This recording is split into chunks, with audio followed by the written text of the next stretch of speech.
Chapter 793. 310 is back. _4 she was going to pick up Ji Hung, but Ren Wanxian didn't really want to go, as she had a social gathering to attend. However, Ren Xian said gravely that she must go to pick up Ji Hung, so Ren Wanxian followed Mu Yining to the airport. It was Ming Dongheng who brought Ji Hung to Jiangjing. He and Ji Hung stood at the intersection waiting for Mu Yining's car, with 4 large suitcases stacked behind them. The suitcases looked quite old, and the locks on the sides were a bit rusty. They clearly had a history. Passengers coming and going from the airport hadn't seen such historically significant items, and those passing by often took a second glance at the 4 blackwood suitcases. One of the suitcases was half as tall as a person. Grandpa, Mu Yining parked the car, got out from the driver's seat, and seeing the suitcases next to Ji Hung, she asked in surprise, "What are these?" Ji Hung looked down. They contained fabric and books. He didn't elaborate.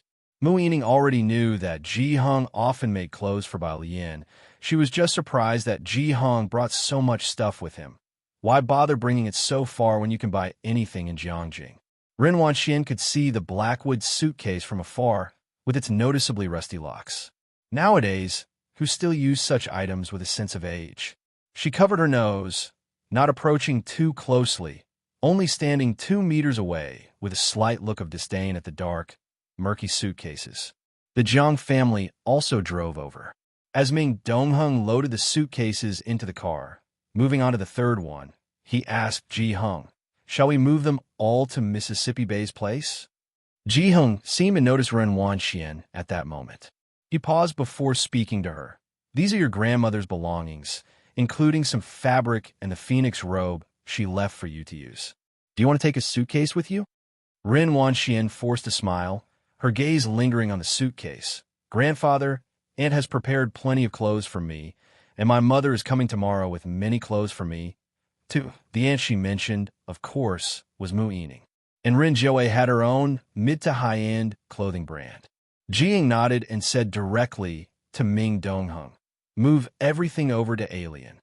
The following day, Bai Lian arrived at Jiangjing Airport, and Ren Joey, busy for so long, also arrived in Jiangjing around the same time as Bai Lian. Ren Joey had just gotten to the parking lot when she saw the car of a business partner. Before getting into the car, she saw a black vehicle stop not far away. She hadn't paid much attention to it, but when she saw a young man getting out from the driver's seat, she paused momentarily. Her eyes followed the young man. "Ms. Run," the business partner, seeing her hesitate, asked in confusion. Ren Joey came back to her senses with her gaze still on the young man. "It's nothing." Inside the airport, Bai Lian's suitcase was with assistant Jiang Fulai, which she didn't take, only using her phone to call Ji Hung. "It'll be there soon. I'm coming straight over. Want you go back to take a nap?" Jiang Fulai handed her the cape. The weather was warm now, and Bai Lian wasn't wearing a cape. Seeing Xiaoqi's figure, she waved to Jiang Fulai. "They'll go have a meal at the Mu family's home and then head back." After so many years, Mu Yining had invited her numerous times, and she still hadn't visited the Mu family home. Jiang Fulai was also heading back to the Jiang family, and the two departed in separate cars. The Mu family home. Knowing that Ji Hung and Bai Lian were coming over, Mu Yining and Ji Xiaojun had specially cleared their afternoon and evening schedules, preparing many dishes. The Dong family, aware of this, came over with gifts as well. When Bai Lian arrived, a bunch of people were chatting and laughing in the Lanlin pavilion. Ji Hung seemed to have heard something quite surprising. Bai Lian handed her cape to the butler. Mu Yining, who was chatting inside the pavilion, stood up immediately upon seeing her arrival, joyfully exclaiming, "Alien, you're back?" Ji Mulan was holding a child, and upon seeing Bai Lian, she was silent for a moment before she also stood up. Dong Xiaobai and Dong Chuan both rose to their feet. Ren Wanxian, sitting beside Dong Chuan, saw everyone getting up and couldn't help but press her lips together as she stood up. Ren Joey, who had not heard about Bai Lian before, was very surprised to see everyone stand up except for Ji Hung and followed suit, though she was puzzled. Bai Lian politely greeted several older individuals, aside from Ji Mulan, before asking what had just happened. We were talking about Wan Xian. Mu Yining also found it quite unexpected as she smiled and said, "You've been abroad for a month and probably don't know, but Wan Xian has invested in a project with a miss of the Ming family. We, the Mu family, are hoping to negotiate for a batch of metal resources, and Wan Xian is also in talks with them." It was clear that they were satisfied with Ren Wanxian. They were in the process of transferring power to Ji Xiaojun and Ren Wanxian. Ren Wanxian pursed her lips, looked down with a smile, hiding pride in the depths of her eyes. Metal resources? Bai Lian raised her eyebrows, looking at Mu Yining in surprise. Chapter 794. Send for appraisal on March 11th. Bai Lian's connections _1 Bai Lian sat beside Ren Jiawei.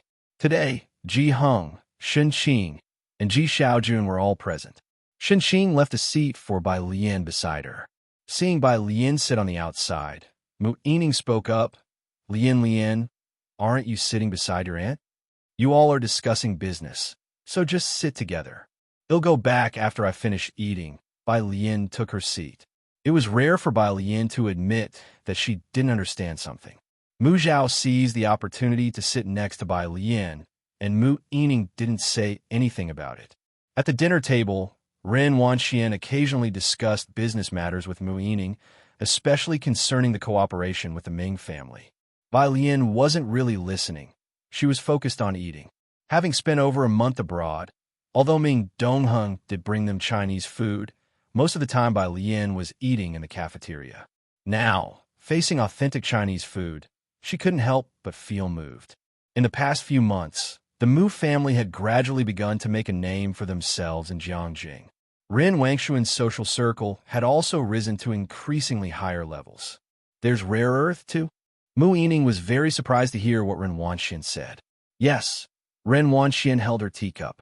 She had researched this information and heard it from a few young ladies in the circle. Iridium and a massive amount of rare earth resources. Miss Yu is in talks with her senior brother. Mu Yining's fingers tapped on the table, her knuckles turning slightly white with agitation. There's a key project at a maritime research institute this year. If we can secure these resources, we can sign it. The construction of heavy industry was never simple, and the Mu family had been involved in building heavy industry bases for decades in the past. Since then, the Mu family had encountered misfortune and had almost never recovered. This year, with so many members of the Mu family returning one after another, Mu Yining felt a surge of excitement at the rare opportunity.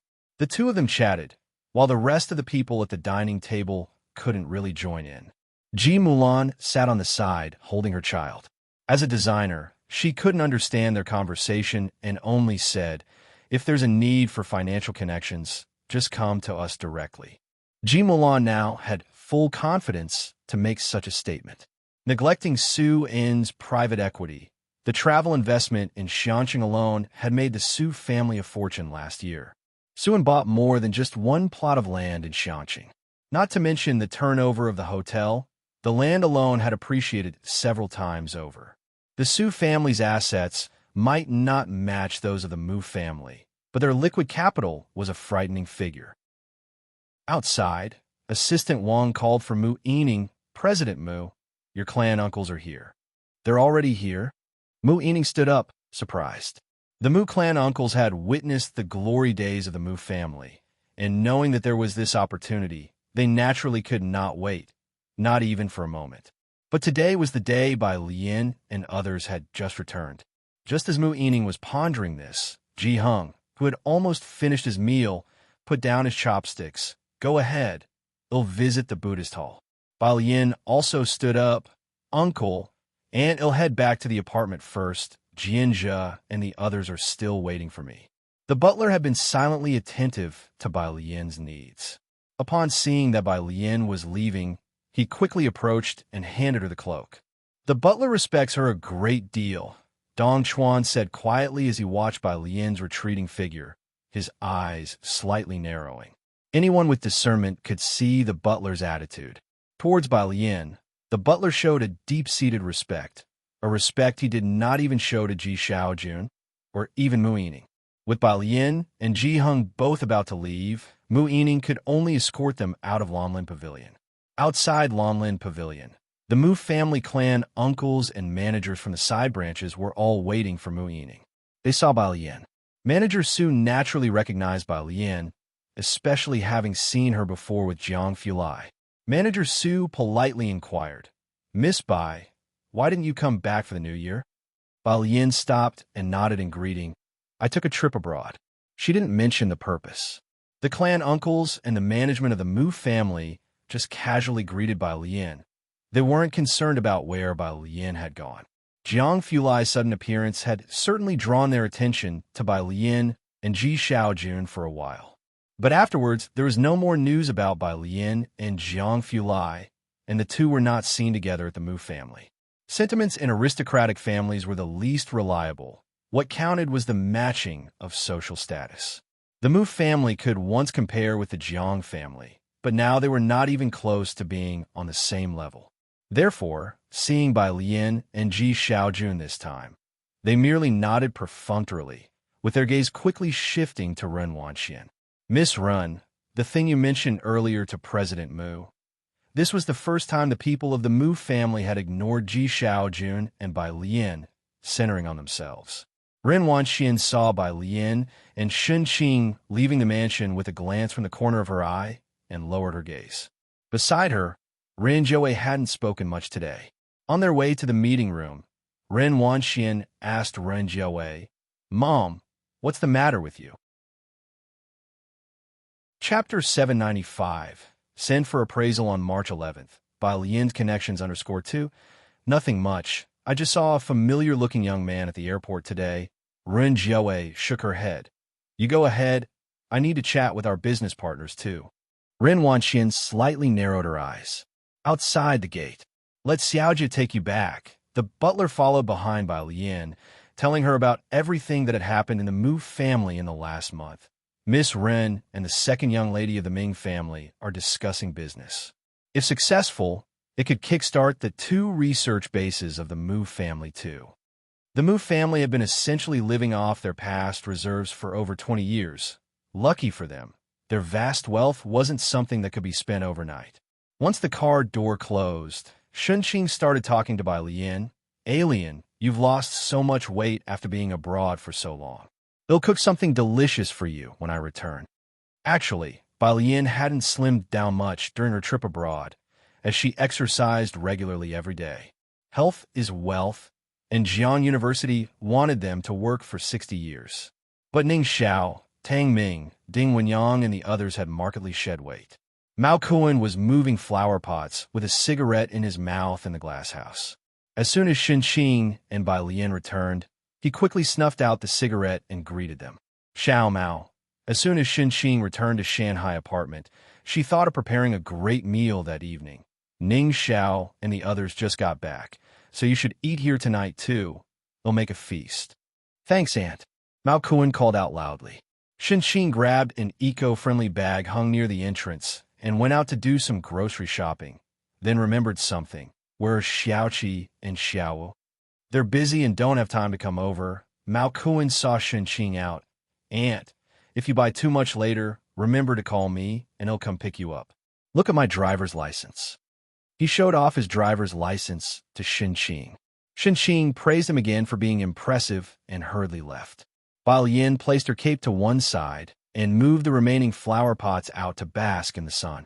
The ones inside the glass house were all peonies. Most of them were moved from the Su family by Gao Yin as presents for Ji Hong to care for. They hadn't bloomed yet, but were growing quite well now. Plum blossoms in winter, peonies in spring. These were traditions of the Su family. "Sis." After seeing Shun Qing off, Mao Kuan passed a cigarette to Bai Lian and took out a lighter. With the flame protected by his hand, he respectfully lit it for Bai Lian.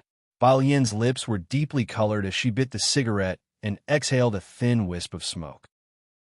Mao Kuan could see the lazy but arrogantly expressive eyes behind the smoke. Bai Lian extended her left hand that had been resting in her pocket. In her palm lay a strand of hair with a follicle. "This is..." Mao Kuan wasn't foolish, and taking the strand of hair, he asked, "Sis, have you found Zioki's relative?" "Not sure yet," Bai Lian said nonchalantly, continuing to walk outside with the cigarette pinched between her slender fingers. Let's have it tested first. Mao Kuan followed by Lien and took out a transparent bag he carried with him, placing the long strand of hair inside. I'll hand it to Dr. Liu when I visit Xian Kong tonight. He's well acquainted with the hospital staff. When Bai Lien returned, she first visited room 503. After paying respects to Granny Wang, she then returned to 303. In the hallway of room 303, there were 4 huge black wooden boxes. They took up almost half of the hallway.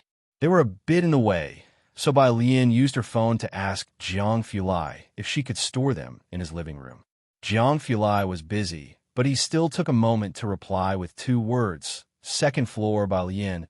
She had Mao Kuan move the boxes to the second floor and went to her study to write a report for academician Ma, with Tang Ming following her into the study.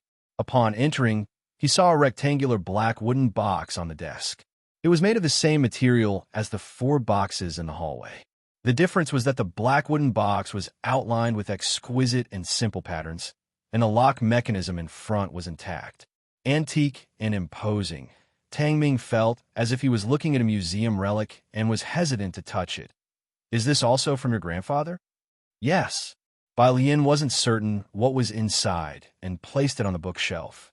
Bai Lien spent 2 days finishing her research on academician Ma's USB drive for the past month, as well as completing the report on her recent trip abroad. After that, she went to the Technology Research Center building to find academician Ma. Assistant Yun, who had become quite familiar with her, had specifically waited for Bai Lien downstairs early on. He adjusted his glasses and said anxiously, "Miss Bai, when you have a moment, please urge academician Ma to rest a bit. He didn't go back for the new year, and lately he hasn't been feeling well." Listening, Bai Lien followed Assistant Yun to meet academician Ma. Academician Ma had just finished a brief meeting and was drinking water, trying to suppress a cough. Bai Lien passed a thick file to him and discreetly observed his complexion. Last summer, academician Ma had placed all his research onto the USB drive and, after giving Bai Lien a few codes to decrypt, let her slowly get acquainted with it. With his guidance and Bai Lien's talent, it was quite straightforward for her to get started. Chapter 796. Send for appraisal on March 11th. Bai Lien's Connections _3. He looked at Bai Lien's research abroad this month, and even his dim eyes brightened a bit. While coughing, he nodded. "Very good." The assistant Yun added water for academician Ma, and wasn't surprised by the abundant praise from the academician. Bai Lien was right there, and academician Ma was already holding back. Academician Ma was busy, and Bai Lien came this time to check on his condition. After seeing him, she went downstairs with assistant Yun. When they reached the elevator, they happened to meet a middle-aged man on his way up. Seeing him, assistant Yun greeted Professor Ma. Ma Zhaoxing gave a slight nod to assistant Yun and hurried onto the elevator. After the man left, assistant Yun explained to Bai Lien that was academician Ma's son, Professor Ma.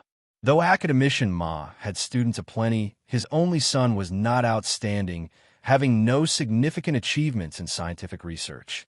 He got his professorship largely due to academician Ma's influence. Ever since his college days, academician Ma had essentially given up on him. As a result, the relationship between academician Ma and his family couldn't be considered good. Shaoan parked the car in front of the Academy of Sciences building and asked Wen Zhixia in the back seat, "Miss, is this the place?"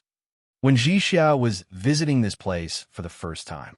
Although the Academy of Sciences was marked on the map, ordinary vehicles were usually not allowed on this road. Today was the first time. She saw Bai Lien exiting the building from afar. The weather had turned hot, and today she wore a simple white linen dress, her skin cold and fair, with wisps of hair longer than her eyes, lazily hanging to the side. "Here." When Zhixia lowered the rear window and called out to Bai Lien got into the car and sent a message to Ming Dongheng that he needn't come over later. "I'll swing by the company on my way back." When Zhixia closed her laptop, handed the milk tea she brought for Bai Lien to her, crossed her legs, and started chatting with Bai Lien. "First, I'll deliver a document to my second uncle, then go to see your grandfather." Wen Jixia hadn't paid her New Year's visit to Ji Hung this year yet. The Wen family had been urging her to come over, but Bai Lian and Ji Hung had only just returned to Jiangjing. She finally found an opportunity today, with the trunk filled with supplements and gifts for Ji Hung. Bai Lian's fingertips rested on her knees, wearing Bluetooth earphones with her other hand leaning against the car window. Thinking about academician Ma's situation, she watched Wen Jixia sideways and said, "Whatever works." Wen Jixia wanted to ask Bai Lian what brought her to the Academy of Sciences. But seeing her deep in thought, she didn't ask further. They arrived at the Wen family's company. The receptionist quickly activated the private elevator for Wen Jixia. While pressing the elevator button, the receptionist seemed to recognize Bai Lian, stealing glances at her. As the elevator doors closed, Wen Jixia could still hear the receptionist's almost imperceptible voice. "Seems like that miss from Jiang University. Since the last Pen and Ocean event, there had been no news about Bai Lian. However, because Yin Lu just released a new song last month, Flat Boat, its popularity surpassed the previous ones by a large margin. Exciting clips of Yin Lu from Great Yong were brought up again, with most featuring her wielding a long spear. Speaking of long spears, snippets from Jiang University's physics department welcoming party became popular once more. If you became a celebrity, when Jixia turned to Bai Lian and spoke, you would definitely be more popular than Yin Lu, and I could get you to be the spokesperson for our project." Sister Xin had said this countless times before. Bai Lian made no comment. Ding! The elevator doors opened to the president's office floor. Outside the private elevator, a group of people was waiting. 2 men and 1 woman. Bai Lian had seen them all before, Li Yuzhong and Lai Chun, and the woman was Wen Jiwei. Seeing Bai Lian, all 3 were surprised but greeted her politely. Bai Lian crossed her arms and followed behind Wen Jixia, exuding a relaxed yet languid air of elegance. Wen Jixia was there to see her second uncle. Li Yuzhong eyed Wen Jixia and, after a brief pause, politely invited, "Jixia, we're heading to Sijing.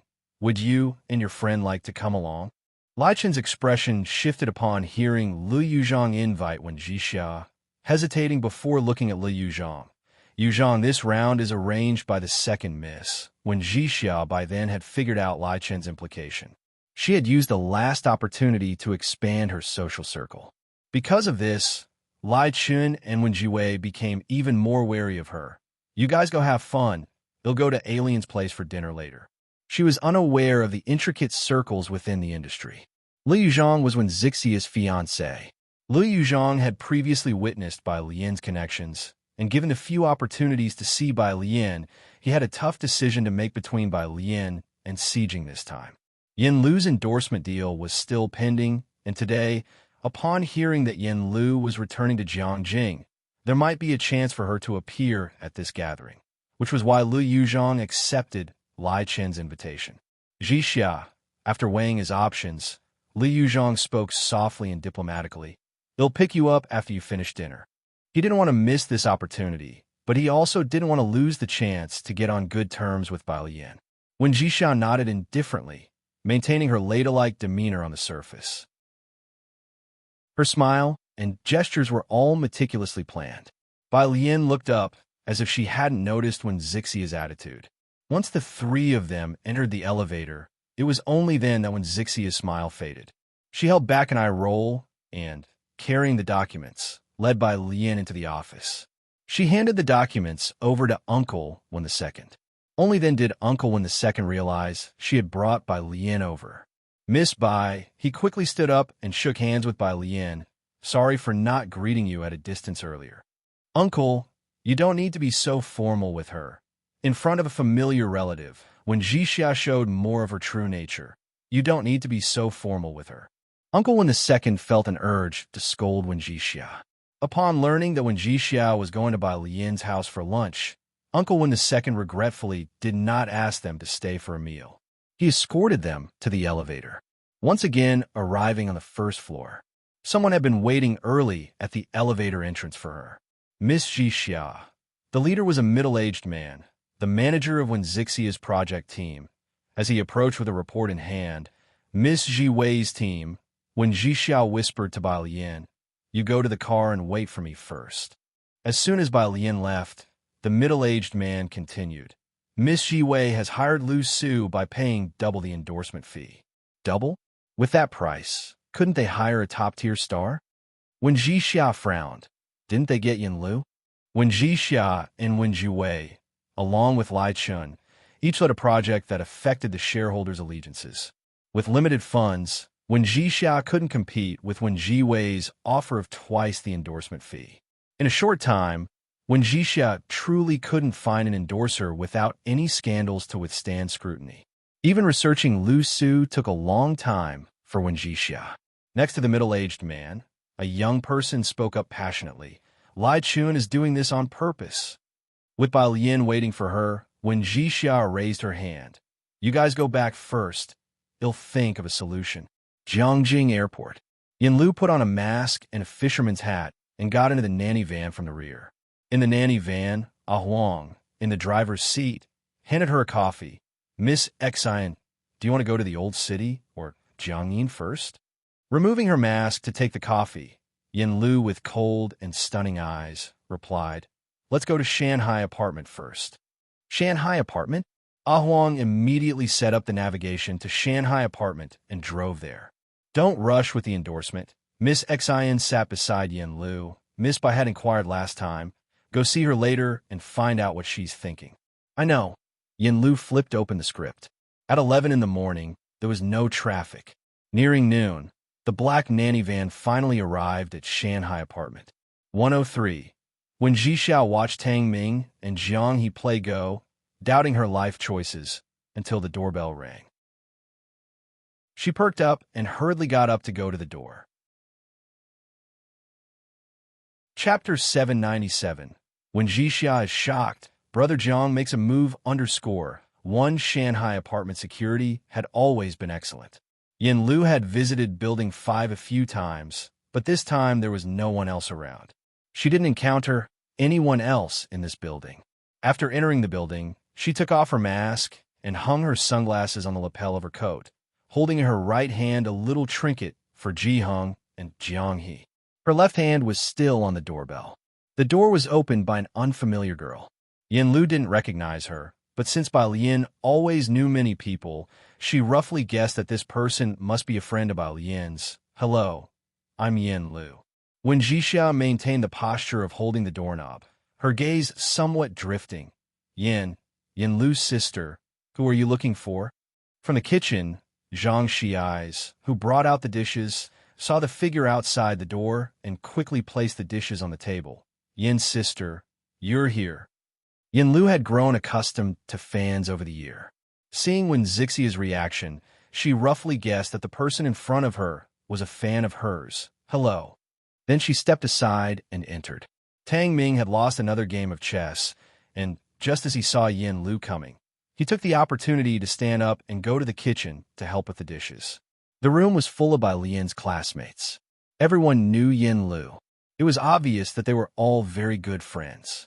Xinxing enthusiastically invited Wen Jixia to sit at the table, right across from Yin Lu, who was quietly talking to a boy. Wen Jixia was not familiar with the boy, only knowing he was Zhang Shi's, Bai Lian's high school classmate.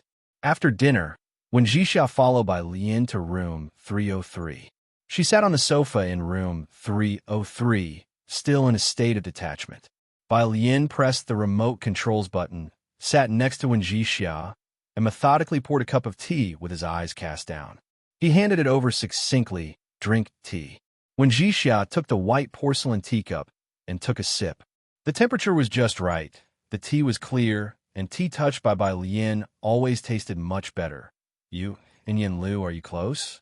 Wen Jixia had heard, there had been multiple exchanges between Yin Lu and Bai Lian at the dinner table. Among so many people at the dinner table, only Bai Lian was called Miss Bai by Yin Lu.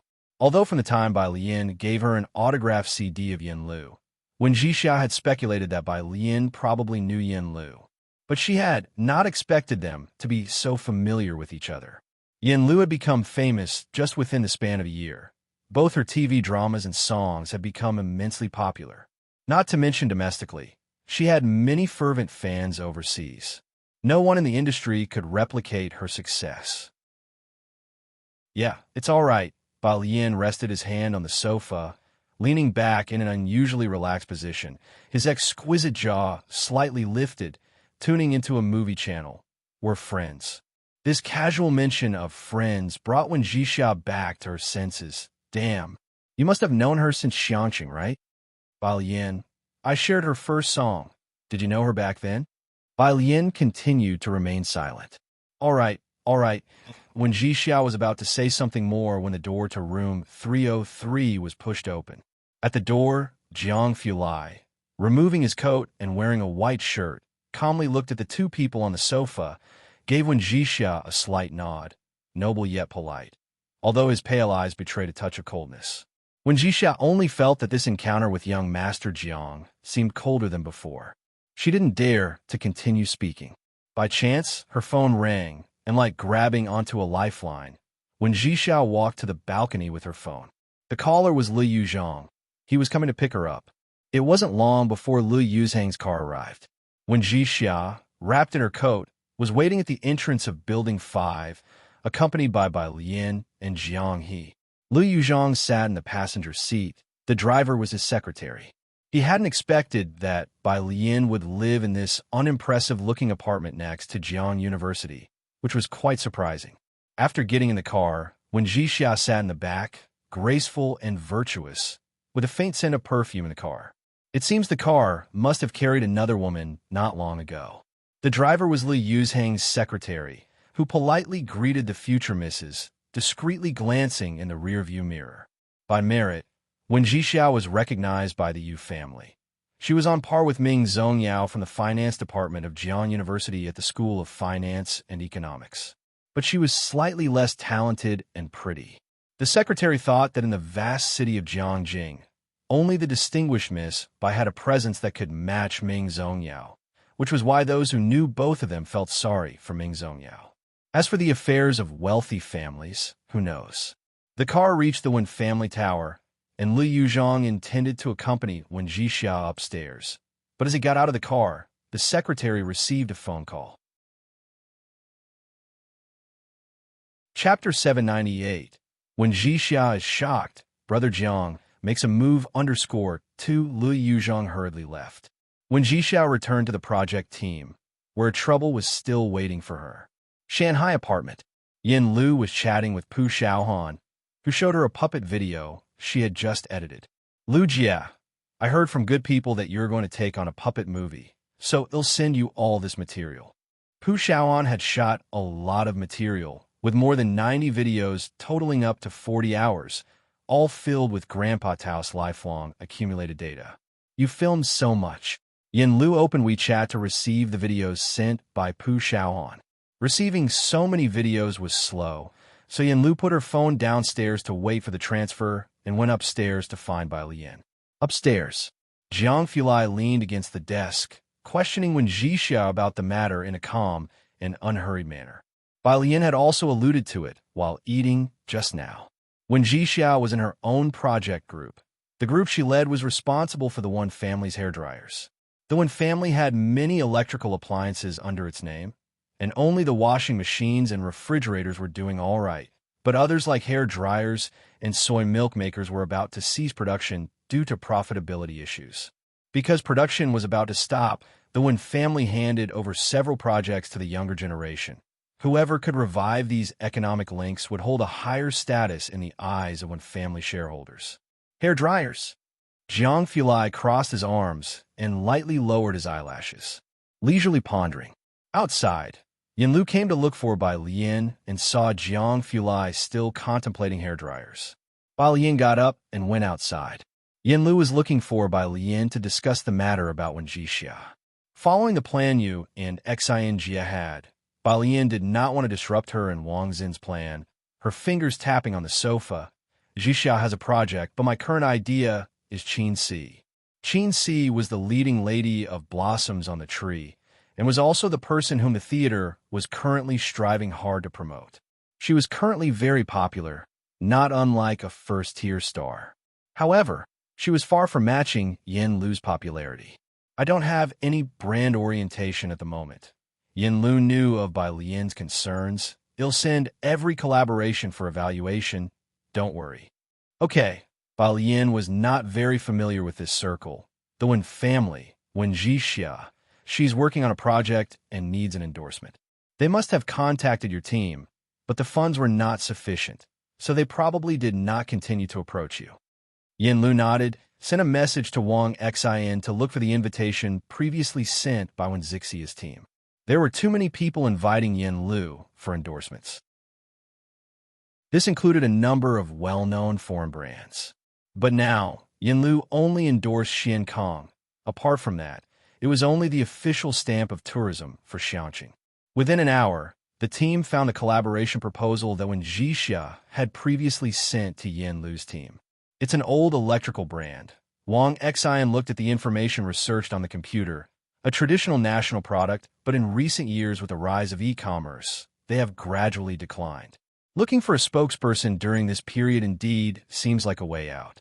Since it's a friend of Miss Bai, I'm reassured. What do you think?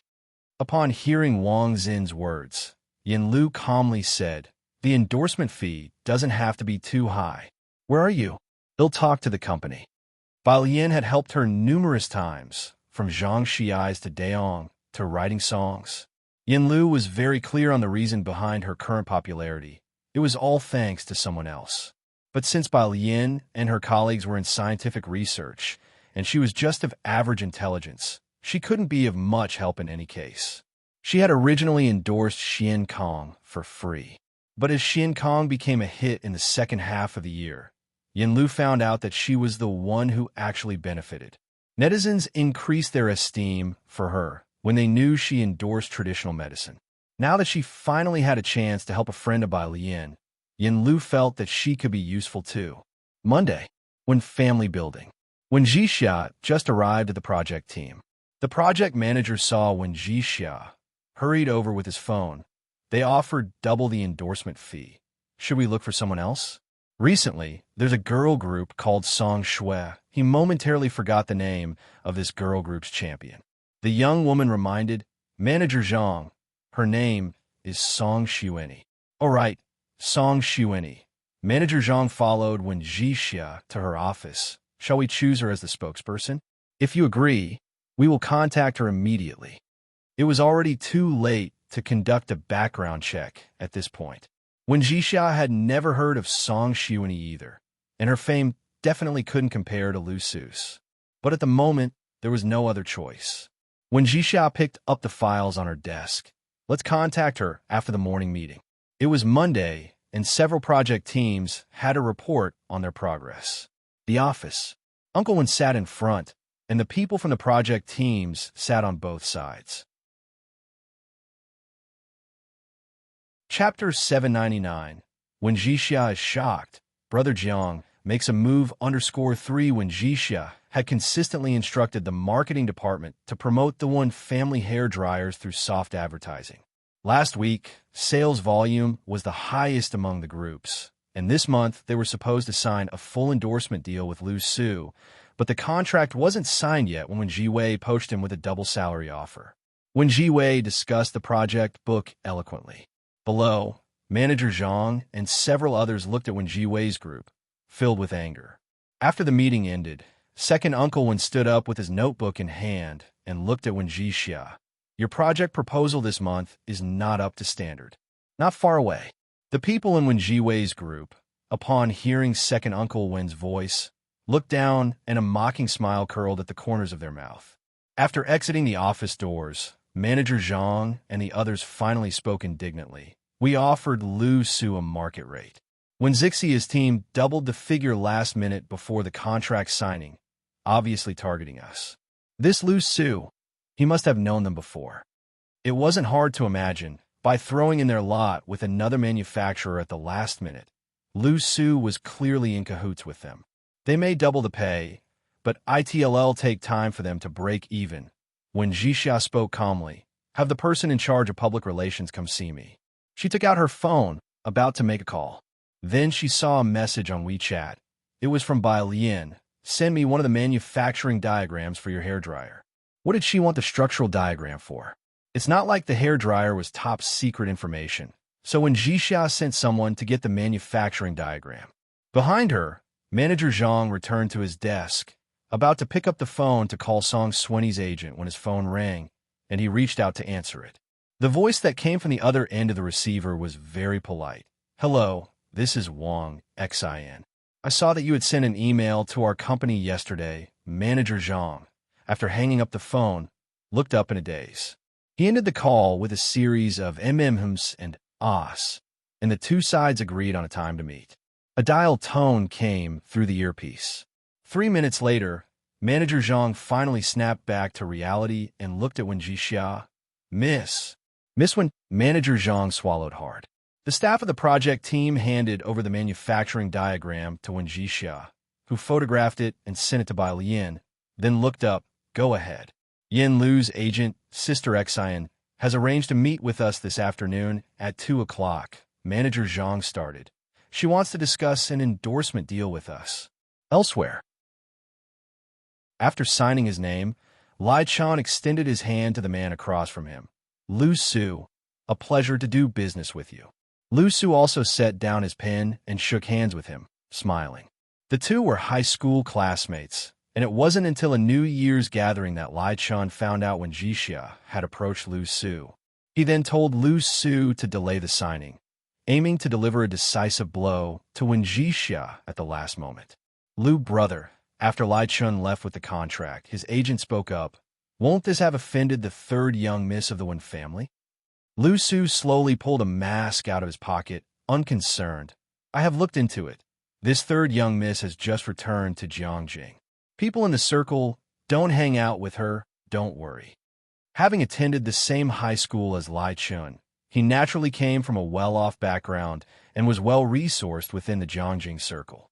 It was for this reason he knew that when Ji Wei was part of the circle that included Su Jini and Ming Zongyao. Moreover, this hairdryer is about to be discontinued soon. Lu Su continued, "It's not worth wasting our time here." The agent, knowing Lu Su was always smart, felt relieved to hear this statement. The two headed towards the elevator bank. As the elevator on the left arrived, Lu Su saw a middle-aged woman stepping out. He paused, then hurried over, greeting her with a beaming smile. "Sister Xian." Sister Xian stopped her stride, smiling at Lu Su. "Mr. Lu, are you and Sister Lu also in Jiangjing?" Lu Su was very polite, not to mention Yin Lu's high status in the industry. But the two powerhouses behind her were no ordinary figures. Dean of the Ma Institute needed no introduction, and by Jian was directly collaborating with the official theater. Even Lu Su couldn't afford to take a high stance in front of these two. The Ma Institute, the theater, and the rumored Zhongxing group behind Yin Lu. None were entities Lu Su could afford to provoke. They waited for Wang Xian to leave before entering the elevator. Lu Su's agent was curious. Sister Xian has also come to Jiangjing. I wonder if Yin Lu came with her. Bai Lian, after receiving Wen Zixia's message, printed out the manufacturing diagram and looked down at it, unable to discern anything noteworthy. Forward the message to Jiang Fulai, Aerospace Research Center. No need for solar panels. The thermal energy produced by the decay of radioactive elements is sufficient for it to operate.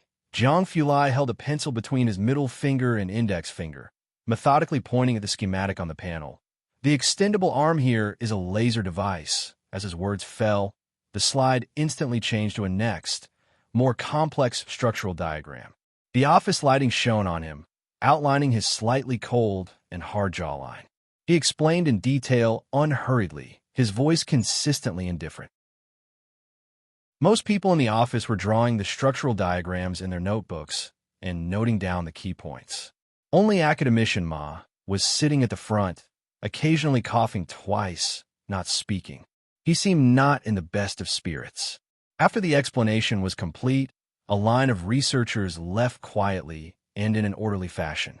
Jiang Fulai put the pencil into his pocket and then took out his mobile phone from it.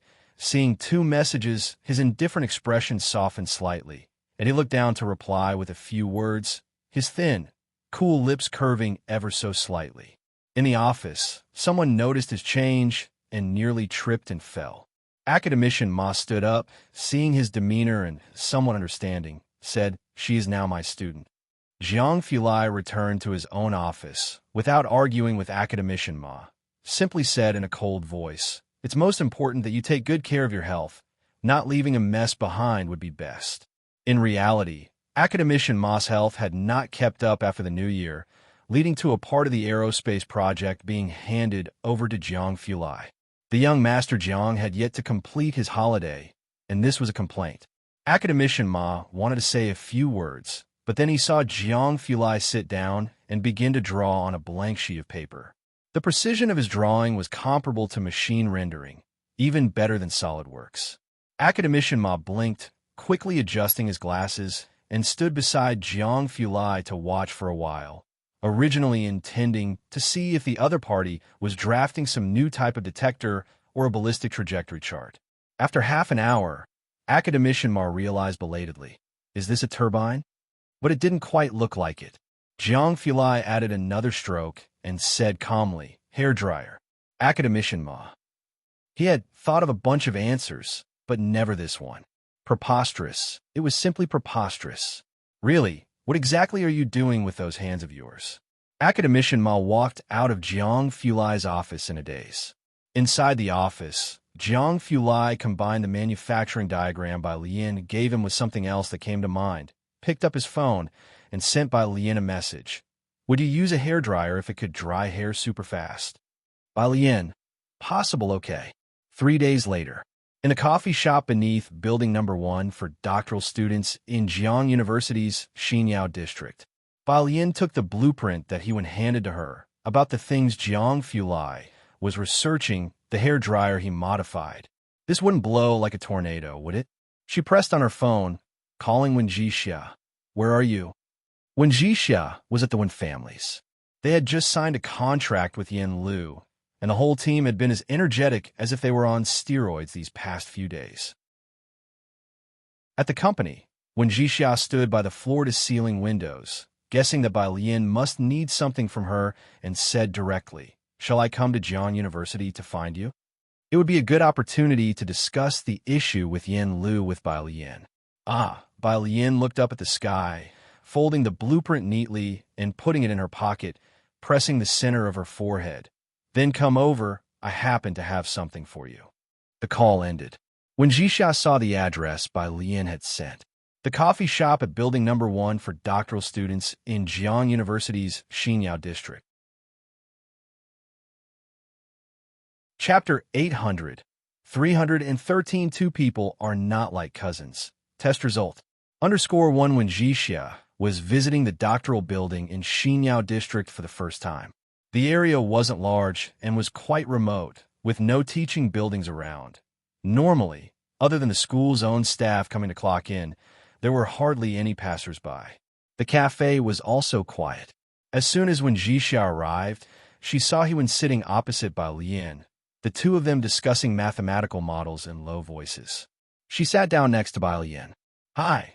Hewan was sitting across from her, with a silver laptop in front of him, his fingers resting on the touchscreen.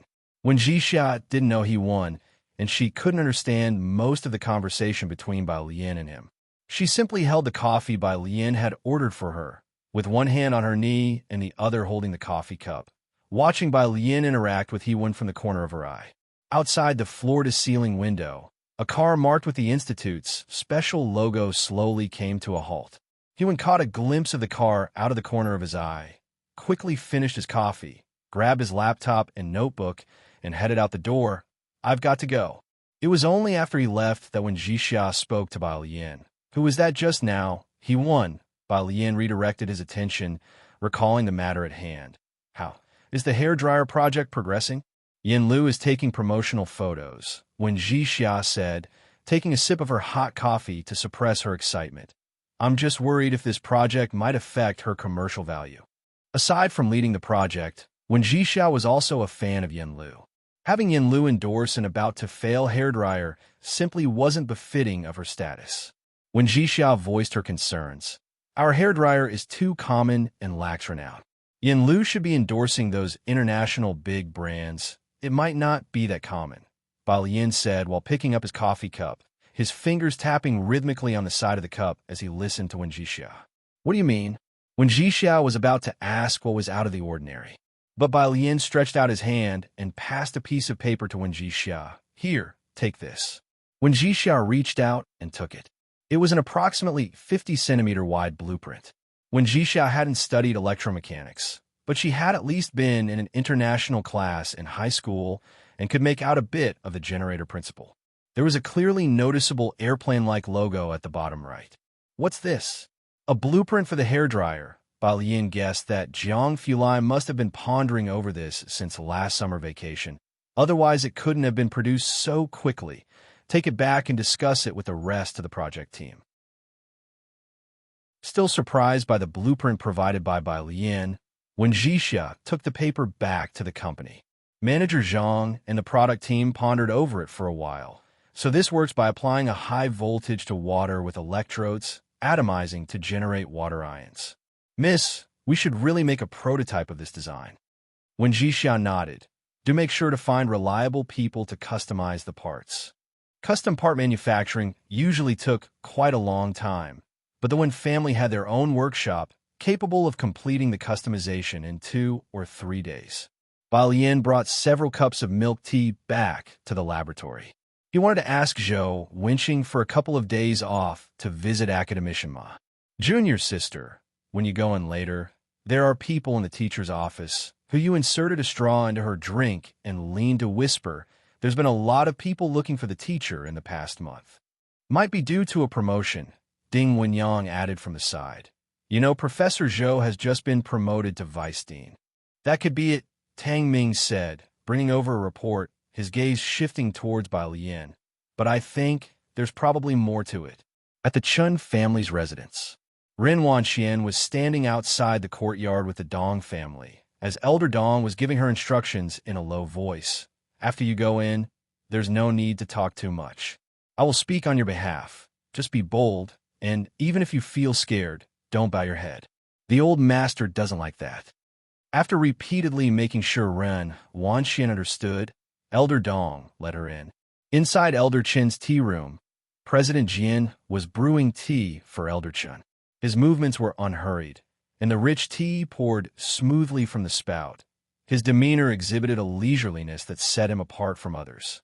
You've improved a lot in your tea brewing, Elder Chen remarked as he sipped from his cup. Did she teach you? She doesn't have the patience to teach me. I learned by observing her, said President Jian, glancing at the time. He then set down the teapot and stood up. Elder Chen, I need to head back now. He had a class that evening. As he left through the archway, he happened to run into several members of the Dong family escorting Ren Wanxian. Elder Dong recognized President Jian and greeted him politely. Ren Wanxian, standing beside him, looked up and gave President Jian an extra glance, feeling that he looked very familiar. Chapter 801. 313 Two people are not like cousins. Test result. _2, you're Ren Wanxian. In the tea house, the old Mr. Chun put down his teacup, carefully observing Ren Wanxian. Although the old Mr. Chun was advanced in years, his gray hair was neatly combed back, and his gaze was piercing. Faced with such a stare, Wanxian couldn't help but feel somewhat less composed, but she remembered the advice of the Dong family and didn't avoid his gaze. Yes. Stationery had already been arranged by someone nearby, and old Mr. Chen stood up, his hands clasped behind him. I heard you write in the Liang style quite well. Give it a try. Wanxian knew this might be her only chance, so she brought out her best date and wrote down 2 characters. They were somewhat flamboyant, but better than most people could write. Old Mr. Chen stood by the desk, looking down at the characters, his expression unreadable. After a few exchanges with the Dong family and Wanxian, he had someone see them out. They even gave gifts to Wanxian and the others. After the visitors had left, he gestured for someone to take Wang Shuan's characters and turned to inquire from a person nearby. Xiao Chong, what do you think of this writing? Xiao Chong glanced over and replied. Having protected old Mr. Chun for more than a decade, he naturally had some connoisseurship, not as good as Miss Su. Hardly comparable to Su Yajun, let alone the one whose work appeared in the ink and wash seas. It was said that these two were cousins, but it was hard to see any resemblance. The next day, Director Jian went fishing with Ji Hong. The temperature in Jiangjing was rising. The ice had mostly melted, making it an opportune time for fishing. They brought Su In and Director Chun along, and once again returned with a full catch. Passing by the Mu family, Ji Hong stopped. He carried 2 fish inside, intending to drop by Mu Ziangwang's place. The floor butler took the fish from him, handing them to Xiaojia.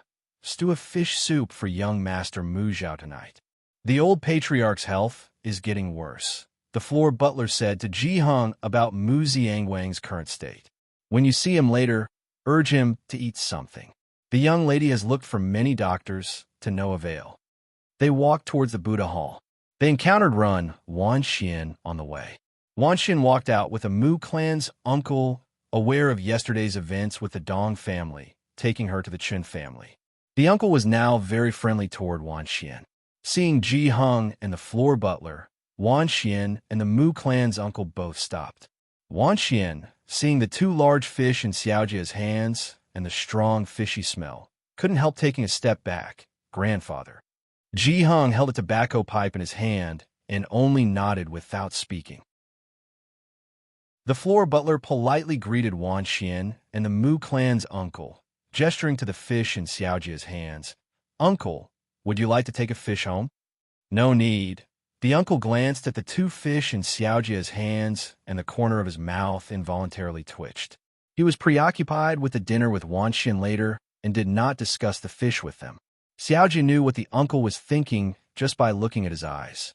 Once upon a time, he had thought the same way, until one time he saw who were the ones fishing.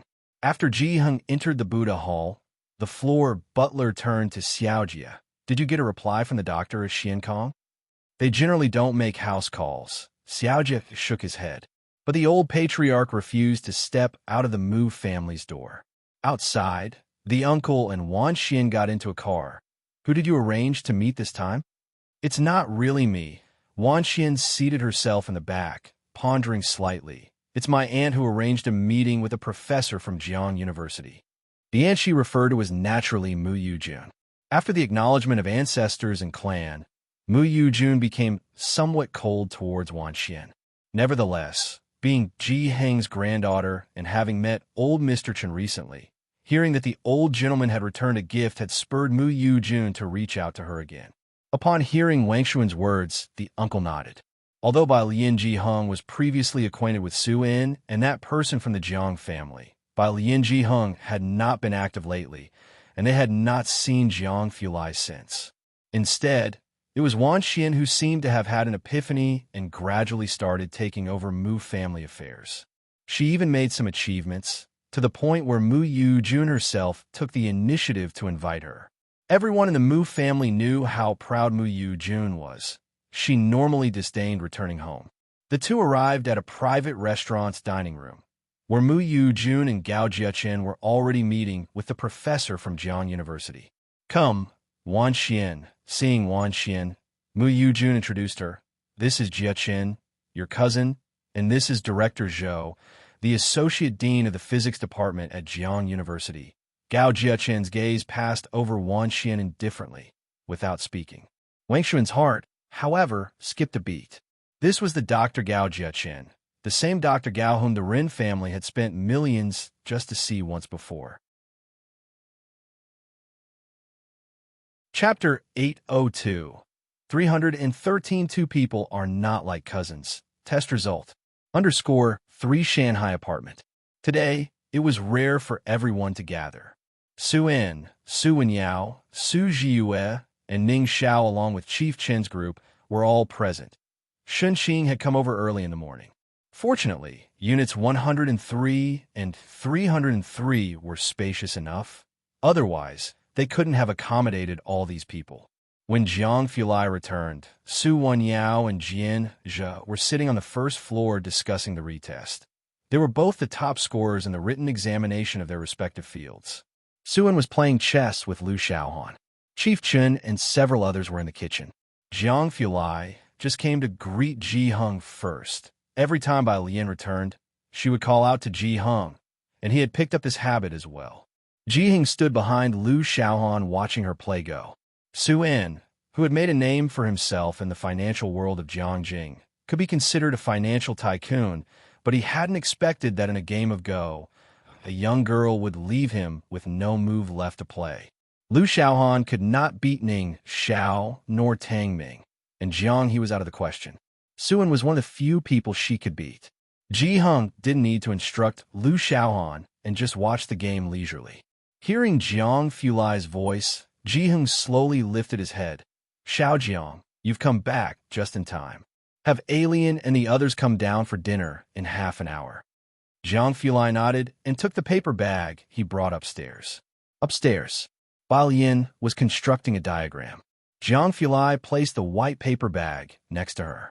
Aside from a very fresh rose, the paper bag contained a black hairdryer, the material of which was unclear, but it wasn't heavy in the hand. Matte finish, it looked deep at a glance. Bao Yin unhurriedly placed the single rose in a vase, set down the mouse she had been holding, and toyed with the hairdryer in her hand. The one you designed? Yes. Jiang Fulai lazily leaned on a corner of her desk, his fingers grazing a silver pendulum, calmly picking up a plug nearby. Try it, see if it's any good. He plugged it in. Bao Yin pressed the power button. The noise from the hairdryer was not loud, but the airflow was strong. Most importantly, in the middle ring, one could see a faintly visible blue swirl. She tested the temperature with her hand. Leaning against the table, Jiang Fulai waited for her to finish testing before he spoke, his gaze faintly shifting from the hairdryer to her face. How is it? Quite fun. Bao Yin turned off the hairdryer and looked up. I want to take it apart. Jiang Fulai paused, unsurprised. If you want to disassemble it, then go ahead. After all, there wasn't much she hadn't taken apart yet. Unit 303. Mao Kuan, holding a folder, rang the doorbell. Zhang Xiais and Tang Ming were doing their homework outside. Tang Ming opened the door, and seeing Mao Kuan, scratched the back of his head. Brother Mao, are you here to see Sister Lian? Yes. Mao Kuan, with a cigarette between his lips, smiled at Tang Ming. Where is she? In the study, Tang Ming gestured towards the partially closed study door. Brother Jiang is also there. Mao Kuan was initially heading to find Bao Yin, but upon hearing that Jiang Fulai was also in the study, he turned his steps back to the Eight Immortals table to see Zhang Xiais working on his exam papers. Student Zhang, are you about to take the college entrance exams? Zhang Xiais looked up. Yes. Good luck. Mao Kuan patted Zhang Shi's shoulder, encouraging him. Thinking about Zioki's age, he would have taken the college entrance exams too if he hadn't dropped out. Xiaoqi had good grades back then, and when he dropped out in junior high, his teacher even came to the orphanage wanting to sponsor him to continue his education, but his future wife stopped it. Xiaoqi never went back to school after that. Jiang Fulai emerged from the study. He didn't speak, merely pocketing one hand and carelessly glancing at Mao Kuan, lifting his chin slightly as a sign for him to enter the study. Mao Kuan promptly straightened up, respectfully greeted Jiang Fulai, and then went in with the folder. Bao Yin sat in front of the desk, dressed in loose white clothes, with a computer in front of her and her fingertips resting on the number keys, her eyes lazily drooping. On the left, a celadon vase held several roses, one of which was particularly vibrant. The window was open, and a breeze was coming in, causing the dew on the roses to roll. It was comprehensible to have small pendulum balls and building blocks, but a hairdryer too? Sister. Mao Kuan withdrew his gaze and handed Bao Yin the folder, his voice deep. Zioki's DNA test results are out. Bao Yin's fingers paused on the keyboard, and she suddenly looked up, her dark almond eyes focusing on the folder in Mao Kuan's hands, her expression unreadable. She took the folder and opened it. She pulled out the DNA test results. The room was very quiet. Mao Kuan could even hear his own breathing. He watched Bao Yin intently, not knowing the results, nor whom Zioki's DNA was compared with. There were several pages, and Bao Yin read through them swiftly until she reached the last line of the evaluation. Based on the available data and DNA analysis results, it is supported that the tested woman is the biological mother of the child. Chapter 803, 314. Who is the designer you hired? Bai Lian held the report, her gaze restrained, and she remained silent for a long time. It wasn't so sudden. Ji Hung's designs were good, and Ji Xiaorong had also inherited his talent for realistic painting. When Mao Kuan said that the Xian Kong logo was designed by Xiaoqi and Sun Chun, there were already some signs. Bai Lian didn't ask too much about Sun Chun, while Xiaoqi had been an orphan since childhood. He didn't even have a formal surname and took Mao Kun's surname. He hadn't even completed his education, hadn't learned design or painting, yet somehow managed to keep up with Sun Chun's pace. Bai Lian thought again of Ji Hung, who, for Wan Xian, had changed various pieces of furniture in his Xiangqing house's courtyard. If he knew that his real grandson had been abandoned since childhood and hadn't even finished his education, how upset would he be? Bai Lian looked at the rose in the vase, silent. Sister, Mao Kuan called her. Bai Lian came back to her senses. She folded the report, looked up at Mao Kuan. Where's Xiaoqi and the others now? Have them come over for dinner. She pulled open a drawer and took out a white cigarette box. She took out a cigarette but didn't light it. 103 was big enough to accommodate more people. When Xiaoqi received a call from Mao Kuan, he was still at the Xiankong branch. Sister invited us to dine at Shanghai. Xiaoqi picked up an umbrella lying next to him. Looked up at Sun Chun. Sun Chun, are you coming? Sun Chun looked at a car, stopped across the street, adjusted the coat draped over her shoulders, and smiled faintly. No, you go with Xiaowu. Xiaoqi didn't persuade her. Ever since Bai Lian had officially moved to Shanghai apartment, Sun Chun seldom visited. Xiaowu and Xiaoqi left. Sun Chun stood at the door, watching them leave. The car that had been parked across the street slowly drove over, stopped beside her, and the rear window rolled down to reveal Mrs. Zu's face, her scrutinizing gaze landing on Sun Chun's face. Miss Sun Chun, let's have a chat. Meanwhile, Xiaoqi and Xiao were already at 103. With many people at 103 today, they were split into two tables, Xiao Jun, Ji Hung, and others at one, drinking, while Bai Lian and the rest dined in an outside glass room. Jiang Fulai didn't drink. When Xiaoqi arrived, he was sitting elegantly at an outside table, reaching out to straighten Bai Lian's chopsticks for her. Grandpa, Xiaowu and Xiaoqi followed Bai Lian in addressing him, heading outside to the glass room, and they softly called out to Jiang Fulai and Bai Lian, sister, brother Jiang. Bai Lian leaned back at her chair, lifting her gaze toward Xiaoqi. She had just seen Ren Jiawei at the Mu family's. Up close, Zioki's eyes and eyebrows did resemble Ren Jiawei's a bit, and his facial contours also revealed some traces of Ji Xiaorong, though she hadn't previously associated him with Ji Xiaorong.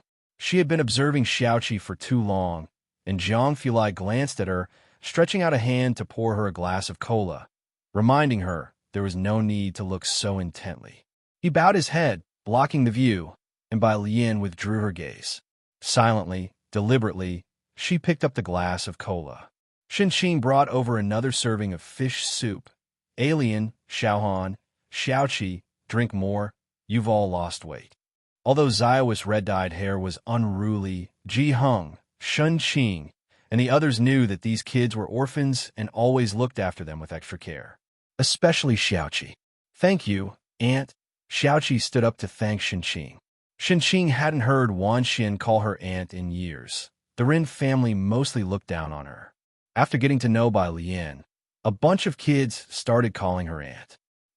Drink more. Xiaoqin made today's soup. There's plenty. Shinqing smiled, looking at the people at the table. After dinner, Ji Hung and the others wanted to play mahjong. Ning Xiao and the others went upstairs to study. Xiaoqi and Xiaowu also had to return to the bar. Bai Lian escorted Xiaoqi to the door. Knowing Bai Lian had something to say to Xiaoqi, Mao Kuan took Xiaowu to start the car first.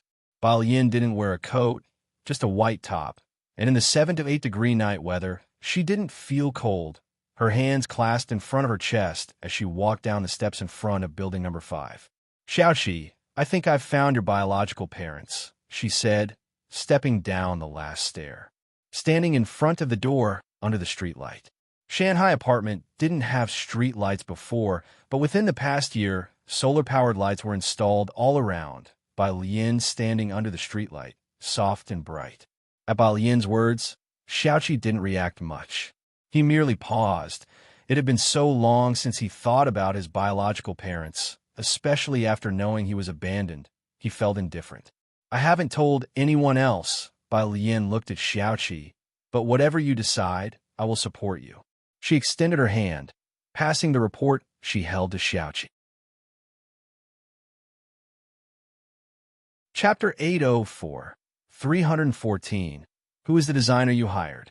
_2 Xiaoqi was somewhat dazed as he lowered his head to receive the report that Ba Lian handed him. The next day, Yinxiao Hotel. Xiaoqi parked the car in a nearby parking lot. Dressed in a white hoodie, draped in a jacket, he stood outside the main entrance, his eyes dark as coal, his frame lean yet upright. Ren Zhou was on her phone talking to a collaborator. The press conference in the high-rise buildings of Jiangjing, which blocked the morning sun. Ren Zhou hung up the phone and instinctively looked towards the slender young man nearby, pausing for a moment. She remembered having seen him before at the airport. Ren Zhou approached, looked at the young man before her, paused, and then said, "Are you waiting for someone here?" "Waiting for a friend." Zioki's gaze landed on Ren Zhou's face. He reached back to pull up and fasten his hood. He was always gentle and polite, as chivalrous as a poet. His appearance and demeanor were like Ba Lian's, both the type to endear elders. "I see." Ren Zhou brushed the hair at her cheek to the back of her head. "Are you studying in Jiangjing?"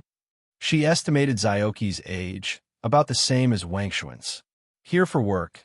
Xiaoqi saw Xiaoqi up ahead, gave Ren Zhou a polite smile, and nodded, "Goodbye, Annie." Ren Zhou stared at Xiaoqi for a long time before finally speaking, "Goodbye." Nearby, Wan Xin sat in the back seat, watching this scene for a while before she lowered her eyes and told the driver to drive on. Today, Ren Zhou's fashion company was opening 2 new branches in Jiangjing's shopping mall, and Wan Xin was accompanying her to the ceremony. "Mom," in the car, Wan Xin, sitting in the back seat, asked casually, "I saw you talking to a boy just now. Do you know him?" "The one I bid for you at the auction the day before yesterday. When you arrive at the Mu family, be careful with your words." Ren Zhou handed her a jewelry box from her bag and explained, "I don't know him, but he seemed familiar." Wan Xin opened the jewelry box. Inside was a pink diamond necklace. She had seen it in the news, priced at 10 million. As the only child of the Ren family, Wan Xin was highly adored at home. Ren Zhou, who usually worked away from home, did not control her much but never neglected her in material terms. Wan Xin would have been happy to see these jewels in the past. Today, however, she seemed somewhat distracted. Meanwhile, in the Lu family office, Lai Chun, holding a champagne, tossed a report to Lu Yuzhong, casually asking Lu Yuzhang's secretary to serve him coffee. "Look, between my project with Ji Wei and your fiancée, her abilities just don't match up." Lu Yuzhong picked it up, calmly stating the fact.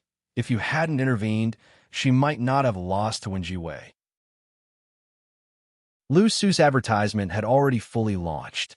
Now, Wen Ji Wei's project had completely surpassed Wen Jixia.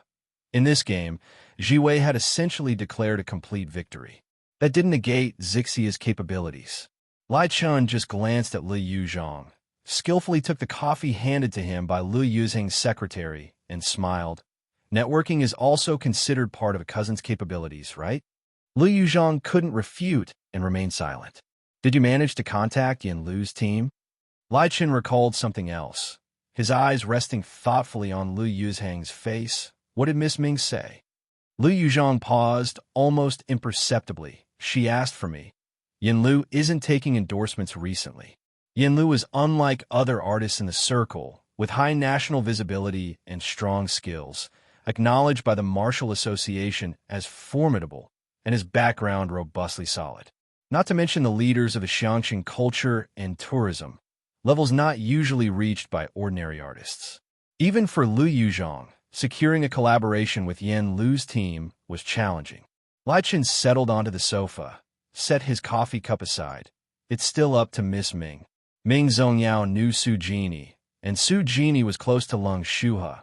Everyone knew that Shuha was a student of the dean, so contacting Yin Lu was not surprising. Outside, Lu Yuzhang's secretary knocked on the door again. This time, she was quite surprised. Boss Lu, the official Weibo of When Family just posted, and Miss Wen's project spokesperson is Yin Lu. Upon hearing this, the two men in the office were startled. What did you say? Especially Lai Chun. I just received the news from the public relations department. Yin Lu has also retweeted it. A post just published at 9 o'clock. Now it has surged to #1. The secretary informed Lu Yuzhang. Boss Lu, perhaps you should inquire with Miss Wen? No need for the secretary's reminder. Chapter 805. 314. Who is the designer you hired? _3 Lu Yuzhang and Lai Chun were already flipping through their phones. Both had various apps downloaded, and before even opening one, they saw the top headline pushed by the entertainment news. Yin Lu's latest endorsement. As the current top celebrity, Yin Lu had not endorsed any products for a long time, and her popularity was incredibly high. Now, with her official announcement of an endorsement, major media outlets rushed to feature it as their headline. Lu Yuzhang and Lai Chun casually clicked on one of the headlines and saw Yin Lu had retweeted a post from the One Family's Weibo. It was accompanied by an endorsement photo of her holding a hairdryer. Did they really manage to get her? Lai Chun felt it was outrageous, not to mention how Yin Lu ended up endorsing this hairdryer that was about to be discontinued. How did Wen Jixia manage to get Yin Lu? Neither Lu Yuzhang nor the Ming family had succeeded in this. So how did Wen Jixia do it? Yin Lu posted on Weibo at 9 o'clock. Once it was released, her fans immediately began sharing it extensively and flooded various platforms with orders. Every app showed that the One Family's hairdryers were completely sold out. The One Family's Jingbao official account, with a live stream host temporarily explaining to Yin Lu's fans, "Ladies, we have run out of hairdryers. Not a single one left. But we could look at some other items, like this all-in-one soy milk machine. We don't want a soy milk machine. Pre-sale. Give us a link for a month-long pre-sale. Just 100,000 units? Are you underestimating Yin Lu's fans?" The sales department had no choice but to consult with Uncle One. Uncle One had just finished the morning meeting early when his office phone was bombarded by media calls. He did not understand the entertainment industry well, but was shocked by the sudden burst of orders. The One Family had been declining for so long, and even during their best times, they had never seen such explosive orders. Uncertainly looking at the people in the office, does Yin Lu have that much influence? Is this the terrifying purchasing power of the Chinese people? "Chairman, this is Yin Lu we're talking about," someone in the office said. "She is the only actress acknowledged by the fans of Bai Xiangjuan. The Bai family members are all top influencers in the history circle, especially this Miss Bai." Needless to say about Yin Lu's dominance. Meanwhile, when Zixia's project team, mostly composed of young people, were not surprised at the terrifying purchasing power of Yin Lu's fans. After all, Yin Lu only endorsed a cream priced at 12 yuan per bottle, and now this hairdryer under 200 yuan. Selling out the inventory was just a matter of minutes. She was now examining a silver-colored hairdryer brought over from the factory. The factory manager personally delivered it. Looking at Wen Jixia, "Miss, we've tested this hairdryer, and it's noiseless. It can dry hair in 2 minutes. That normally takes us 5. Manager Zhang stood by Wen Zixia's side, plugged it in, and gave it a try. As soon as he turned it on, one could see a faint blue circular object. He used a cup of water to wet his palm and tried again. Manager Zhang could feel his palm drying quickly and looked at Wen Jixia. "Miss, where did you find the designer for this?" Wen Jixia didn't speak, but simply picked up the design drawing lying next to her. Manager Zhang looked down at it. Immediately, he recognized the logo in the bottom right corner of the design drawing, familiar but not entirely known. Manager Zhang snapped a photo for image recognition. Quickly, the exact same logo appeared on Baidu, Aerospace Department. Everyone in the office fell silent upon realizing where the logo came from. Miss, Manager Zhang came to his senses, calling out dryly to Wen Jixia and then fell silent. After a long while, when Jixia finally snapped out of it, picked up her phone, and with an unsettled mood sent a message to Bai Lian. "The design you gave me, can it really be used?" Bai Lian was still attending a major class at Tafeng. Seeing the message from Wen Jixia, she slowly replied with one digit, once still as nonchalant as ever. But now, when Jixia could no longer remain as calm as her, she steadied her spirits, discussed the matter of sharing with Bai Lian, and took the design drawing and the hairdryer to Uncle Wen's office. By now, the situation had become far more complicated than just Yin Lu's endorsement. Initially, when Bai Lian gave her the design drawings, Wen Jixia did not pay much attention to it, but she still let the Wen family's factory give it a try. She hadn't expected the outcome to be so impressive and the cost within a normal range. When Jixia reached out and knocked on Uncle Wen's office door, she vaguely realized that an opportunity for the Wen family had arrived. Bai Lian and Jiang Fulai naturally did not know that because of this drawing, the Wen family was entering a new round of reform. She and Ning Xiao had spent 4 months to finally complete his thesis, which they just submitted officially. There were no lab courses this semester at Tongfeng, only a full schedule of classes every day. After finishing classes in the afternoon, they went to the cafeteria. She and Ding Wenyang saved seats, while Ding Wenyang asked her about points he didn't understand from the afternoon class. Tang Ming and the others went to get food using Bai Lian's card. "Didn't they tell us whether to open collection A or X?" Ding Wenyang rambled on about the question. Bai Lian sat down at her seat, listening lazily, not interrupting Ding Wenyang. Her phone rang from his side.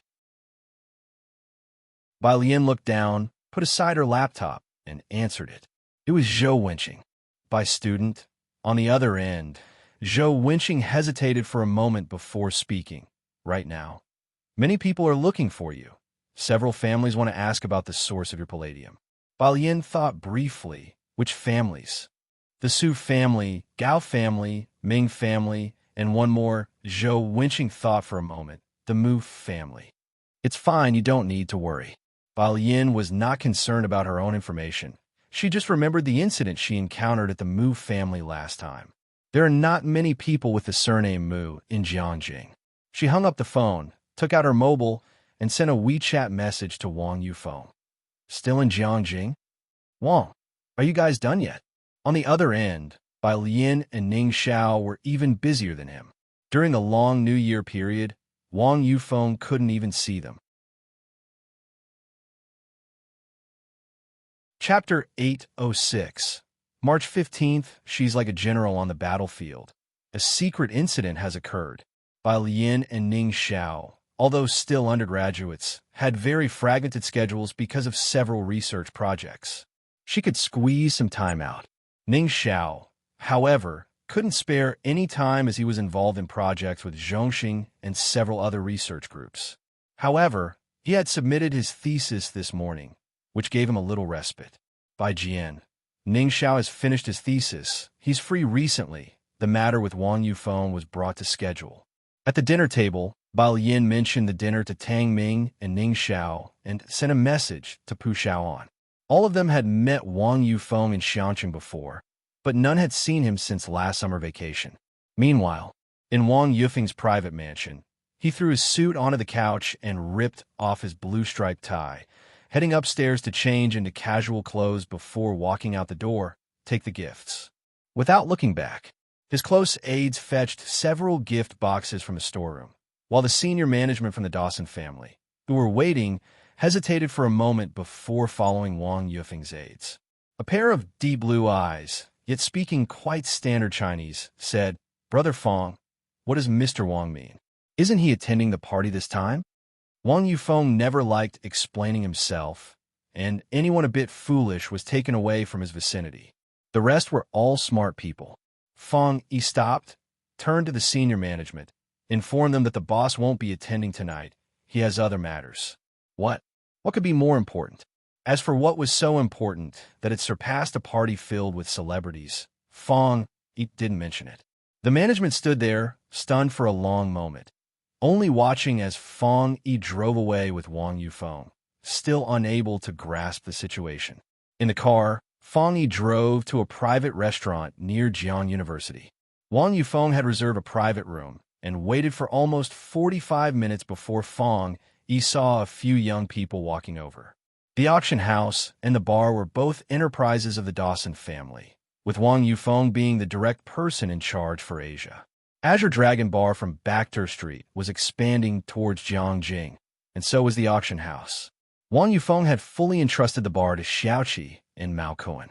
But the auction house dealt with more complex matters. However, managing in Jiangjing was easier than in Bacter Street, where many skirted the edge of the law. For the past few months, Wang Yufeng had been laying the foundation for Mao Cohen. The evening was an official joint event of the auction house and Azure Dragon Bar for major clients, with many high-level executives inviting Wang Yufeng.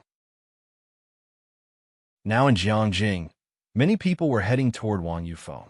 It subtly elevated the auction house to several notches higher. However, the visitors this time, important as they were to Wang Yufeng, could not compare to the few people before him. After all, these were people who even the boss himself found difficult to schedule. Thinking of this, Fang Yi politely greeted by Lian and Ning Xiao and led them upstairs. Upstairs, private room. Wang Yufeng had taken off his casual jacket, wearing only a long T-shirt, with the outline of a blue tattoo faintly visible on his neck.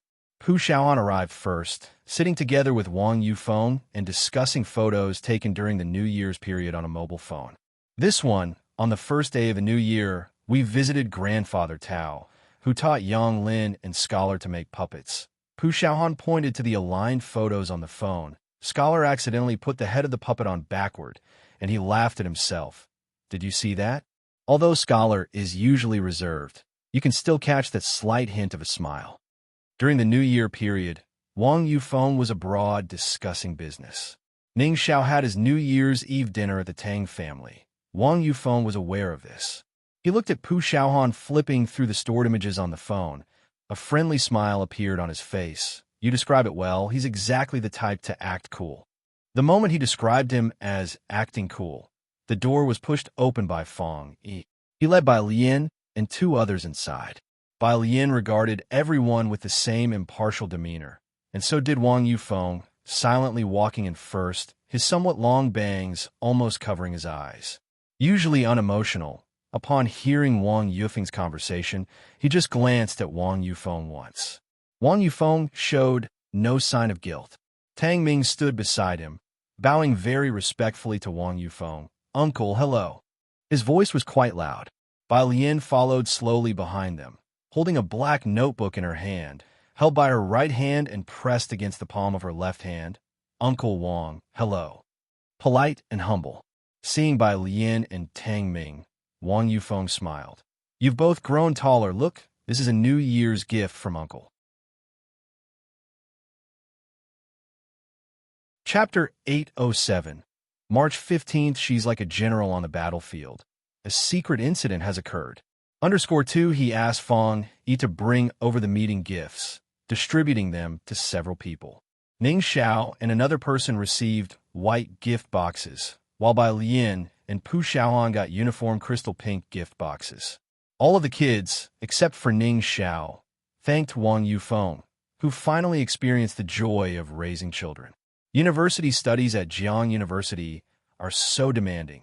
Wang Yufeng still didn't know what the few students were up to, only that they had all impressively been admitted to Jiang University. Why are you busier than you were in high school? They had flown overseas together shortly after the new year to attend what he heard was a summer camp. They continued to be busy after returning to the country, busy until today's meeting. It was for this reason he had postponed the auction house's cocktail party. Otherwise, he wouldn't know when he would get the news about Bai Lian and have the chance to see Ning Xiao again. After Grandma Wang's death, fortunately with these people by Ning Xiao's side, he managed not to let Grandma Wang down. Otherwise, given Ning Xiao's personality, it was likely he wouldn't have spoken a word to Ning Xiao after Grandma Wang passed away. Bai Lian has to go to the lab. Pu Xiaohan didn't know much either. She had never been to Bai Lian and the others' lab. And our study guide is now self-studying third and fourth year courses, busier than the average student.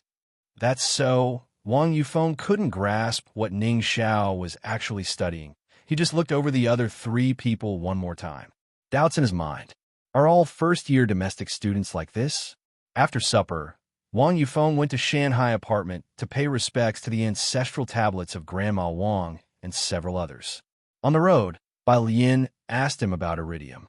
The rare metals field has its own regulations with Dawson, and we have to report to them regarding the uses. Wang Yufeng gave a detailed answer.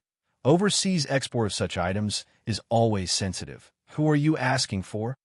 He guessed that this time it wasn't for Bai Lian's own use.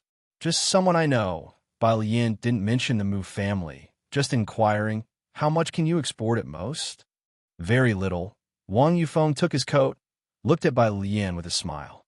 Of course, if you could export the solid foundation serum to them, everything is negotiable. Bai Lian took her notebook, but remained silent. Solid foundation paste formula is now classified.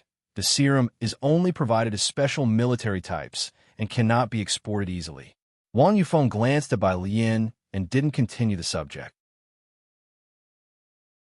He had previously sent people to look for the person who had given advice to Mao Kuan at Xiankong. Her prescription serum was astonishing, and everyone knew about Mao Kun's recovery speed in the arena. It was only after he later found out it was Bai Lian that he withdrew the order to look for that person.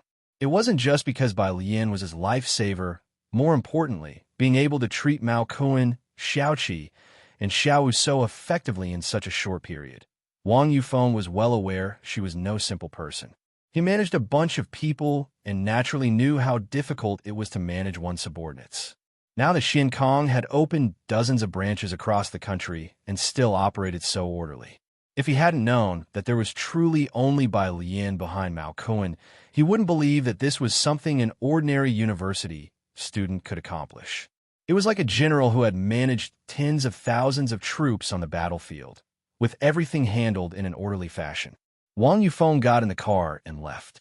Outside the Shanghai apartment, a red convertible sports car also arrogantly drove in.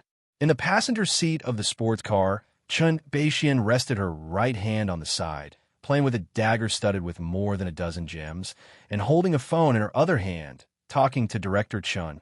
Wright didn't see him. Approaching Jiang University, Su Nanjing reduced the car's speed. After seeing Chun Beixian finish the call, he asked, "Who do you think you went to see tonight?" This was the hot topic of the evening after a cocktail party. At the White Tiger auction house, Wang Yufeng was not seen because he had last-minute gone to another appointment. It led countless people to speculate about which big shot he had gone to meet. Chun Beixian spun the dagger in her right hand, pondering. When she looked up, she saw a black car passing by and suddenly shuddered.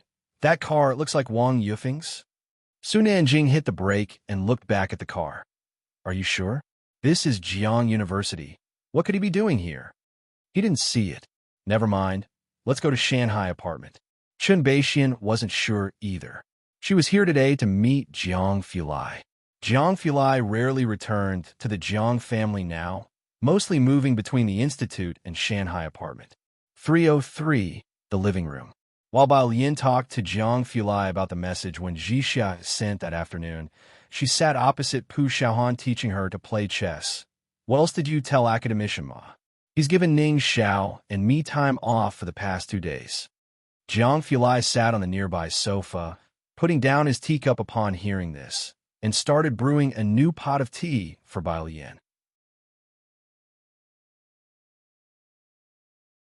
Chapter 808. 315. She is like a general fighting on the battlefield. A secret incident has occurred.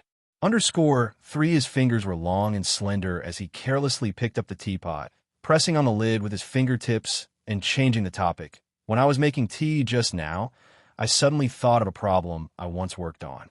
We launch a rocket from Earth. It goes around the sun and then returns to Earth, ignoring all other influences, its speed, and the motion equation. Tang Ming, who had just brought over a plate of fruit, upon hearing Jiang Fulai's voice, hurriedly tiptoed away from behind him, fearing being caught and questioned. While across from Bai Lian, Pu Xiaohan. The diversion was successful. Bai Lian had already begun pondering the problem. Jiang Fulai, seeing that she had successfully been diverted, did not dare to say more and simply handed the tea to her. It wasn't until Ming Donghyun called him that he went to the next room to see Chen Beixian and Su Nanjing.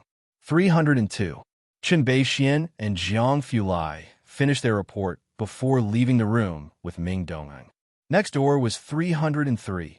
Chen Beixian sheathed her dagger into the sheath above her right knee, her gaze fixed on 303. Xiaoming, Miss Bai is here, right? Yes. Ming Donghyun was always concise.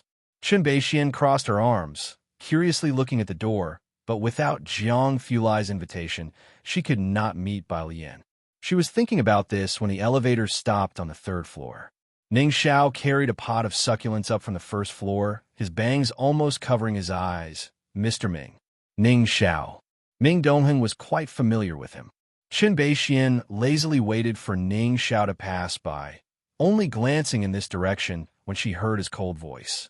That glance made her pause slightly. Ming Donghyun was about to take her downstairs when, after entering the elevator, he noticed Chen Beixian had not yet joined him. He looked at Ning Xiao's retreating figure entering 303 in puzzlement. Do you know him? Not really. Chen Beixian walked toward the elevator. He just looks a bit familiar, like my ex-boyfriend who died more than a decade ago. Hearing this, Ming Donghyun gave Chen Beixian a glance. Ning Xiao is 19 this year, meaning he couldn't be the son of her ex-boyfriend. Chen Baixuan's two stories were still talked about to this day by several people. One story was about helping an old lady across the street at the university entrance, captured in photos and posted on the school's forum. Su Nanjing and Director Chun had specifically gone to look at it. Even today, that old post could still be found on the forum. The group would often joke about it. Of course, they dared not mention these stories in front of Chen Beixian. The other was about her ex-boyfriend who had vanished without a trace, leaving her hanging for 12 years. Except for Chen Beixian herself, no one dared to mention it, even in private. 303. Ning Xiao placed the flower pot on by Lian's balcony and cracked open the window a little to let in air. Genius! Tang Ming sneaked onto the balcony, asking Ning Xiao about the problem Jiang Fulai had just asked. It's this one. Sister Lian only gave me a few sets of equations, then went to play chess with Xiaohan. Do you have any insight? Ning Xiao glanced at Tang Ming, his voice cold. The rocket needs to circle the sun twice before it can return precisely to Earth. Tang Ming finally had a trajectory map of a rocket in his mind. Right. After listening, he continued working on the formulas Bai Lian had given him. Ning Xiao closed the window, touched the red line on his neck, and returned to the hall. Bai Lian sat on the carpet beside the sofa, casually bending one leg, holding a white chess piece in her hand, waiting for Pu Xiaohan to finish thinking, while she talked on the phone with Director Chen. They've got the serum. Will the formula be exposed? Director Chen inquired. No, replied Bai Lian unhurriedly. The essential serum formula had been lost for so many years because its components were extremely precise, and not even experienced traditional Chinese medicine practitioners could discern the ratios, let alone foreigners. Director Chen replied very quickly this time. Good. They'll submit the report for approval. Saturday. Bai Lian was studying in the Jiang University Library with Ning Xiao, Yang Lin, and others. It had been a long time since they had all come to the library together. At 5 o'clock in the afternoon, Bai Lian checked the message sent by Wen Jixia. She was almost at Jiang University. Bai Lian packed up her things, ready to leave, when her phone rang. It was Xiao. His voice was trembling, but it was rather composed. Sis, I'm at Yinxiao District Hospital. Hurry over. Bai Lian paused in her steps and suddenly looked up. What happened? Tang Ming looked at Bai Lian. Bai Lian placed her notebook and computer into Tang Ming's hands and said to him and Ning Xiao, Ji Xiao will be here soon. Later you two take her to visit Professor Zhou's lab. I'm not available right now. Hospital. Officer Liu, the Mu clan uncle, was communicating with the traffic police, protecting Run Wanxian behind him. This child just turned 18, made a mistake due to nervousness, accidentally pressed the brake in the crowd. We will compensate the other party as we should. You can rest assured. We have already pre-deposited the medical fees. As soon as he arrived, He clarified his identity, and the police also knew he belonged to the Mu family. Mu Yining and Ji Xiaojun had done good business over the past year. Furthermore, after that family banquet, both the Gao family and the Zhang family were rumored to be associated with them, and the circle had gradually begun to take the Mu family more seriously. After the previous incident, everyone in the Yunxiao district had become more cautious. Today's traffic accident was nothing much for them.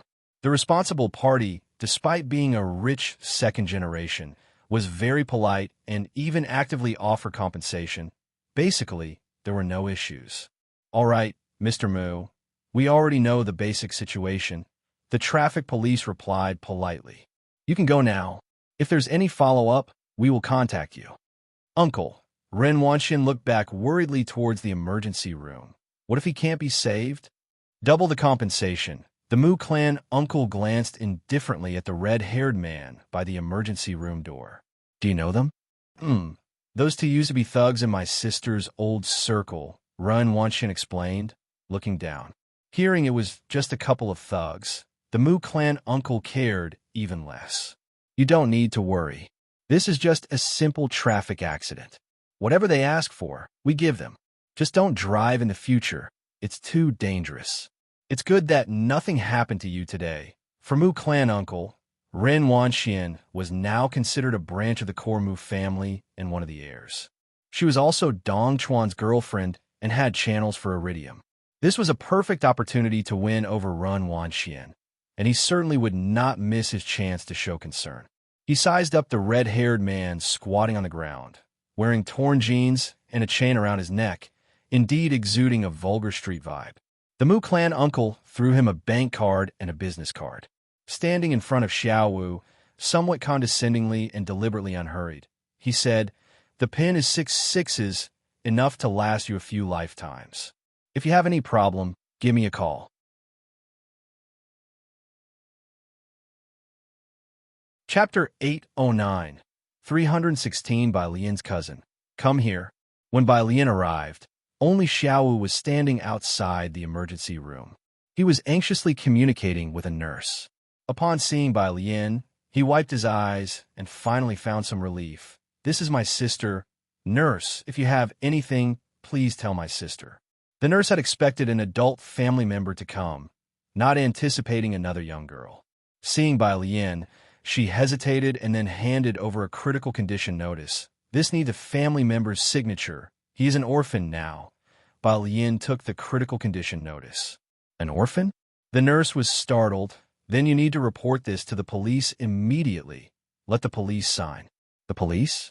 Bai Lian grabbed her phone and dialed Sun Fei, as the Yinxiao District Police Station was not far from here.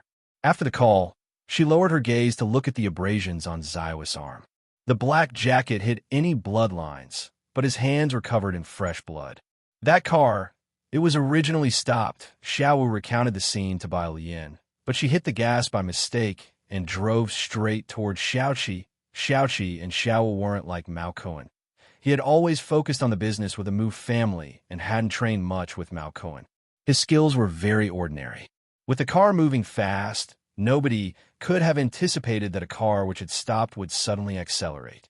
As Bai Lian listened, she quickly scanned the information on the surgery consent form. Her eyes lifted slightly. "Hit the wrong pedal? Where is the person responsible?" "Left." The traffic police let them go. Xiao Wu hesitated as he looked at Bai Lian. Both he and Xiaoqi had seen Ren Wanxian and knew that she was Bai Lian's cousin. So, when a Mu clan uncle handed over the bank card and business card earlier, Xiao Wu didn't act recklessly. Bai Lian calmly finished reading the surgery consent form, and when she saw the success rate, she subtly turned her head with a still calm voice. They left.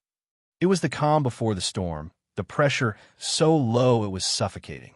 Xiao Wu handed the bank card and business card to Bai Lian. The Mu clan head did not care about Xiao Wu or Xiaoqi. Indeed, to the Mu family, most people in Jiangjing were nothing in their eyes, let alone Xiao Wu and Xiaoqi, who were referred to as hoodlums by Ren Wanxian. Having hit them was just that. Having personally come to the hospital to cooperate with the investigation was already commendable, let alone staying to apologize or wait for Zioki's condition. That was sheer fantasy. Listening to Xiaowu, Bailin looked down at the business card in her hand, Muzhendong. Her grip loosened. The gold-embossed business card slipped through her fingers, landing lightly on the floor. It's the Mu family, huh? Xiaowu only heard her few calm words, his back breaking out in cold sweat. In less than 10 minutes, Sun Fei, dressed in her duty uniform, arrived, and Xiaowu went to find the nurse he had spoken to earlier. The nurse confusedly emerged with the critical condition notice. The police station was 7 to 8 minutes away by car, reporting incidents, recording them, and driving over. It should take at least 30 minutes, right? How come this police officer arrived even faster than regular family members? Sun Fei showed her credentials to the nurse, then grabbed a pen and signed. Bailin, standing close to Sun Fei's height, held her phone beside Sun Fei. Watching her sign, she then asked, "Does malicious hitting count as a criminal offense?" Sun Fei had her notebook with her. She opened it. "You tell me." Criminal offenses require police intervention. Otherwise, they only treat it as a regular traffic accident that a traffic officer would handle. If hitting the gas in panic was an accident, it was unfortunately Ren Wanxian driving the car, and the victim was Xiaoqi. Jingbi 7x516. Bailin remembered Ren Wanxian's car license, her dark brows suppressing a storm. "I want the surveillance of that car." Mu family. After Mu Yining and Ji Xiaojun finished their meeting, Mu Zhendong and Ren Wanxian hurried to the company. In the office, Mu Yining was less amiable. Her stern gaze fell on both. "You are over an hour late. There was an accident on the road. We dealt with the traffic police for a while before coming back." Mu Zhendong explained to Mu Yining and inquired about the meeting. What proposals did the major shareholders suggest at the meeting? Mu Zhendong casually mentioned the meeting before asking about the company meeting with Mu Yining. Today's meeting dealt with iridium, and Ren Wanxian was also beginning to gradually take over some company duties. She was supposed to report on the progress at today's meeting. As they were speaking, Ren Wanxian, following behind Mu Zhendong, was unsettled. Just then, her phone rang inside her bag, startling Ren Wanxian. It was a call from Yinshao District Police Station. This ordinary traffic accident had escalated into a criminal case, requesting Ren Wanxian's cooperation with the investigation. Chapter 810, 316 by Lian's cousin. Come here. _2 It wasn't long before Sun Fei, accompanied by several police officers, arrived at the Mu family's place. They didn't handcuff Ren Wanxian, but simply said politely, "Miss Ren, you need to come with us." Mu Yining was startled. Mu Zhendong also set down his teacup. "Officer, has the investigation into this matter been concluded?"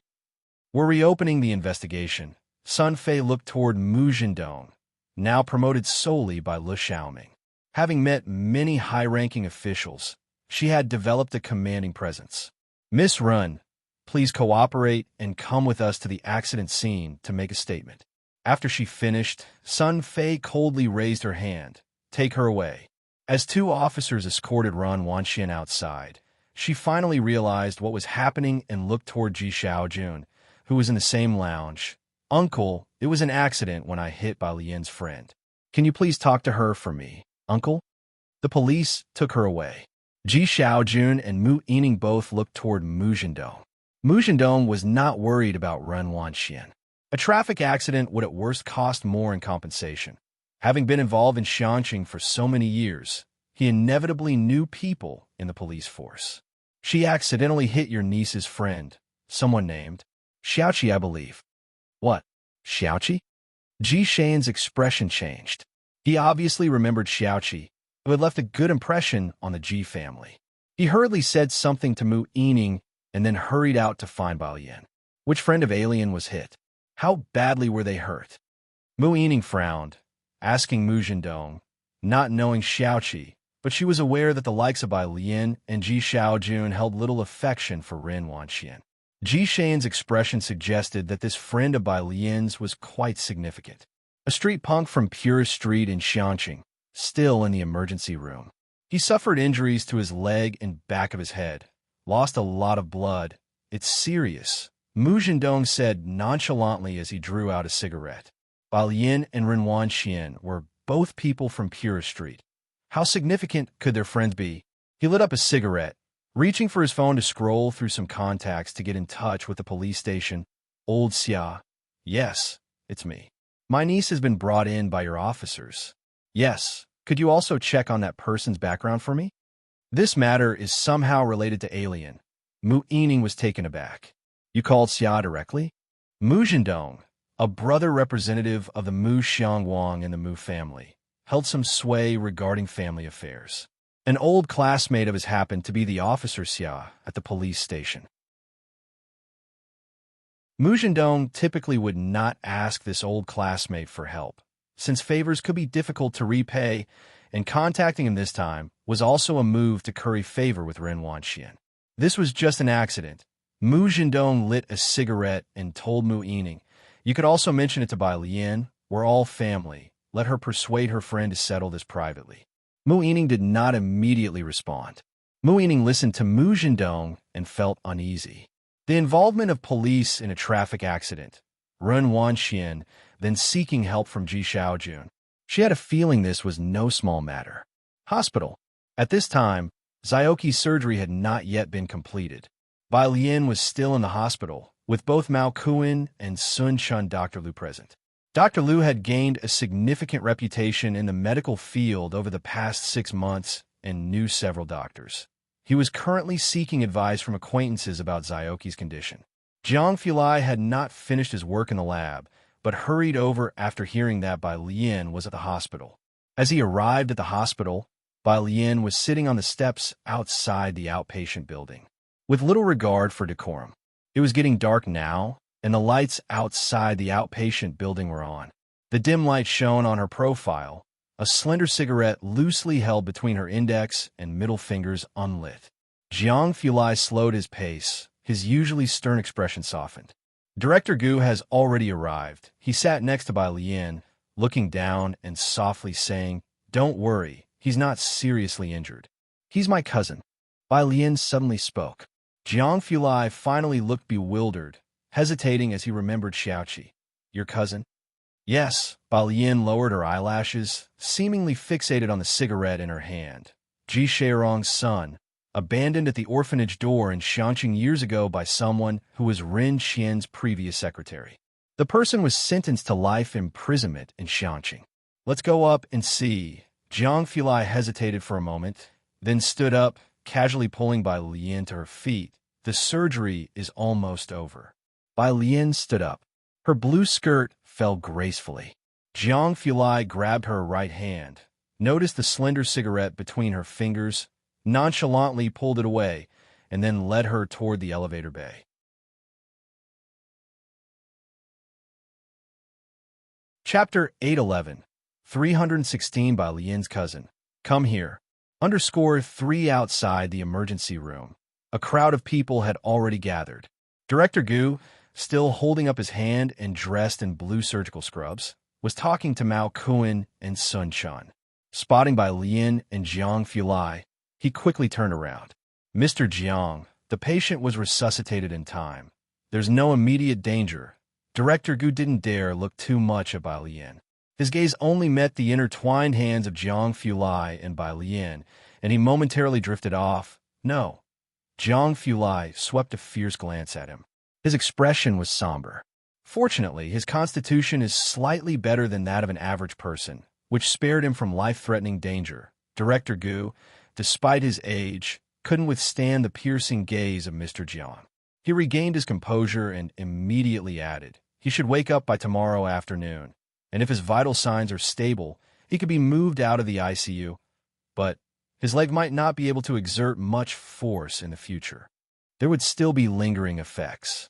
But to have rescued Xiaoqi today and brought him back to this state was already no small feat. The door to the resuscitation room opened.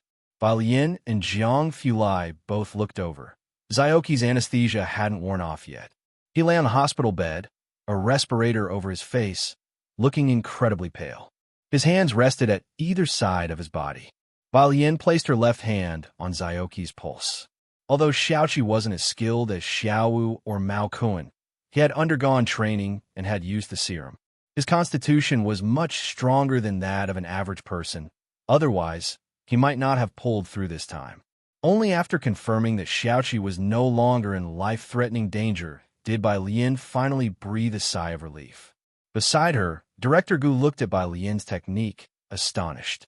As Bai Lian and Jiang Fulai followed the bed to the ICU with their group, Director Gu finally took off his blood-stained gloves and asked Ming Dongheng beside him, "Mr. Ming, who is that lady?"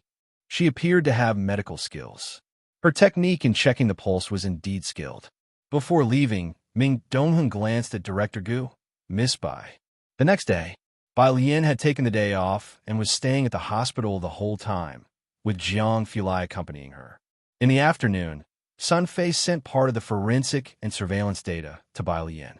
Since Bai Lian was pressing charges for attempted murder, the police naturally had to investigate, and indeed, there were significant issues with the skid marks and surveillance at the scene. Xiaoqi recovered very well and woke up at 4 in the afternoon. The nurse, surprised by his condition, attempted to remove his respirator. From the ICU, he could see outside the glass room where Sun Chun, Mao Kuan, Bai Lian, and Jiang Fulai stood. Zioki's lips twitched slightly, looking like he wanted to cough. The attending physician, under the pressure from Jiang Fulai, bit the bullet and recorded on the case file. His vital signs have all met the standards. He could be transferred to a general ward. Jiang Fulai stood by the glass window, his gaze fixed on the hospital bed, and spoke, "Transfer him now." Being transferred to a general ward meant they could go in to see Xiaoqi. The doctors and nurses transferred Xiaoqi to a general ward. Bai Lian and Jiang Fulai were like two towering figures constantly present in the hospital, leading people in Yinshao district, especially Chen Yongquan and Lu Xiaoming, to take notice. The two rushed to the hospital almost immediately after getting off work. Chen Yongquan even brought fresh flowers. Who exactly is hospitalized here? Lu Xiaoming, still the head of the local police station, hadn't received reports about Zioki's case. After all, a traffic-related attempted murder was a minor issue, not enough to disturb him.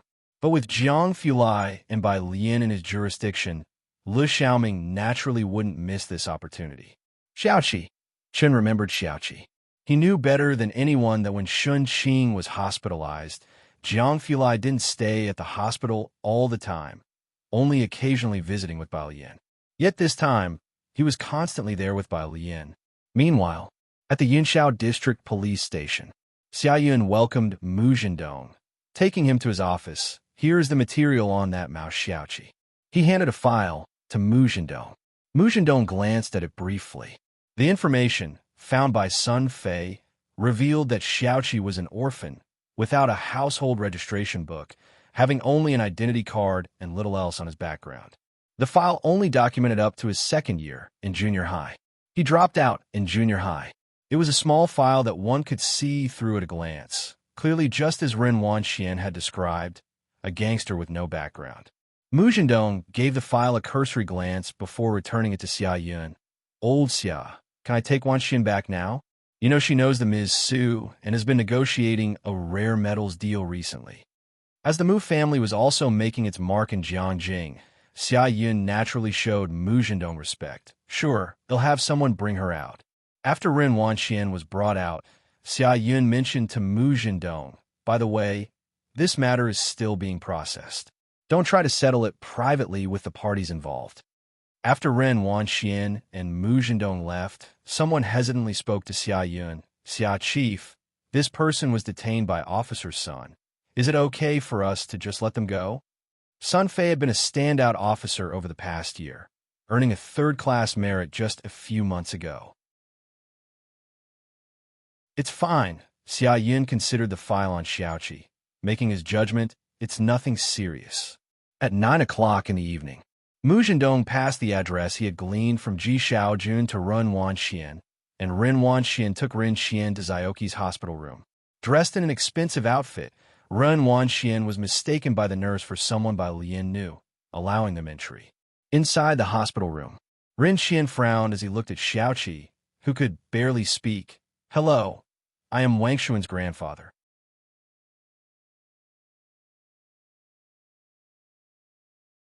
Chapter 812. Who gave you the courage of 317? Xiaoqi slept again after waking up in the afternoon. Mao Kuan and Sun Shan had just left. Xiao went to fetch boiling water. Quite a few people had visited him from the afternoon until now. Hearing Ren Xian's self-introduction, he turned his head to look at the visitor in the ward. Ren Xian was removed from his position last year, and after coming to Jiangjing during the new year, he had been staying here, dressed in meticulous clothing, looking thin and frail, his graying hair neatly combed, his murky eyes still conveying authority. Xiaoqi's calm eyes were undisturbed, just looking at the man who claimed to be Ren Wangshuan's grandfather, Ren Xian. He had met Ren Jiawei and was quite familiar with Bai Lian and Ji Xiaojun, but this was the first time meeting Ren Xian. Since his awakening, Xiaowu and Bai Lian hadn't mentioned any details about the car accident. It was only then that Xiaoqi found out the driver was Ren Wanxian. He didn't speak. It seemed he was tired. Comrade Xiao. Ren Xian looked at Xiaoqi and frowned again. Xiao pushed the door and entered from outside. He didn't recognize Ren Xian, but remembered Ren Wanxian. Upon hearing from Bai Lian and Sun Fei that Ren Wanxian had intentionally hit someone, he put the kettle on the ground. "What are you doing here? Get out quickly." He reached out, intending to show them out. Xiaoqi didn't say a word, and Ren Xian really became anxious. "They'll send you abroad for further studies, and besides, whatever compensation you want, I can make it happen. Just agree to settle this privately. She's the only granddaughter I have raised since she was little. She accidentally hurt you, and I apologize on her behalf. I will educate her properly in the future. Please understand an old man over 50 years old." Ren Wanxian was brought up by Ren Xian single-handedly, and knowing she had spent a night in the detention center, he genuinely felt distressed. Mu Zhendong had just bailed her out, and he brought Ren Wanxian directly to find Xiaoqi. "What accident?" Xiaowu started scolding. She sped up instead of stopping, even though we had already stopped. "It's only because our Xiaoqi was lucky to survive, and you think you can lightly gloss over it with a casual accident?" Ren Xian kept pleading. Xiaoqi's eyes stared at the ceiling, his eyelashes fluttering, but he didn't speak. Previously in Xiangqing, a man of high status, the leading authority, now humbly pleading with a small-time delinquent for his granddaughter. These were family members. He had read storybooks in the orphanage. Crocodiles protect their young in their mouths when in danger, releasing them to safety later, and during rains, eagles shield their eaglets with their wings. Xiao was the one with the frail body, discarded by his parents due to his prominent pain nerves. Because he was often bullied and cried by the king of the children, they were isolated. He and Xiao left the orphanage in middle school, scrounging together living and school expenses, around the time when school fees for the second year of junior high became unaffordable and he had to drop out. He too had thought how nice it would be to have a father and a mother. Xiaoqi closed his eyes, not looking at Ren Xian. "Please leave." Ren Xian had shown enough sincerity, originally thinking these offers would quickly sway the mind of a young boy. Yet the answer was still the same. He was becoming impatient, his tone taking on an instructive authority. "Comrade Xiao, I don't want to make this a big deal. I'm seriously negotiating with you. Do you really think this accident will lead to a case? We are offering as much as we can. There's no more to give. Where are your elders? Call them out. I want to talk to them." He still thought Xiaoqi was dissatisfied with the offer. Ren Wanxian had been silent all this time, watching Xiaoqi's face, her hands hanging at her sides slightly clenched. "Get out now." Xiaoqi had still been listening. At the mention of elders, he finally couldn't hold back anymore and physically escorted the pair out the door. The nurse outside was startled to see Xiao escorting out the two recent visitors, not knowing who was staying in the ward, although various hospital leaders had visited. She had been the one to allow the recent guests in, never expecting them to be escorted out by Xiao. She memorized the faces of Ren Wanxian and Ren Xian, making a note not to let them in next time. Downstairs, Ren Xian exited the elevator. Turning back to look at Ren Wanxian, he said in a low voice, "I'm going to find Jiawei. You go look for Mu Zhendong." Finally snapping back to reality, Ren Wanxian made a phone call to Mu Zhendong. Mu Zhendong had gone to see Xia Yun that afternoon, and did not accompany Ren Wanxian to find Xiaoqi, as this matter didn't require his involvement. If not for Bai Lian being in the middle, neither Ren Wanxian nor Ren Qian would have taken any action. He had booked a private room to drink with Xia Yun. When Ren Wanxian arrived, they hadn't finished their meal yet. Having spent so much time with the Mu family, participating in numerous gatherings, she had developed a certain degree of composure. Uncle, he doesn't agree to a private settlement. He listens to my cousin, but my cousin wants to see me.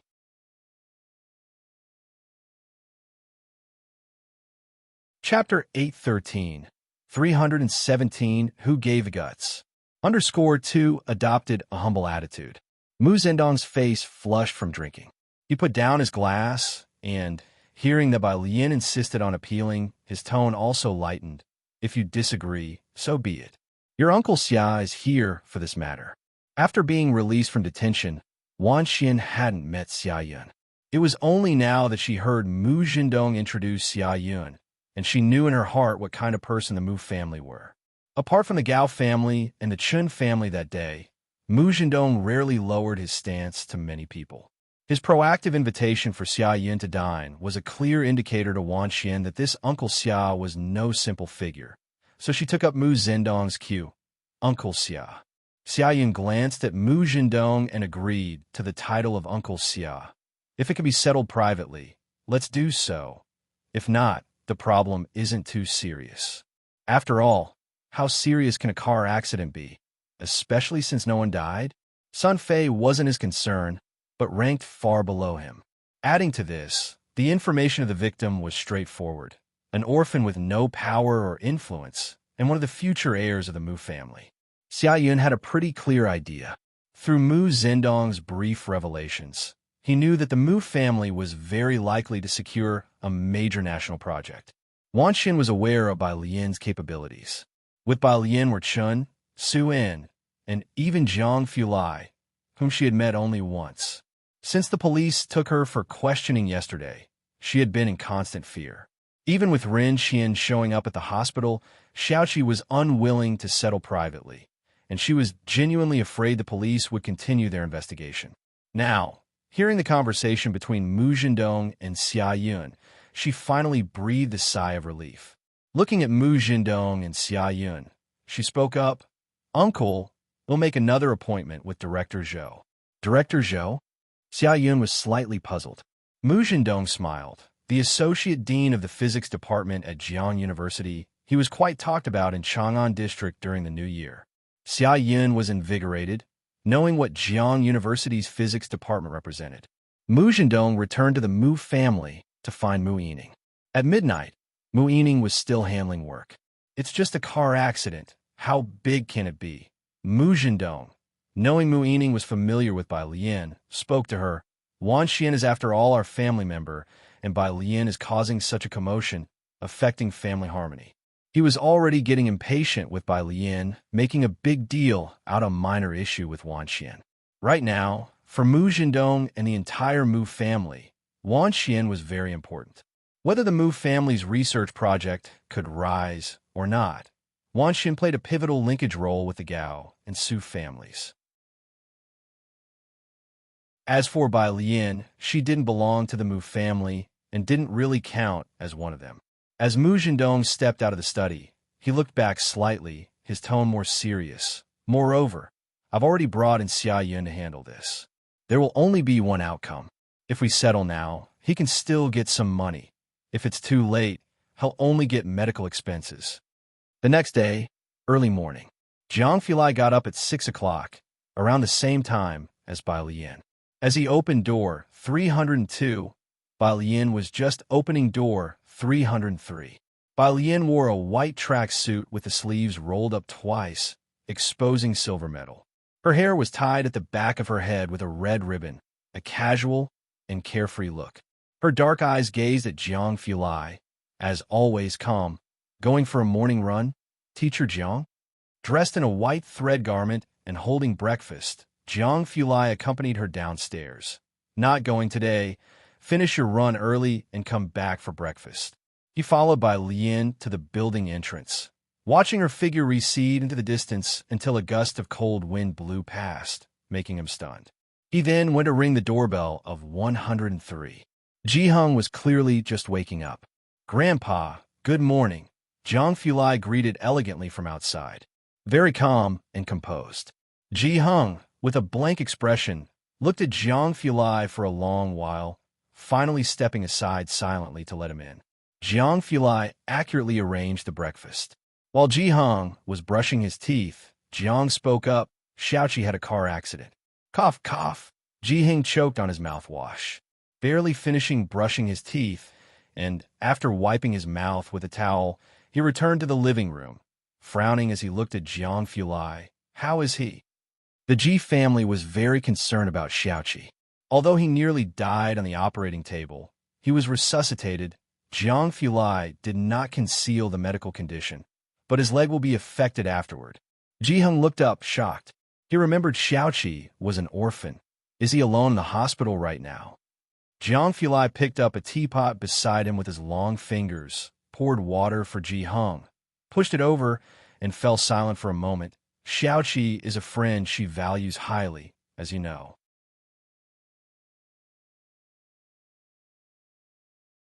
Chapter 814. Who Gave the Courage? _3 Ji-hung raised his hand and picked up the teacup. He knew that Jiang Fulai was referring to Bai Lian. As a natural favorite among the people of Shanqing, Bai Lian was especially fond of Xiaowu and Xiaoqi, who were orphans, and thus received more of her care. However, Ji-hung didn't understand why Jiang Fulai suddenly mentioned Bai Lian. "It was your granddaughter who hit Xiaoqi." Jiang Fulai's eyes drooped, his tone calm, like a nobleman. "She did it on purpose. I will sue your granddaughter on behalf of Xiaoqi. I'm not sure what the sentence will be, but there will definitely be a punishment." Ji-hung stared blankly and still held Jiang Fulai's teacup in his hand. He didn't drink from it. Jiang Fulai was not surprised. He patted his sleeve and got up. "Of course, I hope you won't mention this to her or Uncle Ji. If you truly wish to plead for your granddaughter, you can come to me." Morning. Bai Lian still went to the hospital to check on Xiaoqi, given that yesterday Jiang Fulai had spent the day with Xiaoqi because Bai Lian recognized him as her cousin. Today, he had to deal with the affairs of the Jiang family and also find Qi Yundai. For now, he would drive her to the hospital. Sitting in the passenger seat, she lowered the window halfway, facing the cold wind, and spoke to Jiang Fulai. "He originally had the chance to attend Jiang University with me." Jiang Fulai drove the car to the hospital entrance and slowly stopped. His cold fingers rested on the steering wheel as he spoke unhurriedly. "You really are Xiaowu and Mao Kun's biological sister. Without Xiaoqi, it's uncertain whether Xiaowu could have grown up in the orphanage.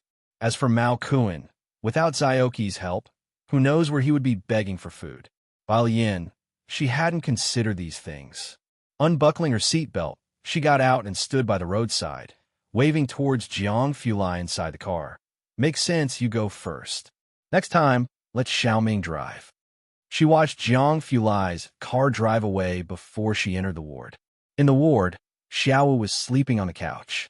Only Qing was there, carrying a large pot of soup. She sat in front of the hospital bed, spoon in hand, and fed Xiaoqi, speaking softly. "Look at this child. Drink more soup to nourish your legs and brain." "What a plight." "Aunt, how did you come here?" Bai Lian was startled to see Qing. "Ah." Qing fed another spoonful, looking at Bai Lian. "Your grandfather mentioned it this morning, so I hurriedly stewed a bowl of soup and brought it here. It's not right for only Xiaowu, a child, to be here with such a serious injury." In Qing's eyes, Bai Lian and the others were all still children. "Sister." Xiaoqi felt somewhat embarrassed as he saw Bai Lian. Xiaowu, having dozed off for a while, immediately awoke when he saw Bai Lian approaching. "Sister, the doctor said they need you to come." Bai Lian nodded. She was about to find the doctor anyway, to ask about Xiaoqi's leg. Xiaowu followed behind Bai Lian. The hospital was very concerned about Xiaoqi's condition and treated Bai Lian with exceptional courtesy. They provided all the information she requested. "This is the situation," the doctor explained. "If he recovers well from here on, His daily life won't be impacted, but he won't be able to run long distances or engage in excessive physical activity. Thank you, doctor. Bai Lian took a photo of the information with her phone. She then sent it to Lance, asking for his help in assessing it. Bai Lian couldn't understand the Western medical terms and would have to wait until Xiaoqi's bones healed to be sure. The director escorted her out. Xiao was standing across from the office door, arms crossed and leaning deeply against the wall, his bright red hair extremely conspicuous. When Bai Lian came out, he followed behind her. Sister. Bai Lian walked towards the ward. Speak. Last night Wan Xian and her grandfather came. Xiao Wu explained the situation from last night to Bai Lian. Xiaoqi didn't sleep until 3 in the morning. Bai Lian suddenly stopped in the corridor of the inpatient department, still holding her phone in conversation with Lance. Her hand turned pale with tension, revealing blue veins. Raising her usually downy eyelashes, her voice became menacing and cold. She was released? Xiao was somewhat afraid to look at Bai Lian. As the elevator at the end of the corridor opened, Mu Yining, having gotten Bai Lian's address from Ji Xiaojun, came with a bouquet of flowers and supplements. As she stepped out of the elevator, she rushed over to Bai Lian, alien. Bai Lian turned slightly, her cold, deep eyes staring at Mu Yining. This was the first time Mu Yining faced such a strong aura from Bai Lian, and she was slightly taken aback, thinking how intimidating her niece seemed. Bai Lian slightly turned aside, her gaze falling on the flowers Mu Yining was bringing for the patient, her voice light and airy. Have you also come to plead for Wan Xian? Her voice was emotionless. A warning bell went off in Mu Yining's head, and indeed she had come to plead. But feeling that Bai Lian's response was off, she quickly corrected herself. No, I came to see your friend. It was my car that Wan Xian used, so indirectly, I'm sorry for your friend. Bai Lian's phone rang. She looked at Mu Yining for a long moment, then took the call. It was Lu Xiaoming. Miss Bai, I believe I heard that you know my nephew's fiancée. He finished speaking, but Bai Lian didn't respond for a long time. The line was silent. Lu Xiaoming grew uneasy. Miss Bai. Mr. Lu. Bai Lian walked to the window of the corridor, looking down at people below, and said flatly, in your department, suspects accused of intentional homicide are already free to leave the detention facility.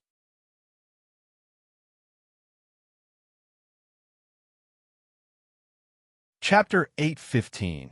318 Extraordinary Xiaoqi on the other end of the phone. Lu Xiaoming was still in the office today. He was the only member of the Yu family involved in politics, holding significant influence within the family, and people generally informed him of major family matters.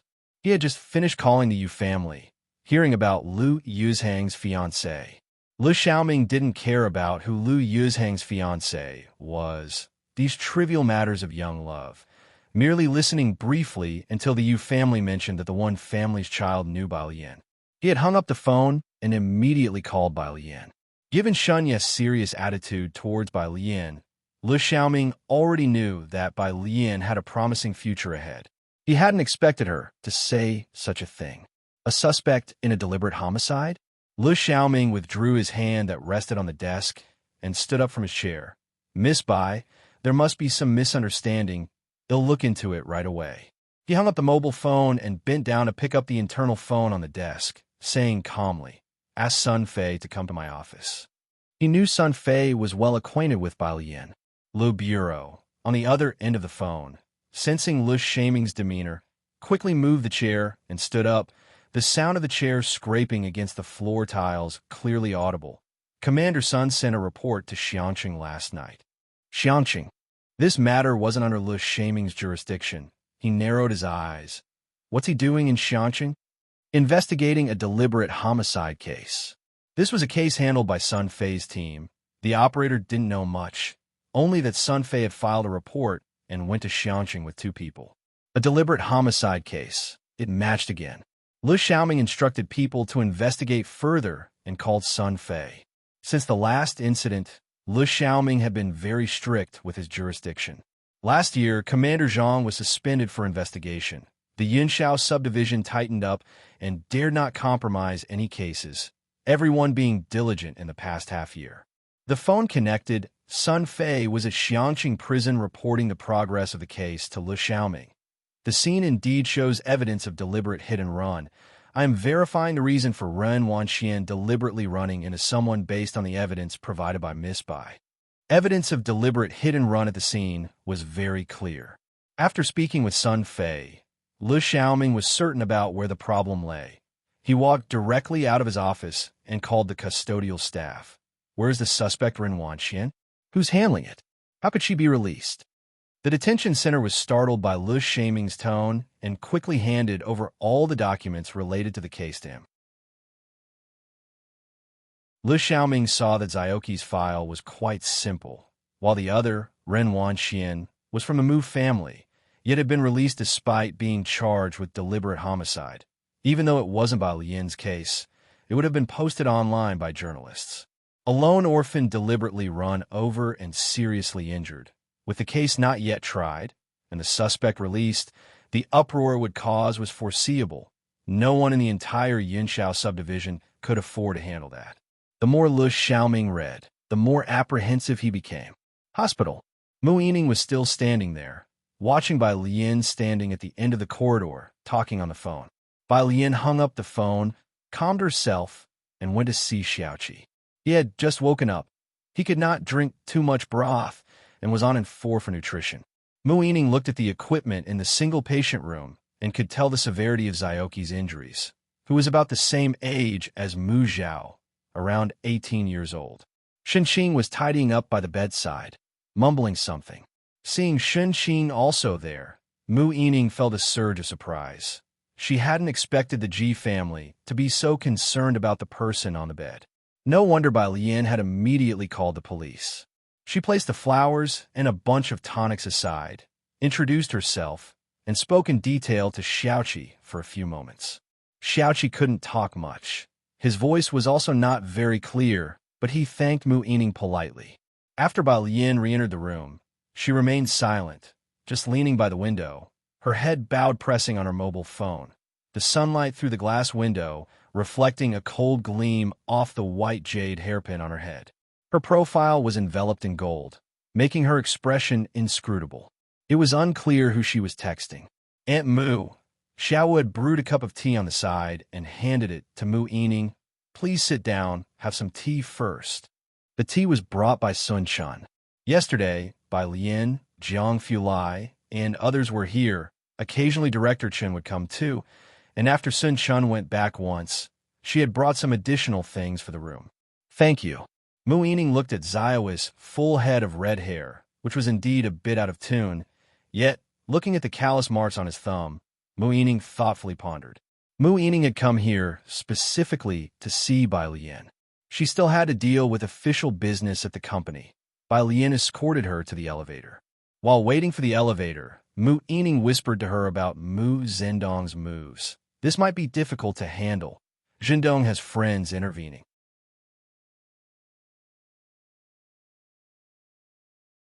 Chapter 816, 318 Extraordinary Xiaoqi_2 Bai Lian gave a nonchalant.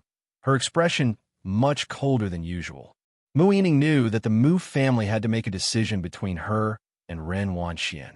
Arriving at the Mu family, Ji Xiaojun was meeting with a business partner while Mu Yining, after finishing her paperwork, went to Mu Zhendong's office. Mu Zhendong raised his hand, dismissing his secretary, and leaned back in his chair, looking surprised. Are you saying she insists on pursuing this matter with the outsider to the very end? Let's leave it to the police, Mu Yining suggested, massaging her temples. Alien and her group take the victim very seriously. You shouldn't get involved. Mu Yining had been managing the business for many years, and, though she hadn't achieved anything remarkable, she hadn't made any mistakes either. She must have her reasons for saying this. Hearing her say this, Mu Zhendong took out his cigarettes, lit one, and thought for a long while. I still don't understand why she cares so much, but Wanxian can't be implicated this time. About 10 minutes later, Mu Zhendong put out his cigarette in the ashtray and stood to grab his coat. She's still waiting for me downstairs. Mu Zhendong, a businessman, habitually assessed risks and benefits. Ji Shan's connections from last time were indeed considerable, But since then, Bai Lian hadn't made much of an impression, and Mu Zhendong had seen very little of her. Mu Zhendong didn't even know whether Bai Lian still had any dealings with Chen Yongquan. On the other hand, Ren Wanxian seized the opportunity, successfully broke into the circle of socialites, and constantly shared photos with her friends. It was very vain, but the effect was clear.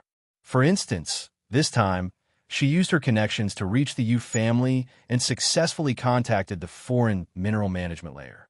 Ren Wanxian was seriously embracing her identity as part of the Mu family, having even changed her surname in the family registry, unlike Bai Lian, who never really saw herself as part of the Mu family. Downstairs, after getting assurance from Xia Yin the night before, Ren Wanxian wasn't panicking at all. She patiently waited for Mu Zhendong to come downstairs. Mu Zhendong subtly communicated Mu Yining's stance to her, effectively siding softly with Bai Lian. Sitting in the back, Ren Wanxian pursed her lips slightly and, after a long moment, spoke, "Uncle, today we are meeting Miss Yu and her mentor's friend, that gentleman who has a bundle of resources." Mu Zhendong sat up straight, a look of surprise evident on his face. "That's great news. It'll notify the board. Having materials would qualify them to apply for the Heavy Industry Research Institute. In Jiangjing, no one knew that Miss Yu had these connections." "Uncle," Ren Wanxian pursed her lips again, hesitating for a moment. "Let's not intentionally inform Annie about this." Clearly, she wanted to exclude Mu Yining from the matter. Being a young girl under 20, it was normal for her to feel upset and emotional, and Mu Zhendong tacitly approved her approach without objection. With Mu Yining not involved, it was easier for him to take full control. Ren Wanxian took Mu Zhendong to the dining location where they had a pleasant talk. Just as they finished eating and came out, they saw police cars parked on both sides of their vehicle. The leading officer confirmed Ren Wanxian's identity and coldly showed her the arrest warrant. "Ren Wanxian, please come with us." Qi Yundai had acted quickly, already gathering a portion of the evidence and appealing to the court. Once the court approved, today it was not a detention order, but an arrest warrant. Ren Wanxian was once again taken to the detention center. This time, to be precise, it was an arrest, and the issuance of the arrest warrant essentially meant a likely sentencing. Ren Xian and Ren Jiaowei were completely unable to remain seated. Calling Ji Xiaorong to hurry back, they promptly sought Ji Heng. Both deeply understood Bai Lian's temperament, especially Ren Xian, who had long experienced Bai Lian's stern nature. Having led several classmates from Xiangqing to Jiang University, he knew Bai Lian was no ordinary person. Sometimes, he even envied Ji Heng for having such a granddaughter, a proud and resolute bone. "I can't discuss this with Alien." With Jiang Fulai's early warning, Ji Heng wasn't foolish. He lit a large cigarette, his tone somber. "Let's leave the decisions to the police, whether it was intentional or not. The police will figure it out." He slid the check that Ren Jiaowei gave him across the table back to her. "She is your own granddaughter." Ren Xian couldn't believe what he was hearing as he stood up. "Can you really be so heartless as to watch your own granddaughter stay in the detention center?" Bai Lian entered using a password. Today, dressed in a white tracksuit, she brought a chill from outside as she entered. Her gaze gravely fell on the two people in the hall, and her ink-stained eyes landed on Ren Jiaowei. Without a word, but with an aura of restrained power, Ren Xian, who had managed Xiangqing for many years, felt her invisible pressure and stopped.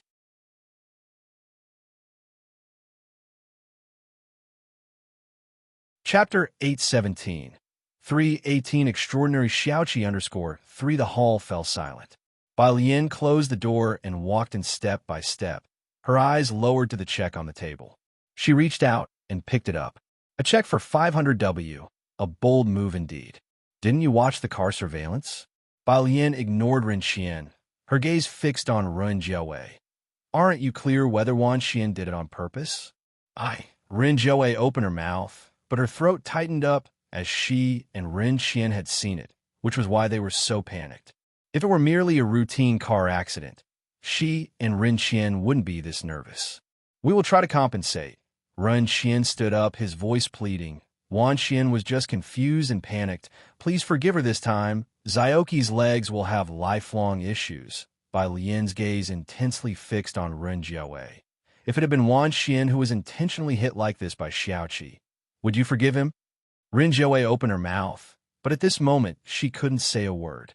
If someone had intentionally hit Ren Jiawei, she would bankrupt her family just to make them pay the price. Xiaoqi is still in the hospital. Bai Lian took a step forward. Ren Jiawei wasn't wearing high heels today, and she was a bit taller than Ren Jiawei. The pressure was immense. Ren Jiawei, have you visited him? Ren Jiawei, under her gaze, involuntarily staggered backwards. She stared blankly at Bai Lian, unable to utter a word. Xiaoming. Bai Lian turned around, no longer looking at them. Ming Dongheng had been hidden by the door all along, and as soon as Bai Lian spoke, he entered, took one in each hand, and dragged the two of them out of building number 5. Ren Xian stood in the cold wind, saying to Ren Jiawei, Ji Xiaorong hasn't returned yet? What about Mu Zhendong? You should call him. In the past, Bai Lian had always been meticulously polite to them in front of Ji Heng. She considered Ji Heng's feelings and would not break off relations openly. But now they realized Bai Lian was serious this time. Ren Jiawei said nothing, just stared blankly at the lit lamp of 103, feeling the palpable disappointment Bai Lian had shown towards her moments ago. Disappointment. What was she disappointed about? Ren Jiawei clutched her chest, feeling uneasy. Meanwhile, it had been a long time since Qi Yundai heard about Bai Lian's cases, the last time Bai Lian and Zhang Fulai jointly handled the Zhang Xiai's case. Although Zhang Xiai's was not smart, compared to Zhang Fulai, Bai Lian could be considered foolish. But that was only relative to them. Over the past year, Zhang Xiai's had become Qi Yundai's favorite pupil, even though his style was somewhat influenced by Bai Lian and Zhang Fulai. Qi Yundai taught Zhang Xiai's mostly about obeying the law. The Zhang family owned extensive land. Chief Chun took Qi Yundai to the council hall, and along the way, the two speculated about who this Xiaoqi really was. Chief Chun knew Xiaoqi was connected to the Qinglong Bar on Bacter Street. He is backed by people from the Qinglong Bar. Qi Yundai nodded, but that didn't seem enough reason for Bai Lian and the others to be so concerned. This case was a rather ordinary car accident, except the party at fault had a suspicion of intent. Zhang Fulai and Bai Lian seemed to care a bit too much. Chief Chen had not yet clarified the details. The two entered the second floor from the outside. Zhang Fulai, standing on a second-floor platform, had a solitary and thin aura. I heard the other person is Miss Bei's cousin. Qi Yundai whispered, clarifying their relationship for the station's lawyer. Should I? Outside. Chen Beixian came in with a young woman. I've brought the person. Sun Fei had never seen Zhang Fulai, and the flight from Xiangqing had startled her. In less than 5 hours, she had arrived in Jiangjing without any transfers. She lowered her eyes, not daring to look at Zhang Fulai, and simply handed over a recording and a transparent plastic bag containing a hair follicle. Zhang Fulai turned around, signaling Chief Chun to proceed. His features were cool. Take Wang Xuan's hair and have the lab rush the comparison. Chief Chun left puzzled with Sun Fei. Once they were out of the council hall, Chief Chun finally heard part of the backstory from Sun Fei. This information exploded in Chief Chen's ears like thunder. Yinshao District Police Station. Lu Xiaoming received Wang Xuan's hair from the police officer and handed it over to Chief Chun. It was then that Xia Yun arrived at the police station. He had been out handling a case all afternoon, had called the station several times, but Wan Xian had still not been released, so he directly went to Lu Xiaoming's office. Chief Lu, about Wan Xian. Xia Yun opened the door and saw Lu Xiaoming standing respectfully by the office. Sitting in the office chair was none other than their boss in Yinshao District, Chen Yongquan. Xia Yun was startled, too taken aback to question about Wan Xian. He respectfully addressed the figure. Boss Chun. Chief Chen glanced at Xia Yun, said nothing, just stood up with the hair and left. Lu Xiaoming respectfully saw him off, and Xia Yun, puzzled, joined Lu Xiaoming in escorting Chief Chen to his car. After he left, he finally expressed his surprise. Boss Chun, why did you find time to come here today? Lu Xiaoming did not answer, only asked, was it you who released Wan Xin yesterday? His voice was stern. Xia Yun sensed something was wrong. Chief Lu, it was just a traffic accident. The other party I carefully investigated is an orphan. An orphan? Lu Xiaoming looked at him, shaking his head. Aside from him making Miss Bai and young Master Jiang wait in the hospital for a day, do you know who else called me this afternoon? The general manager of Azure Dragon, executives from the Dawson family, and the official committee of the Xiankong Cooperation Department.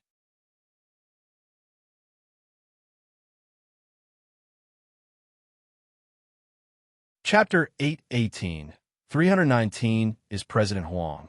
Qi Lu. All these are hot topics in Jiangjing. Without mentioning Azure Dragon, the Dawson family is one of the top mysterious global families, while Xiankong is regarded by ordinary people as just a recently popular traditional Chinese medicine company. However, since Xia Yun graduated from the military academy, she was well aware that behind Xiankong stood an entire legion. The prescription was under top secret status. Upon hearing Lu Xiaoming's words, Xia Yun's heart suddenly sank. Xiankong? This Xiaoqi, who exactly is he? Chief Chun came here because of his affair. Lu Xiaoming pulled out a cigarette and bit down on it, his expression grave. One of the initiators of Xiankong, the representative who signs contracts with the officials. Xia Yun. Ah, Xia Yun, you've stayed in Jiangjing for so long. How could you be confused about such a matter? The backer of Xiankong? I clearly checked. In this circle, which Master Player doesn't have a bit of insight. The Mu family has indeed also been noticeable lately. Ren Wanxian is someone who would grasp any opportunity tightly, and Xia Yun had also estimated the stakes she put forward. Ren Wangshuan's circle of friends. All the photos posted are from the socialite circles. Though she might only stand at the fringe, but who doesn't recognize that Miss Su in the center of the group photos? Everyone knows she could squeeze into this circle. Her phone contacts are all with people like Mu Yujun from elite families and certain professors. Even then, Xia Yun dared to make a move only after checking up on Xiaoqi. Clearly an orphan who didn't even finish middle school, Xia Yun didn't understand how come within a day, Chief Chun and his team had come to inquire about this minor traffic accident. He was momentarily breathless and looked at Lu Xiaoming. He's an orphan, right? But think about it. Why would the Mu family people come to you for an orphan? Lu Xiaoming saw what he was thinking at a glance. He took out a lighter from his pocket, cupped his hand around the lighter to light his cigarette. Hasn't Zhang Yiliang's case served as a warning to you yet? Lu Xiaoming exhaled a stream of smoke, looked at Xia Yun, and shook his head. Sun Fei's car stopped at the gate. She got out of the car. Only then did Lu Xiaoming see Sun Fei. He removed the cigarette, surprised. Weren't you in Xianqing? She had been at Xianqing prison waiting for someone that morning. How could she have returned by now? I came back earlier. Sun Fei holding a stack of documents. Chief Lu, I am here to hand over Ren Wangshuan's case. Lu Xiaoming looked at Sun Fei somewhat emotively and led her inside. Bai Lian turned to Sun Fei whenever there was an issue, which showed how much she valued her. Also this time Sun Fei had made an appearance at Bai Lian's and Chief Chen's. President Mu. In the office of the Mu family, Assistant Wang handed her some documents to handle.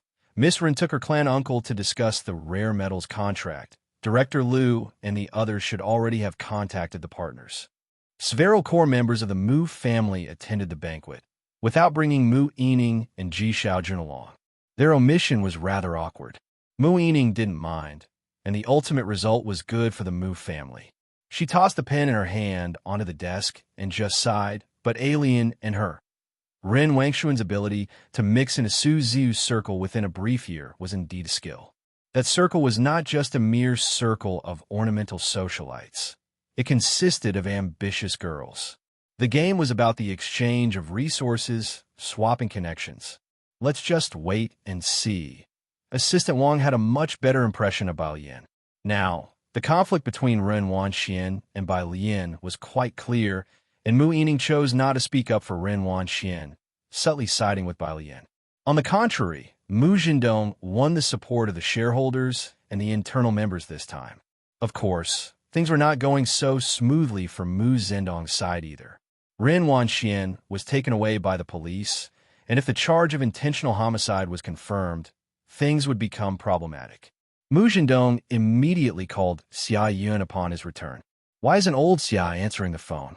Mu Zhendong looked at his phone, pacing back and forth in his study. He tried calling several times to no avail. Later on, the phone was just switched off. What on earth was happening? Mu Zhendong's brow furrowed. The Dong family called at that moment, inquiring about Ren Wangshuan's situation. Her phone had been confiscated by the police and was unreachable. Ren Wanxian was Dong Chuan's girlfriend. The two families had basically set a wedding date already, and the Dong family had noticed Ren Wangshuan's recent behavior. To them, the car accident was simply not a concern. They just considered it to be a freak accident. Dong Chuan hung up the phone, his brow slightly furrowed. What's wrong? Elder Dong noticed his expression, surprised. Dong Chuan stood up to grab his coat. She's been detained again. Seems like Bai Lian is insistent on prosecuting her.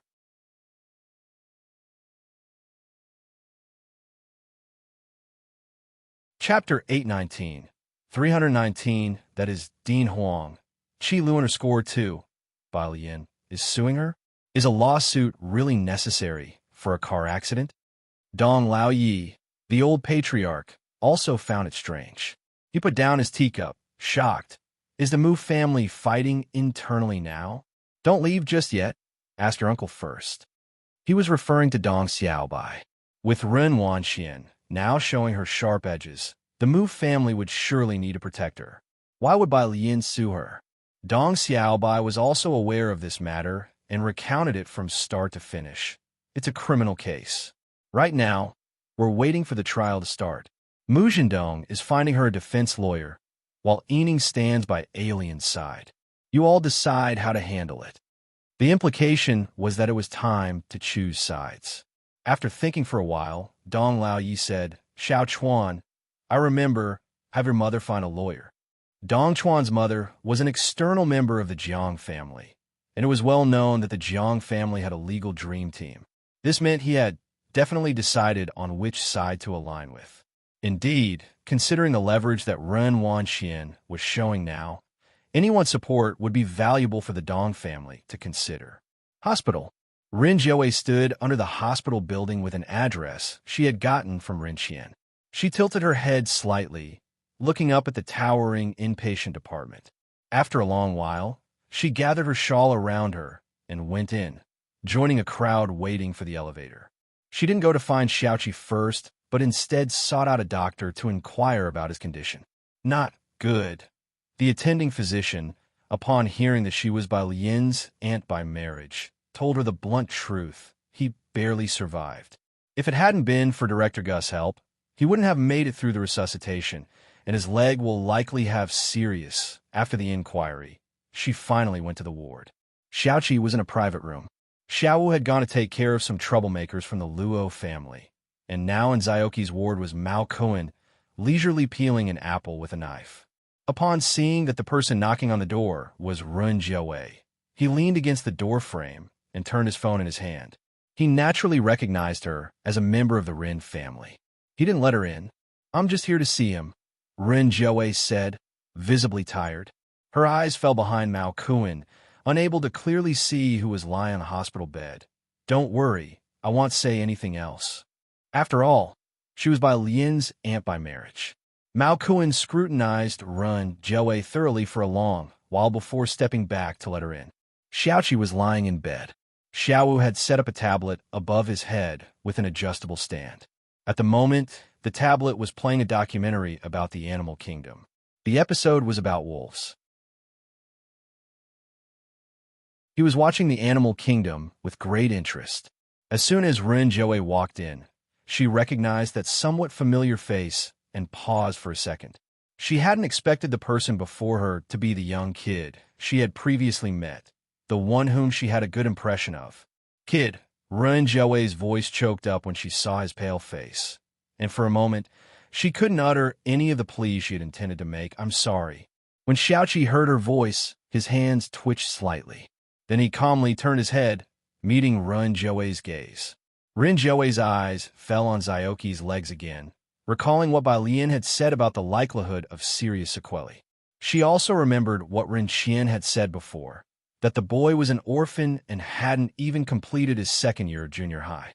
If they threw money at him, he would definitely compromise. He hadn't even finished his second year of junior high. Ren Jiaowei was emotionally overwhelmed. "I'm sorry." She left a check for Xiaoqi. "Consider this a little gesture from your aunt." Before Xiaoqi could respond, she immediately left the ward, catching her breath in heavy gasps against the wall outside the door, her mind replaying the doctor's words. Inside the ward, Mao Kuan looked at the closed ward door and approached Xiaoqi's bedside, eyeing the left check. 500W? They really are rich. He flicked the check, suddenly remembering. If we accept this, won't they accuse us of extortion? Mao Kuan had talked with Zhang Xiais a few times and had been led astray. Give it to sister. Xiaoqi shifted his gaze back to the animal kingdom. Okay. Mao Kuan nodded, reached out, and placed the flowers brought by Run Jiaowei at Xiaoqi's bedside. This aunt is much better than that old man Run. She's quite reasonable and quite nice too. Xiaoqi kept watching the TV, and after a long while, he let out a soft In the end, Run Wangshuan's case was classified as a criminal one. The trial will be held in Yinshao District Court. Mu Zhendong hadn't signed the metal trade contract, yet due to delays caused by Run Wanxian. These past few days, he had pulled many strings for her. Xia Yin hadn't provided any responses yet, which surprised Mu Zhendong, but he didn't have time to get to the bottom of it. The court summons had already been issued. He stood up from a chair in the rest area with Dong Chuan and raised his hand. Lawyer Song, thank you for your trouble. No problem. Song Shi also stood, shaking hands with Mu Zhendong. As long as there is no motive, you shouldn't worry too much about this lawsuit. At most, it will result in humanitarian compensation.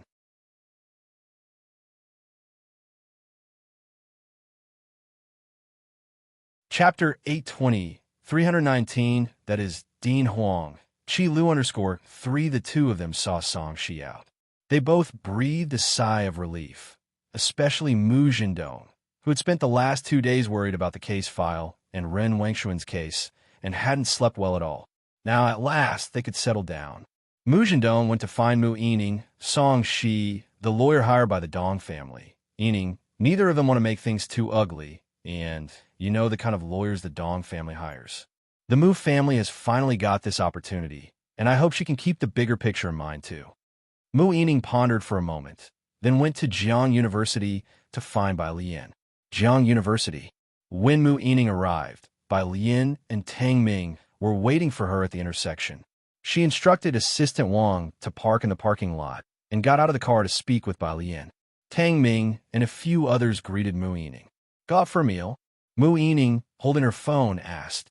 No, thanks. Bai Lian shook her head, her left hand holding a black laptop and wearing a loose white blouse, standing straight. I have to go to the lab later. Mu Yining wondered why Bai Lian was going to the lab later, since she was just a freshman. However, she didn't think much about it, and told Bai Lian about Mu Zhendong hiring Song Shi. The lawyer hired by the Dong family comes from a very capable legal group. She naturally would not offer Bai Lian a settlement, as Mu Zhendong had suggested. She only relayed Mu Zhendong's message to Bai Lian. The Dong family?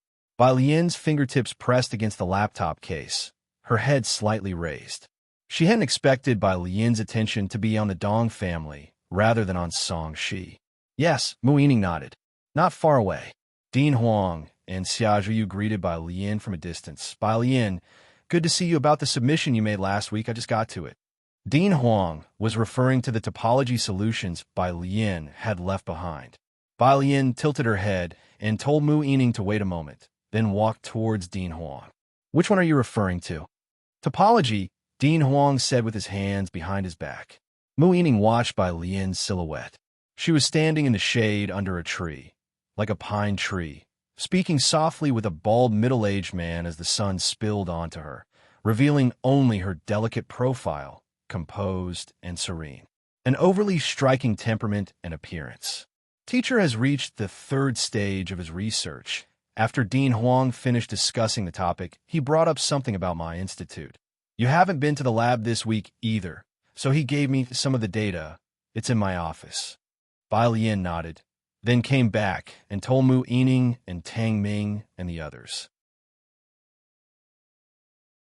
She was getting ready to go with Dean Huang to retrieve the data. This week she had been dealing with Zioki's matter and had asked for time off from the institute. They hired Song Shi. Mu Yining came back to her senses. Seeing that Bai Lian wasn't interested in the lawyer business, she quickly explained, "I haven't heard much about this guy, but he's very impressive." Song Shi? Bai Lian paused for a moment, shifting her stance, and, after some contemplation, she made a comparison. How does he stack up against Zhao Jingzhou? Zhao Jingzhou, a famous internet lawyer. Assistant Wang, as well as Mu Yining, recognized him.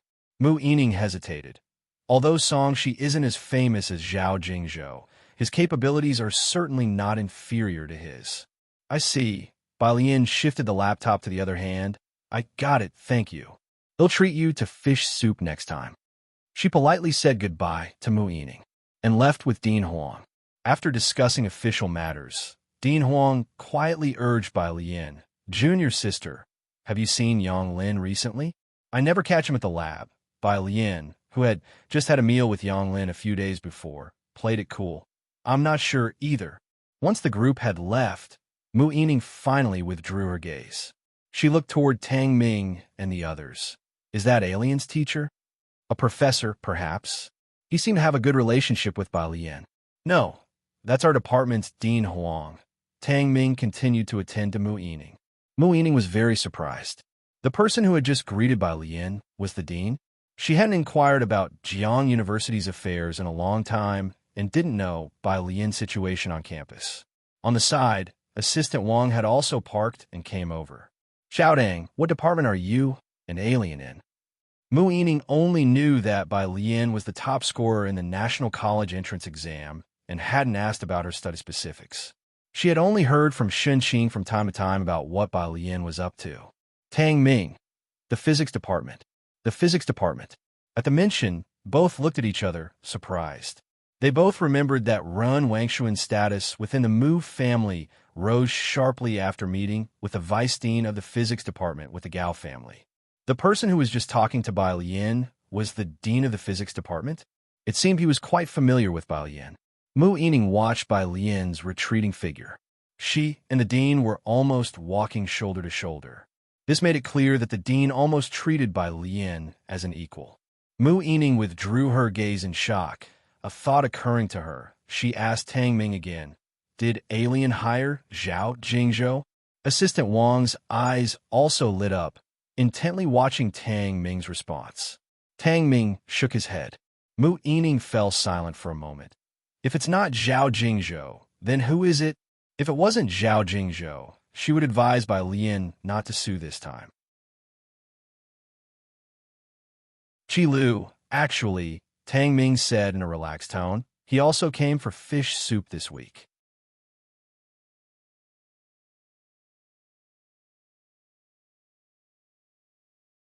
Chapter 821, 320 Identity Exposed.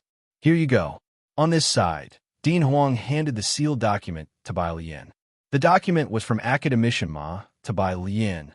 Dean Huang hadn't looked at it. The office door was ajar, with the teaching assistant standing by the door. Bai Lian bent down and inquired about Academician Ma's health. "It's the same." Dean Huang raised his hand, gesturing for Bai Lian to sit. "Everyone tells him to rest, but so many people at the Research Institute are waiting for him, you should find some time to visit him there."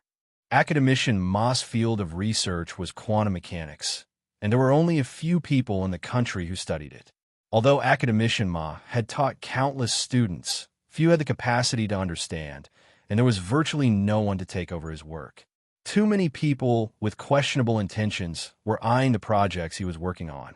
He had advised Jiang Fulai more than once, but Jiang Fulai still plunged headfirst into the pitfall of dark matter.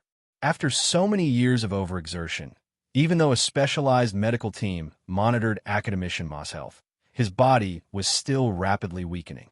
Academician Ma's specific involvement in which projects Dean Huang was unclear about. After all, he himself was appointed by Academician Ma to take charge of the physics department at Jiang University. Bai Lian followed the couch and sat down, her posture upright, and she looked at the sealed document in her hand. Okay. Oh, by the way, Dean Huang remembered another matter. The re-examination is coming up soon. Tell Xiao Su to step it up. End of March. The weather in Jiangjing was gradually warming up, and the re-examinations for Su Wenyao and Jianzhe were about to start. Bai Lian returned to her dormitory and opened the sealed document bag. Inside was a new flash drive and a red-top confidentiality agreement. QE 925 project. It was the quantum mechanics direction Academician was currently researching. After reading it, she did not sign immediately, but instead placed the confidentiality agreement face down on the sky blue table, leaned back in her chair, and thought quietly. Kong Wei and Yu Simin entered after finishing class and saw Bai Lian sitting at her desk. My sister, you're finally back. Kong Wei threw her books onto the table, walked over to Bai Lian's desk to talk to her. The senior asked me to find out if you want to team up for the Campus Science and Technology Innovation Contest. It's a prestigious award and would be beneficial for you when applying for the special scholarship. It was a significant award among college students. Bai Lian came back to her senses, her hand resting on the agreement, and shook her head. I can't. I have other matters. Academician had given her a flash drive last year, and she still hadn't fully grasped everything on it. This new flash drive was likely the QE project. She needed more time to delve into it. Okay then. Conway looked at Bai Lian with a touch of disappointment and went back to her own seat. Since the start of the semester, Bai Lian, Ning Xiao, and Tang Ming had been abroad for a month and had been elusive since their return to school. In contrast to Bai Lian, Song Min and Bai Xiaoqi from the finance department had started the semester by winning the entrepreneurship first prize and were later taken by the department to Jiangjing Commerce Bank to participate in Top 10 Singers, Technological Innovation. They had made many connections with upperclassmen and were quite influential on campus.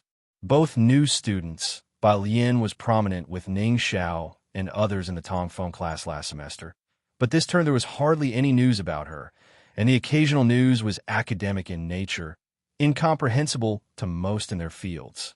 Oh, by the way, my myopia has really improved. We'll treat you all to dinner tonight.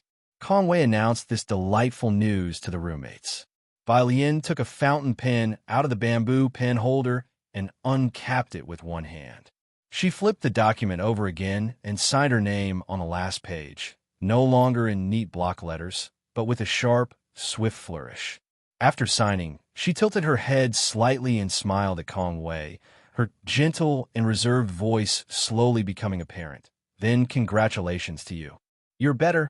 Yu Simin stepped up on the chair to join Kong Wei, observing her eyes. Don't tell me, since the start of term, you really haven't been wearing glasses much. How's the queue at Xiankong these days? Acupuncture is hard to schedule. Kong Wei shook her head. They limit the numbers daily. This new year, the results of the first batch of bloggers and short video bloggers who were tested came out.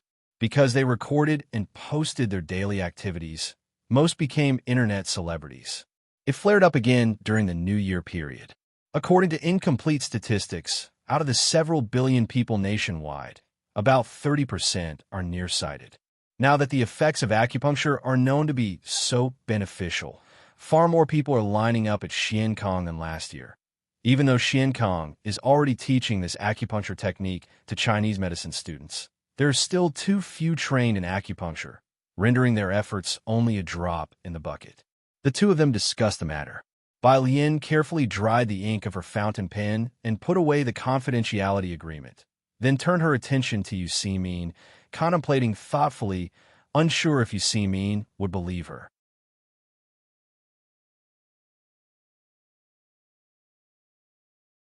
Chapter 822, Identity Exposed.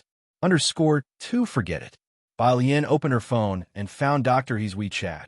At a session this month.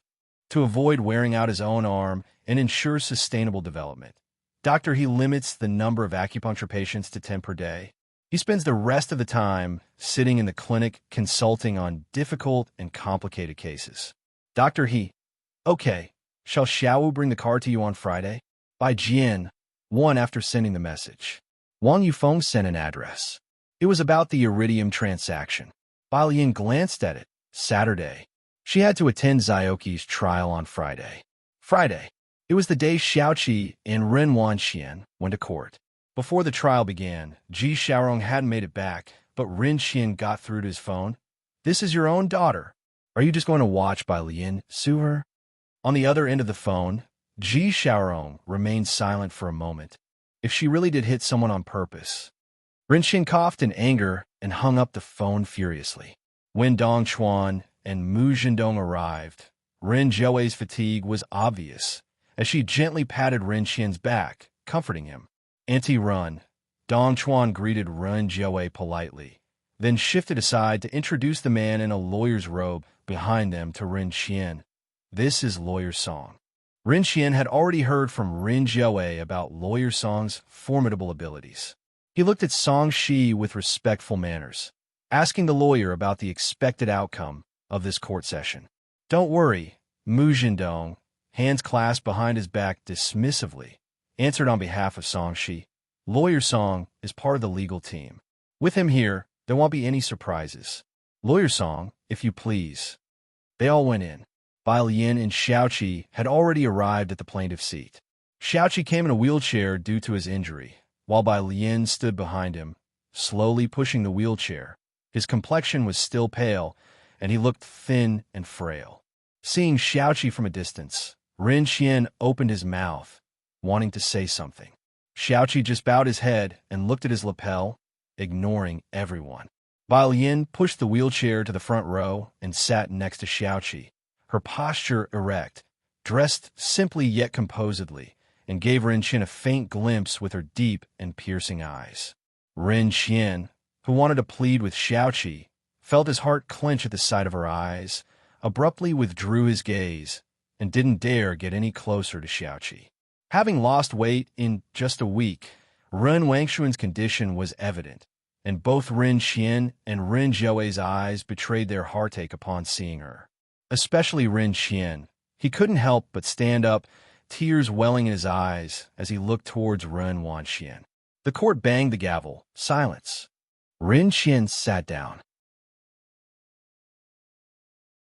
Beside him, Mu Zhendong and Dong Chuan also looked in Bai Lian's direction. Mu Zhendong's gaze settled on Bai Lian. She just sat there, hands resting beside her, eyes lowered, casually tapping on the armrest beside her, looking utterly composed and at ease. This made Mu Zhendong furrow his brows. Mu Yining should have relayed the message to Bai Lian by now. Thinking this, his eyes found the opposition's lawyer, a middle-aged man who wasn't wearing a lawyer's suit, but just a suit with a lawyer's badge on his chest, arms folded, eyes slightly closed, not interacting with anyone. He had quite the presence. "Do you know him?" Mu Zhendong inquired of Dong Chuan. Dong Chuan shook his head. "I don't."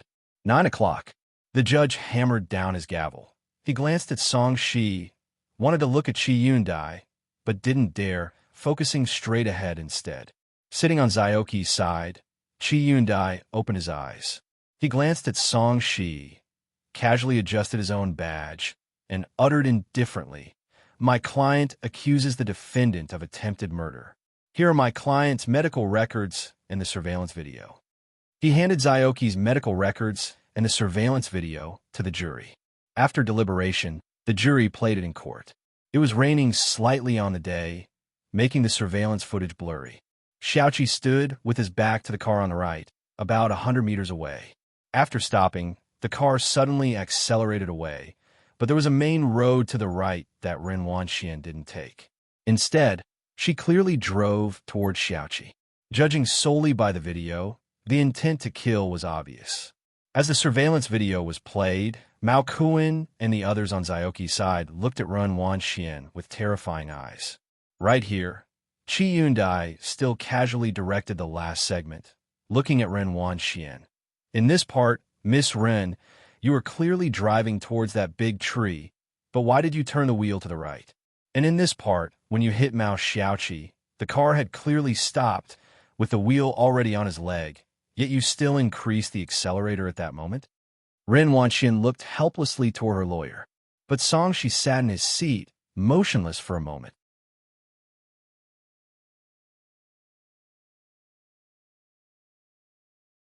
Chapter 823, Identity Exposed. Underscore 3 Ren Xian also stood up nervously. Mr. Mu, what is Lawyer Song doing? Why isn't he speaking? Actually, Mu Jindong and Dong Chuan also found it strange. Song Shi, personally hired by Dong Chuan's mother at a great cost, was known for his capability. Why hasn't he said a word till now? The judge glanced in Song Zai's direction and then knocked the gavel to remind him. My client only learned to drive a few months ago. Song Shi regained his composure as he submitted his side's evidence. It's very normal for new drivers to confuse the gas pedal with the brake. According to the information, my client and Mao Xiaoqi have no underlying conflicts. He listed evidence one by one, including Ren Wangshuan's performance at school, enough to prove she is a good youth of the new era. All this was just because she was too nervous and mishandled the situation. Ren Wanxian had no reason to target Xiaoqi after Song Shi finished. Ren Wanxian finally breathed a sigh of relief, slumping back in her chair, regaining her composure. I was just too nervous at that time. Ren Xian and Ren Jiawei and others calmed down as well. Nervous? Let's just say you were nervous. Qi Yundai pulled out another report, speaking calmly. I investigated Miss Ren's academic performance and health report. Miss Ren, you typically study well and practice calligraphy, which, as everyone knows, requires calm to learn well. Miss Ren, your health report from last month also shows you are very healthy, with no mental disorders such as anxiety. May I ask, why were you nervous when there were no cars or animals nearby to frighten you? The jurors continued to take out Qi Yundai's materials. Why were you nervous? The court did not expect Qi Yundai to pose this question. Ren Wanxian, when asked this question, froze entirely and did not immediately respond to Qi Yundai's question. Song Shi had prepared many professional replies, but he had nothing concerning emotional aspects, as Qi Yundai's perspective was too tricky, and coupled with his expression, Song Shi looked towards Ren Wangshuan's demeanor and understood there must be insider details. He began to regret it. He had taken this case only after hearing about the Dong family, a minor traffic accident case, and the opponent was Qi Yundai. Thinking this, his gaze fell on Xiaoqi sitting at the defendant's seat. How did this orphan manage to hire the big demon Qi? Miss Ren Wanxian, please answer my question. Qi Yundai's piercing gaze fixed on Ren Wanxian. Qi Yundai, as the lead lawyer of the Jiang family, his nickname as the Great Devil was well earned in the circle. His gaze was so imposing that most lawyers would become disoriented under it, not to mention the inexperienced Ren Wanxian. Ren Wanxian could not answer and looked desperately towards Song Shi. On her side, Ren Xian clenched his fists tightly. Watching Ren Wanxian being pressured like this in the courtroom, he looked angrily and resentfully at Xiaoqi and Balian. Xiaoqi felt that resentful glare. He finally lifted his head, looking back emotionlessly. Ahead, Qi Yundai, leaning on the table, casually picked up another file. Can't answer? Then let me help you. It's because you already knew you were Zhou Jian's daughter, and after coming to Jiangjing, you discovered that Xiaoqi was the true son of Ren Jiawei and Ji Xiaorong. You wanted to use this opportunity to kill him completely. That's your motive. No, I didn't want to kill him. Ren Wanxian hadn't expected Qi Yundai to know this. She blurted out instinctively. So, you knew about Xiaoqi being the biological son of Ren Jiawei and Ji Xiaorong? Qi Yundai continued calmly. After this sentence, Ren Wanxian suddenly realized what she had just revealed, effectively admitting she knew Zioki's true identity. She couldn't help but step back, falling into her chair. Qi Yundai took out the last two documents. These are two paternity tests. Please have the jury review them. All of a sudden, the courtroom fell completely silent. Even Mao Cohen gaped. He looked alternately at Xiaoqi and Bai Lian, finally resting his eyes on Ren Jiawei opposite him. Opposite him, Ren Xian, who was resenting Bai Lian and Xiaoqi, had a moment of shock go through his mind. He stared blankly at Qi Yundai, utterly lost, no longer reacting. In the courtroom, after a moment of silence, erupted into uproar. Ren Jiawei's heart felt like it was being tightly squeezed by an invisible hand. She looked somewhat frightened and helpless towards Xiaoqi, weakened, unable to utter a word. Then she stumbled towards the jury, grabbing the paternity test from the jury foreman's hands. This was unreasonable, but the jurors, having never seen such a scene, did not stop her. One was between her and Xiaoqi, the other was between her and Ren Wanxian.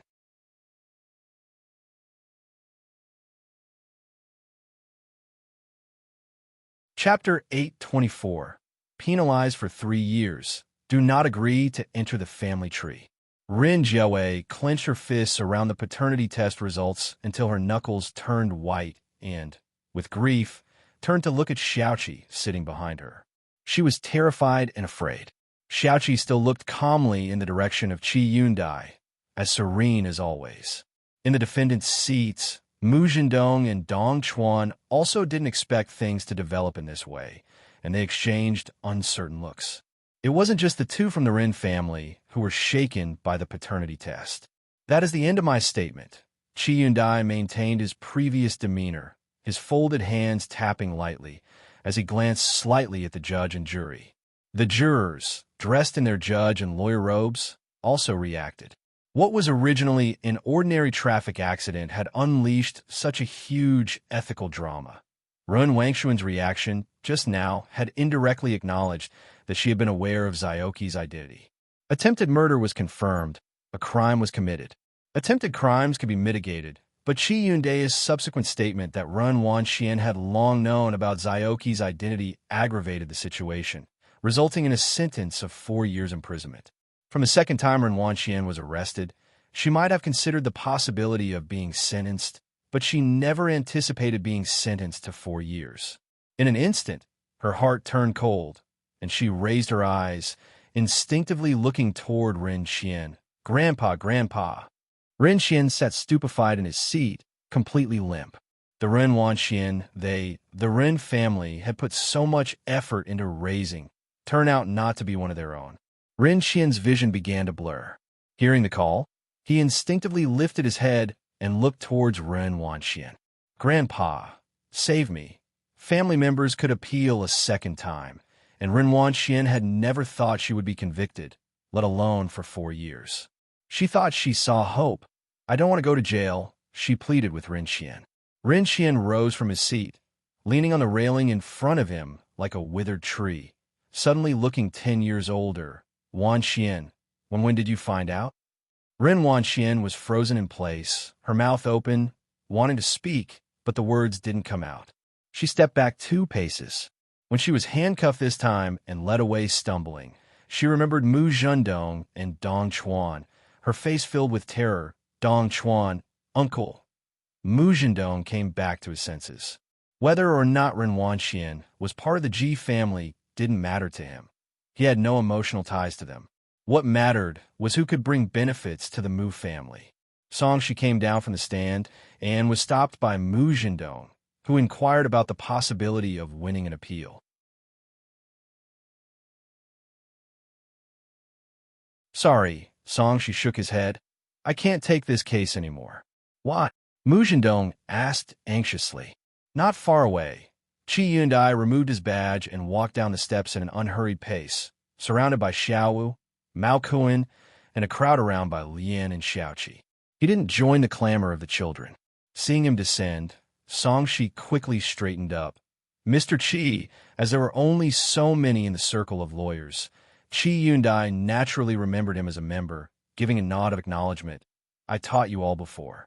"I know," Shi said with a bitter smile.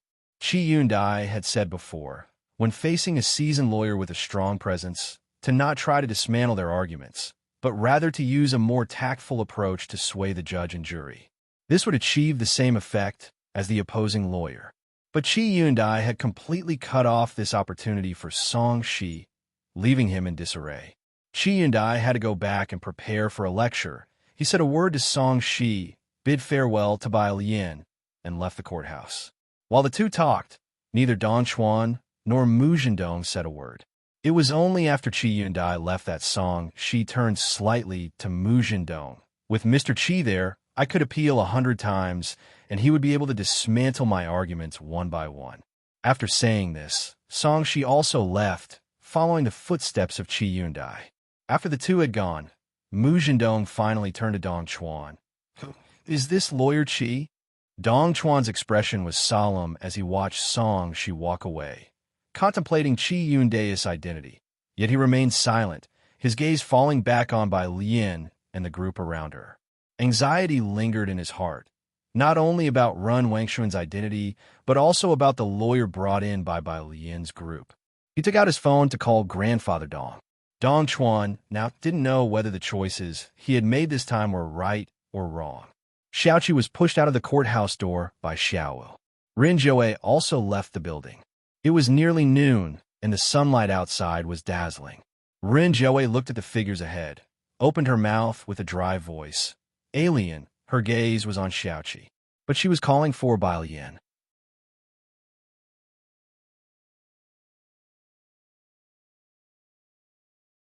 Chapter 825, Punished for 3 years, does not agree to be included in the family genealogy.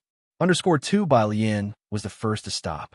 She stood there, turning slightly to look at Rin Joe. Mao Kuan had seen Rin Joe in the hospital before. His impression of her was much better than that of Rin Qian. With his blonde hair, his hands in his pockets, he watched quietly. Rin Joe stepped forward cautiously, and she finally saw Xiaoqi's face clearly. "Your leg," but Xiaoqi was very calm. He had already spent a long time coming to terms with his identity and remained as placid as ever, much better. Rin Joe appeared cautious, her face filled with guilt and a deep sense of helplessness, and he felt somewhat unable to respond. This blood tie was too unfamiliar to him. Good. Rin Joe seemed to murmur. She looked closely at Xiaoqi's face, reminded of the first time they met at the airport, when she had been shocked by Xiaoqi. Some of his expressions and temperament resembled Ji Xiaoro. "Your name is Mao Xiaoqi, right?" The businesswoman who dominated the corporate world had red eyes at this moment. Mao Xiaoqi. She tried to think who might have given him such a simple name. Was it someone from the orphanage who named him? She remembered what Ren Xian told her that day, how he hadn't finished junior high, and they had used the lofty hope of studying abroad to persuade him to privately settle with Ren Wanxian. The him who hadn't completed junior high was in pain, yet they maliciously used him as a bargaining chip, tearing open wound after wound to top his injuries. She thought of the question Bai Lian threw back at her that night. The more she thought, the more Rin Joe found it hard to breathe. Outside the courthouse, Bai Lian's car pulled up. It was a business van. The rear door opened, and Shun Qing revealed her face from inside, skillfully calling several kids. "Come on in. Your Uncle Chun made soy sauce duck today. You'll love it." She also inquired about Xiaoqi's leg. A gentle smile appeared on Xiaoqi's face. "Thank you, Aunt Shun." These people, all following Bai Lian, called Shun Qing Aunt Shun. Nearly all of them were practically without parents, Bai Lian included, and Shun Qing and Ji Xiaojun had played significant roles in their lives. Rin Joe watched Shun Qing in a daze. This woman she once thought was vulgar. Now she was extremely grateful for her existence. She tried to imagine, if not for Bai Lian and Shun Qing, where her child might be now. Would he have already been forced by her and Rin Qian into signing a settlement? The black business van drove away. Beneath the cool sunlight, Rin Joe's spirit was in a daze. She reached out, unlocked her phone, and re-established contact with Ji Xiaojun. The matter of Xiaoqi. It wasn't until the evening that Bai Lian told Ji Hong. Ji Hong sat alone in the yard of number 103, holding a smoking pipe, his head down, slowly drawing in, his fingertips trembling slightly. The glass roof wasn't yet dismantled, and it was full of smoke inside. Jiang Fulai walked in from outside, stretching out his hand to press the switch above his head, the glass panes on top sliding apart to reveal a patch of sky. The smoke in the courtyard gradually dispersed. Jiang Fulai maintained his usual cold demeanor, his expression quite impassive, as he extended his hand, presenting a file to Ji Hong. "This is some information about Xiaoqi." Ji Heng's hand, which was holding the smoking pipe, paused instantly as he took the file bag Jiang Fulai passed him. Xiaoqi had been in Xiangcheng's orphanage, so close to them. He had no surname of his own and took the name Mao. adopting Mao Kun's surname because he was the seventh in line, thus the name Mao Xiaoqi. Ji Hung looked further. He saw that Xiaoqi had always been an outstanding student, even having his teachers come to his home to persuade him not to drop out. There were a few papers brought over from the orphanage. All were simple drawings by Xiaoqi as a child, preserved by the director because they were nicely done. With no guidance and no tutoring, he could still produce really beautiful drawings. He too should have had a splendid path laid out by family, not left on his own, forced to drop out in junior high because he couldn't scrape together living expenses. Ji Hung read the files again and again before finally putting the file bag away and murmured deeply, "Thank you." Now he finally understood why Jiang Fulai had suddenly said those words to him that morning. Jiang Fulai tapped his fingers and pushed up his glasses on the bridge of his nose, remarking with nonchalance, "You're welcome. Try to take it easy." Having delivered the items, he didn't linger to comfort Ji Hung any further. To number 303. Today, the hall of number 303 was very quiet, despite being a Friday evening. Even Zhang Shiai's, who had the day off, wasn't coming down. Instead, he was at Ning Xiao's place doing homework. Only Jiang He sat alone, dressed in a white knitted sweater, sitting on the floor and assembling a building block set.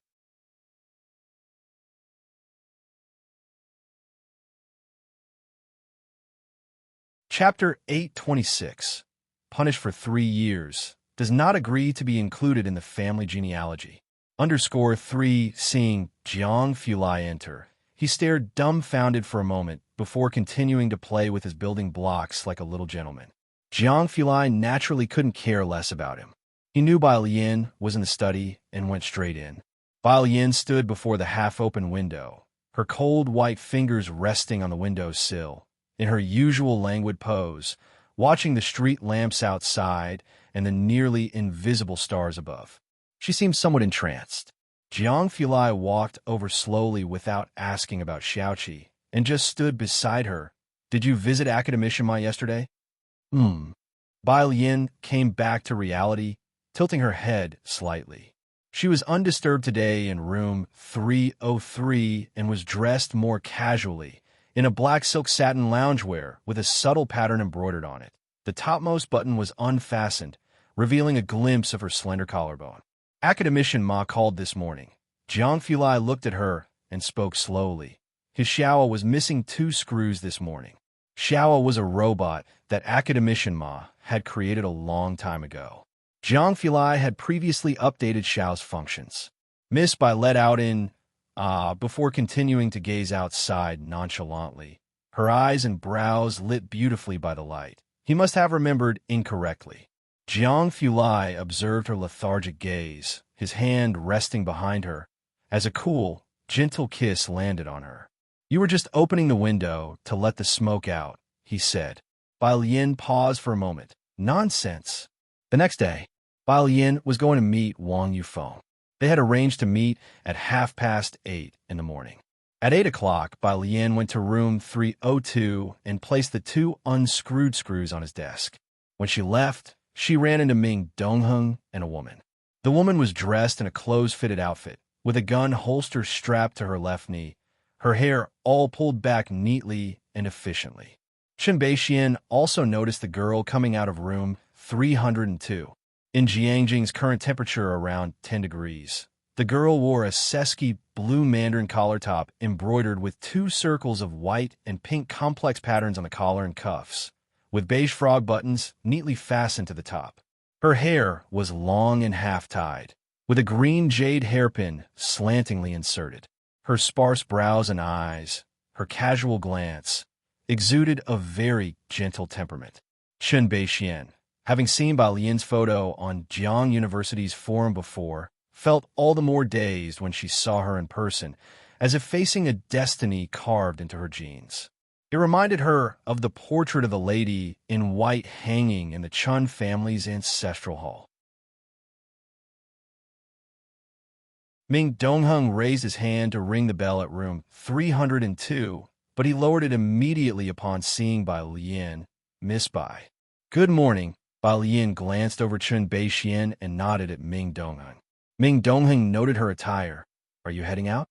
Yes, Xiao is coming to pick me up, Ba Lian replied, and then went downstairs. Once she was gone, Chen Beixian snapped back to reality. So that was the legendary miss by Mu family. Mu Zhendong hadn't slept all night and went straight to the study to find Mu Yining. Ji Xiaojun was also in Mu Yining's study, discussing Run Wanxian.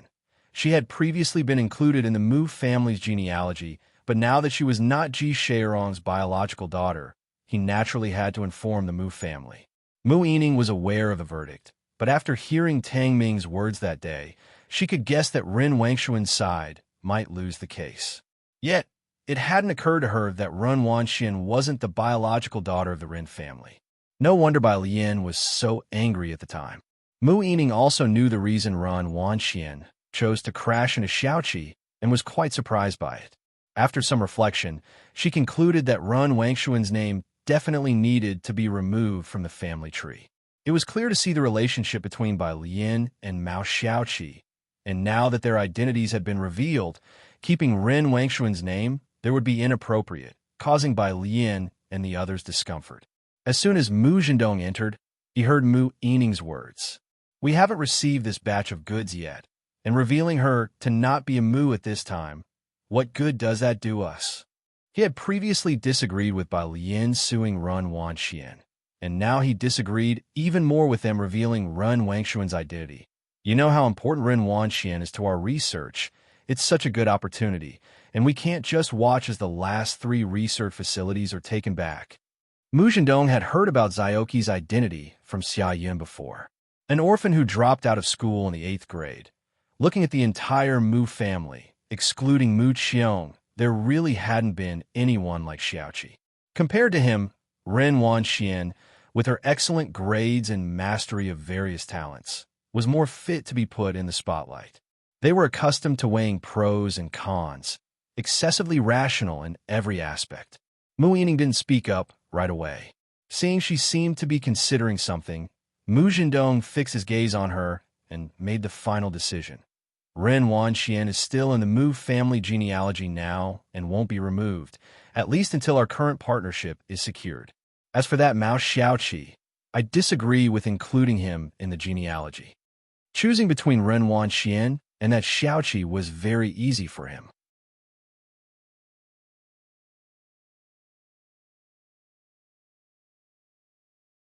Chapter 827. After 3, 2, 1, it's too late for regrets. Miss Bai has arrived. Since Ji Xiaojun returned, the Mu family had been doing better and better. Seeing hope, Mu Zhendong became even more eager to restore the Mu family to its former glory.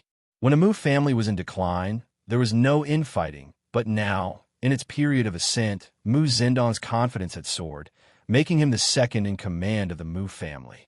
The younger members of the Mu family all saw hope, and Mu Zhendong was not content with the present benefits, his ambition beginning to swell. He wanted to use Xiaoqi to exchange for the greatest benefits. Uncle, watch your words. Mu Yining stood up, her expression cold and stern. At her side, Ji Shan's face showed no change. Not until after Mu Zhendong left did Mu Yining apologetically look towards Ji Xiaojun. Xiaojun, I will handle Ren Wangshuan's matter well. As for Xiaoqi, Xiaoqi listens to alien. Ji Xiaojun narrowed his eyes, his gaze falling on the light and shadows outside. His voice also weakened. He won't return to the Mu family. Mu Yining didn't speak again. She just felt worried inside. In the past, Ren Wanxian was willing to return to the Mu family, but now neither Bai Lian nor Xiaoqi would come back. Bai Lian could slowly be persuaded, but Mu Yining had to deal with the Mu family side of things as soon as possible. She sent Ji Xiaojun out the door. 20 years ago, the Mu family was also a family with large assets. A starving camel is still bigger than a horse. It was beyond his expectations that Bai Lian wouldn't return, but now Ji Xiaojun was saying Xiaoqi wouldn't return either. The uncle has gone to meet with the Gao family. Assistant Wang looked at Mu Yining and expressed his concern. I don't know if this time will be successful. This year, the Mu family had only one major project, targeting this heavy industry. The Gao family. Mu Yining's gaze grew deeper. Cooperating with them is like making a deal with a tiger for its skin. When the Jiang family ran into trouble, the Gao family was the first one who wanted to take over parts of the Jiang family's enterprises.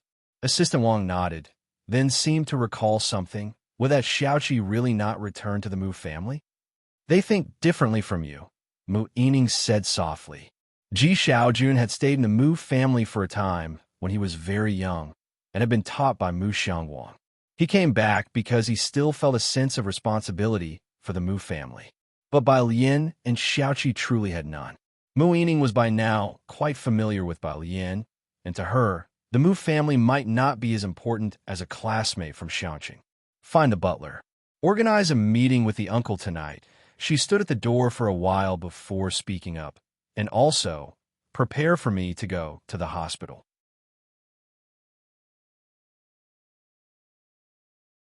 Xiaoqi hadn't been discharged from the hospital yet. He had just come out for a bit of indulgence during the court appearance the day before, and after the nurse in the ward had been anxious all day, he finally returned. He needed half a month more of convalescence. When Mu Yining arrived, Ren Jiawei was standing in the hospital corridor. She didn't know how long she had been there, not entering the ward, and Mu Yining greeted Ren Jiawei before going in. Upon entering, she leisurely peeled an apple for Xiaoqi and talked about the recent developments with Sun Chun. Sun Chun had joined a program at the Chinese Medicine University, which would add more traditional Chinese medicine expertise to Sun Chun in the future. Professor Wen wants either Dr. He or Dr. Liu to give a lecture this month. Sun Chun reported on Sun Chun's recent status. The university will arrange for journalists to follow up. In a year's time, Sun Chun had been recognized by the broad masses of people with very strong public credibility. Zioki's bedhead was raised, and his head was wrapped in gauze, his right hand hanging by his side with an 4 drip. Let Dr. Liu go. I was thinking the same, Sun Chun said as she slowly cut the apple into pieces and handed them to Xiaoqi. Dr. Liu is a bit more handsome. Mu Yining had just entered and heard them talking about some professor and doctor. She looked at Xiaoqi with surprise. Did she hear professor? Mu Yining was a bit puzzled and even doubted if she had heard wrong. She did not mention the matter of Xiaoqi returning to the Mu family and only stayed in the ward for a while to chat with Xiaoqi. Before leaving, she said to him, I just saw Jiawei standing all by herself in the corridor. After Mu Yining left, Xiaoqi took a piece of apple, remained silent for a long while, then finally said, Sister Sun Chun, let her come in. Sunday. Bai Yin got up early for a morning run. When she returned in her sportswear, Ji Hung had already gotten up, and there was soup stewing in the kitchen pot. He and Xinqing took turns visiting Xiaoqi these past 2 days. Ren Wanxian and Xiaoqi were the least familiar with each other, but Ji Hung and Xinqing obviously got along very well with Xiaoqi. The readily uttered aunt and grandpa from Zioki's mouth weren't fake.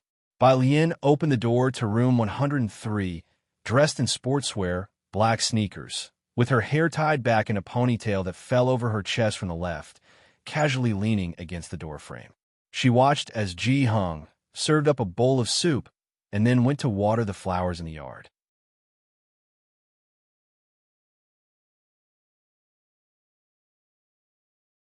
Chapter 828. After 321 regret, Miss Bai came on her score to Grandpa. Do you like Xiaoqi more? She suddenly asked. Ji Hung, holding the watering can, lifted his head, and an expression resembling speechlessness appeared on his aged face for the first time. Isn't that so? Bai Lian crossed her arms over her chest, her tone unhurried. Then why did you get up so early to stew soup? Ji Hung glanced at her and, after watering the flowers, returned to the kitchen to pour the soup on the chopping board down the drain. Hey, wait, Grandpa. Bai Lian quickly grabbed the soup bowl, took a couple of sips, and then told him about the situation in Xiangqing. Sun Fei has already investigated it clearly. It was Zhou Jian who switched them. If you have any questions, ask Officer Sunday. Zhou Jian, Ren Qian's secretary. After Bai Lian went upstairs, Ji Hung stood in the kitchen for quite a while. He somewhat dreaded to imagine that it had taken him this long to find out that Ji Shaorong's child had been switched, and if it weren't for the presence of Bai Lian, they might have been kept in the dark all their lives. Ji Shaorong has not returned to this day. After pouring the soup into a thermos, Ji Hung returned to his own room. He opened an old wooden box where that stack of black and white photos still lay. The woman in the cheongsam was tenderly smiling at the camera. He slowly ran his hand over these photos before taking out an old mobile phone from the bottom of the box. He searched the room for a long time for a charger and finally found one to charge the phone. The phone hadn't been used in a long time. He didn't wait for it to start up, but took the thermos with him to the hospital first. Upstairs, Bai Lian took a shower before heading to the study. There were 2 documents on the desk in the study. One was the confidentiality agreement given to her by Dean Huang, which she had signed but had not yet returned to him, and the other was the rare metal trade deal she had signed with Wang Yufeng yesterday. The phone rang. It was a call from Dean Huang, inquiring about this matter. Knowing that Dean Huang was at school, Bai Lian picked up both agreements and first went to Jiang University. Dean Huang was in his office. As Bai Lian arrived, the teaching assistant was reporting the content of the emails to Dean Huang. So far, we have already received 10 emails. As soon as the news broke this year that Dean Huang was taking on graduate students, it was still that same group of people who were the first to know. Their recommendation letters had already been sent to Dean Huang's email box. Except for Su Wenyo's, reject all the others. Dean Huang stood up to greet Bai Lian. The teaching assistant had already guessed. This year, Su Wenyao had the highest scores in both the written exam and the interview, so it was not surprising at all that Dean Huang chose him. What was most important was, the teaching assistant's gaze shifted to Bai Lian. That was Bai Lian's brother. Bai Lian didn't speak. She came to Dean Huang's office today, partly to inquire about Su Wenyo's whereabouts. The physics building. The graduate student re-examinations at Jiang University had already been over for 2 days. During the written exam, Su Wenyao from the Department of Literature and Science and Jianjia, who seemed to appear out of nowhere, scored frighteningly high. Su Wenyao had a certain small fame in the physics department at Jiang University. People knew him, and, although they knew he scored very high, they were somewhat fine with it. The key was this Jianjia, who literally appeared as if he had jumped out of a crack in a rock. This year, the physics department had a large number of graduate student applicants. Qi Jun, Yu Sheng, and their group went to the physics building to gather the books they had left behind. During their own postgraduate entrance exams, most of them were in the same fixed classrooms of the physics building, and their books were inside. Now that the exams were over, the instructor asked them to come together mainly to clear the books for the next batch of students. Qi, which professor are you planning to choose? Yuxing didn't pass the entrance exam and was preparing to leave the school to submit internship applications. He asked Qi Jun. Qi Jun breezed through the re-examination, but because he was psychologically affected, he barely made it, still looking. He had approached 2 professors, but both said they had already chosen someone. He didn't achieve a good ranking in last summer's mathematical modeling competition, so Qi Jun's resume wasn't impressive, and finding a decent supervisor proved challenging. What about Dr. Zhua? Yu Sheng remembered the instructor from last summer, the professor with the highest position that he knew. Doesn't Miss Qi know Dr. Zhua? Speaking of Qi Shuyun, Qi Jun grew even silent. Qi Shuyun didn't pass the re-examination, which was even harder for her than for him. Last summer, Qi Jun was surrounded by a bunch of people. This year, after the exams, there were only a few left around him, as most had gone to look for jobs. Seeing Qi Jun's expression, Yuxing knew the situation was not optimistic. The group headed downstairs. On Sunday morning, there weren't many people coming in and out of the building. Suddenly, they heard an excited voice not far away. Someone was softly calling Dean Huang. This voice, Qi Jun and Yuxing both heard it. They stood at the doorway, shocked, and looked up toward the staircase.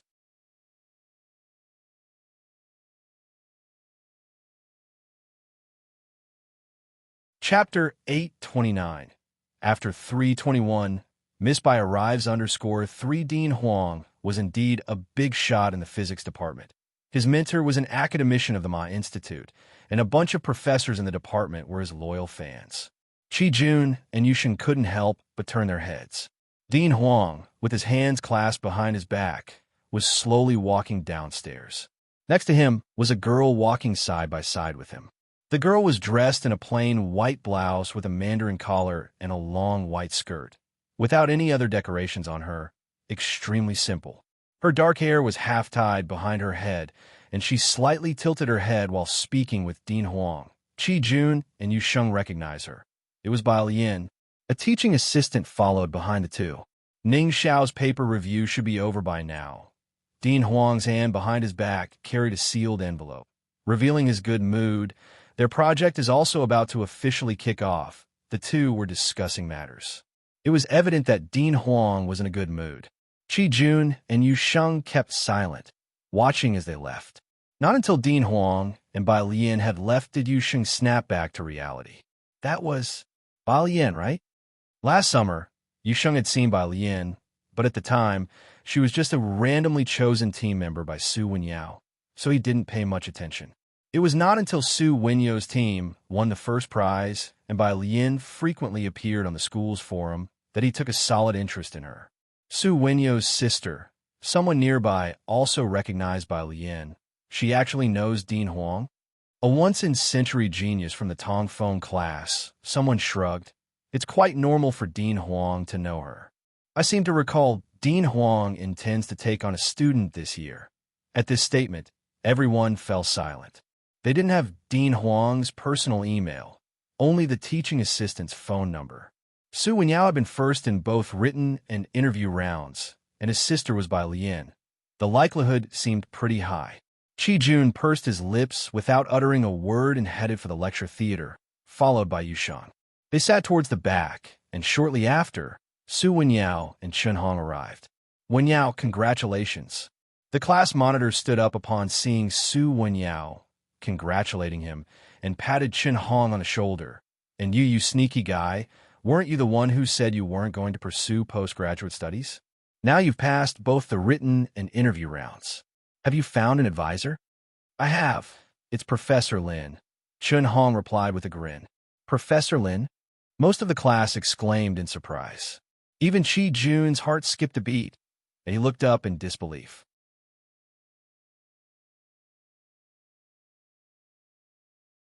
This year, aside from Dean Huang, the most popular mentor was Professor Lin, a direct line professor at Jiang University who had participated in several key projects and published numerous papers. Almost everyone had sent emails to Professor Lin, Qi Jun included. All thanks to old Su, who made me get up and read every day. Chen Hong was thrilled, as if walking on a cloud, feeling light as air, and Senior he would help me with the questions I couldn't figure out. Oh yeah, Professor Lin said he really liked my mathematical modeling project. That's why he chose me. As Chen Hong spoke, he couldn't help but feel amazed. The previous year, he had been one of those who slacked off, never considering postgraduate studies, let alone imagining he'd be part of Professor Lin's team. He would have never expected such a big change in less than a year. Old Su, is your sister free yet? Chen Hong put his arm around Su Wenyao's shoulder. I must treat you to a meal, they were talking. Qi Jun and Yu Sheng found it hard to keep listening. The two of them packed up their books and listlessly left through the lecture hall's doors. Without needing Chen Hong's explanation, they both knew the reason why Chen Hong had been chosen by Professor Lin, all traced back to that math model. Who would have thought Chen Hong would successfully make it? Yu Sheng said bitterly. Initially, Su Wenyao had invited him too, but he had declined. A year had passed, and Chen Hong, who was far beneath him in grades, had made it through, transforming into one of Professor Lin's team members. When last year's math modeling scores were released, Qi Jun had felt uncomfortable, but it was nothing compared to the rawness of his feelings now. He was originally part of Su Wenyao's team. If he hadn't suddenly left the team back then, she had met with Dean Huang. Bai Lian waited on the side of the road for a while until Su Wenyao came out and exchanged a few words with the two of them. Only then did she take a cab to the Mu family. The Mu family had already had a meeting the previous night. Early this morning, Mu Yining and Mu Zhendong had both not gone to work, opting for another meeting instead. Each stuck to their own views. Ren Wanxian must be removed from her position. Mu Yining had already inquired from Ji Xiaojun and found out that Ren Wanxian was deliberately swapped by her biological father, and she herself hadn't known since last year. Xiaoqi is the true Mu family descendant. Mu Zhendong stood up, looking indifferently at Mu Yining. Impossible, I do not agree. Mu Yining, I think you're taking this too personally. Let's not worry about the Mu family affairs for now. I have other matters to attend to at the company. Once again, the meeting ended on a discordant note. After Mu Zhendong left, an elder of the clan spoke to Mu Yining in a low voice, worriedly. Yining, let this matter be for now. He's currently in possession of a potentially rare metal. Mu Yining had a headache. She shook her head and was about to speak. Outside, Manager Wang stepped in. Miss Bai is here.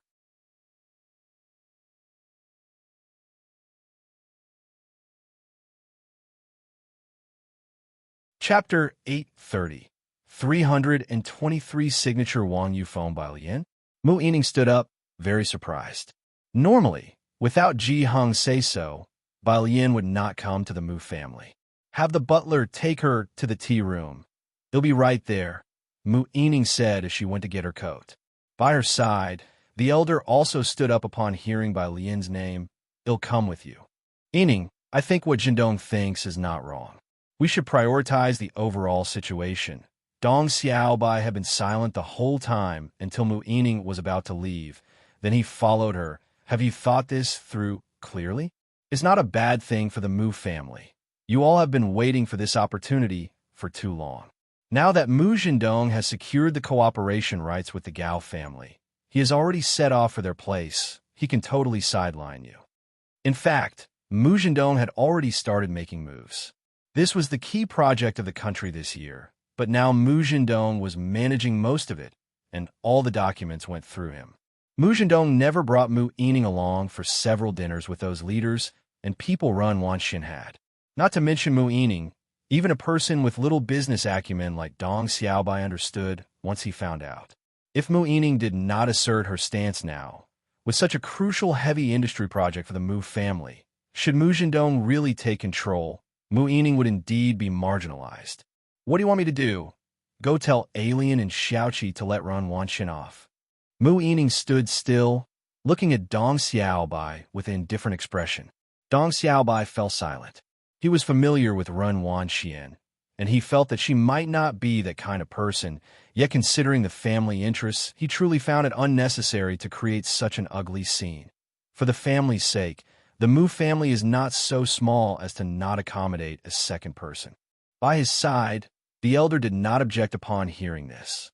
Indeed, this was the prevailing thought among most members of the Mu family.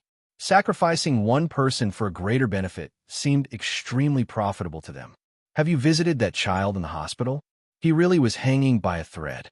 If you really let Ren Wanxian go, knowing of her complicity, do you think Xiao Jun and the others would continue to stay with the Mu family? Mu Yining asked with a sneer, turning to the elder. Every one of you thinks the Mu family is on the rise now. Isn't that right? Great uncle, turn around and look at how the Mu family has fared this year. What had the Mu family relied on to get to where they are today?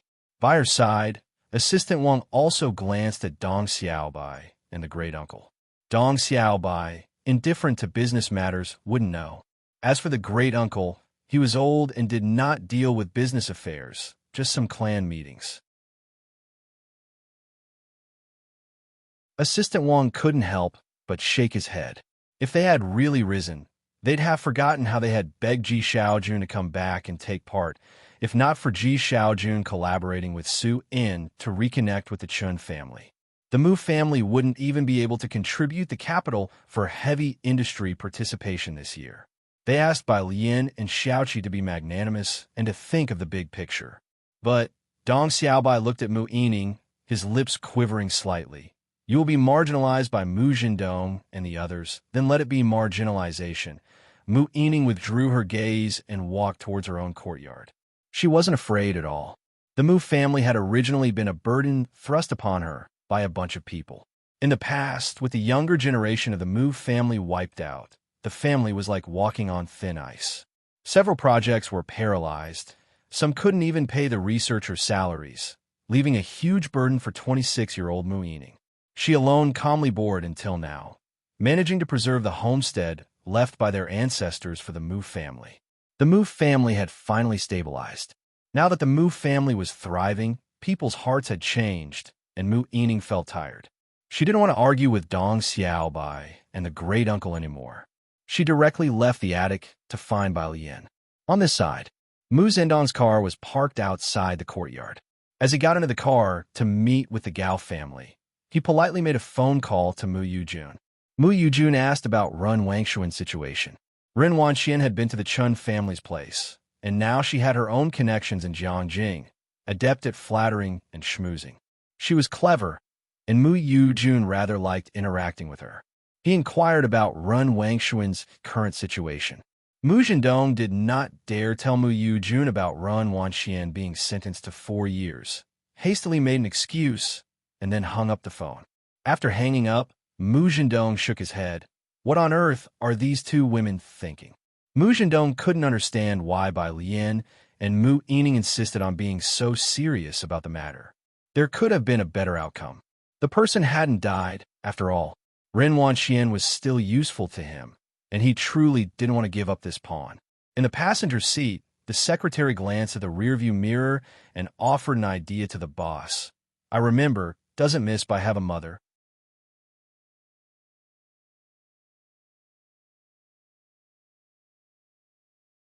Chapter 831 323 Signature Wang Yufeng _2 Mu Zhendong was startled. After Ren Wangshuan's incident, he tried to contact Ji Xiaojun and Ji Heng, but neither of them paid any attention to him. Then it suddenly occurred to him that there was such a person, Ji Mulan, Bai Lian's biological mother. Unlike Ren Wanxian, Ji Mulan would come back for holidays, but not often. Mu Zhendong had greeted her mainly to get in touch with Suan. Ji Mulan was easy to read, liked to be in control, and was proud and competitive. With that in mind, he took out his cell phone and found a number. He dialed it.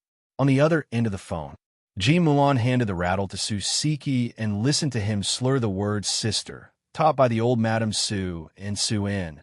Sister was Su Siki's first word. During the New Year's, Bai Lian even held him for a while. Mr. Mu, she walked outside to answer the phone.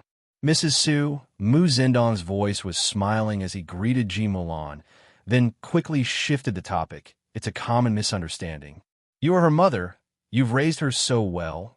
Your role is indispensable. She will certainly listen to your advice. Ji Mulan was startled. She wondered if Suan could have foreseen this. Holding the phone, she walked downstairs. I'm sorry, Mr. Mu, but I can't help you with this. After saying that, she hung up the phone. Sitting on the sofa, she picked up the glass of water that the Annie had poured for her. Suan had already instructed her last week not to get involved. Even if Suan hadn't reminded her, she wouldn't have been able to get involved anyway. Bai Lian had long ago blocked her out. Without Suan and Ji Heng, Bai Lian probably wouldn't even spare her a glance. Ji Mulan sat on the sofa in a daze. On this end of the phone, Mu Zhendong hadn't expected Ji Mulan to refuse as well. Well, Mu Zhendong put his cell phone back in his pocket, looked up at his secretary, and said indifferently, this time, don't leak any information to the Su family or Mu Yining. Having the Gao family and the Feng family involved is enough. He was ready to go it alone. Mu Yining arrived at the tea room for guests where Bai Lian was lazily leaning against the window frame, with her back to the door, looking at the peony plants outside. In this season, the flowers had not bloomed yet, but the leaves had turned green. She was dressed lightly, her eyebrows and eyes serene and composed, without a hint of youthful impetuousness. Outside the tea room, the second granduncle peered at Bai Lian through the window frame. He and Dong Xiaobai had a disagreement with Mu Yining on the way here, so naturally, he didn't have any reason to enter right now. The second granduncle's turbid gaze fell upon Bai Lian with slight surprise. Last time he hadn't managed to see Bai Lian before she left.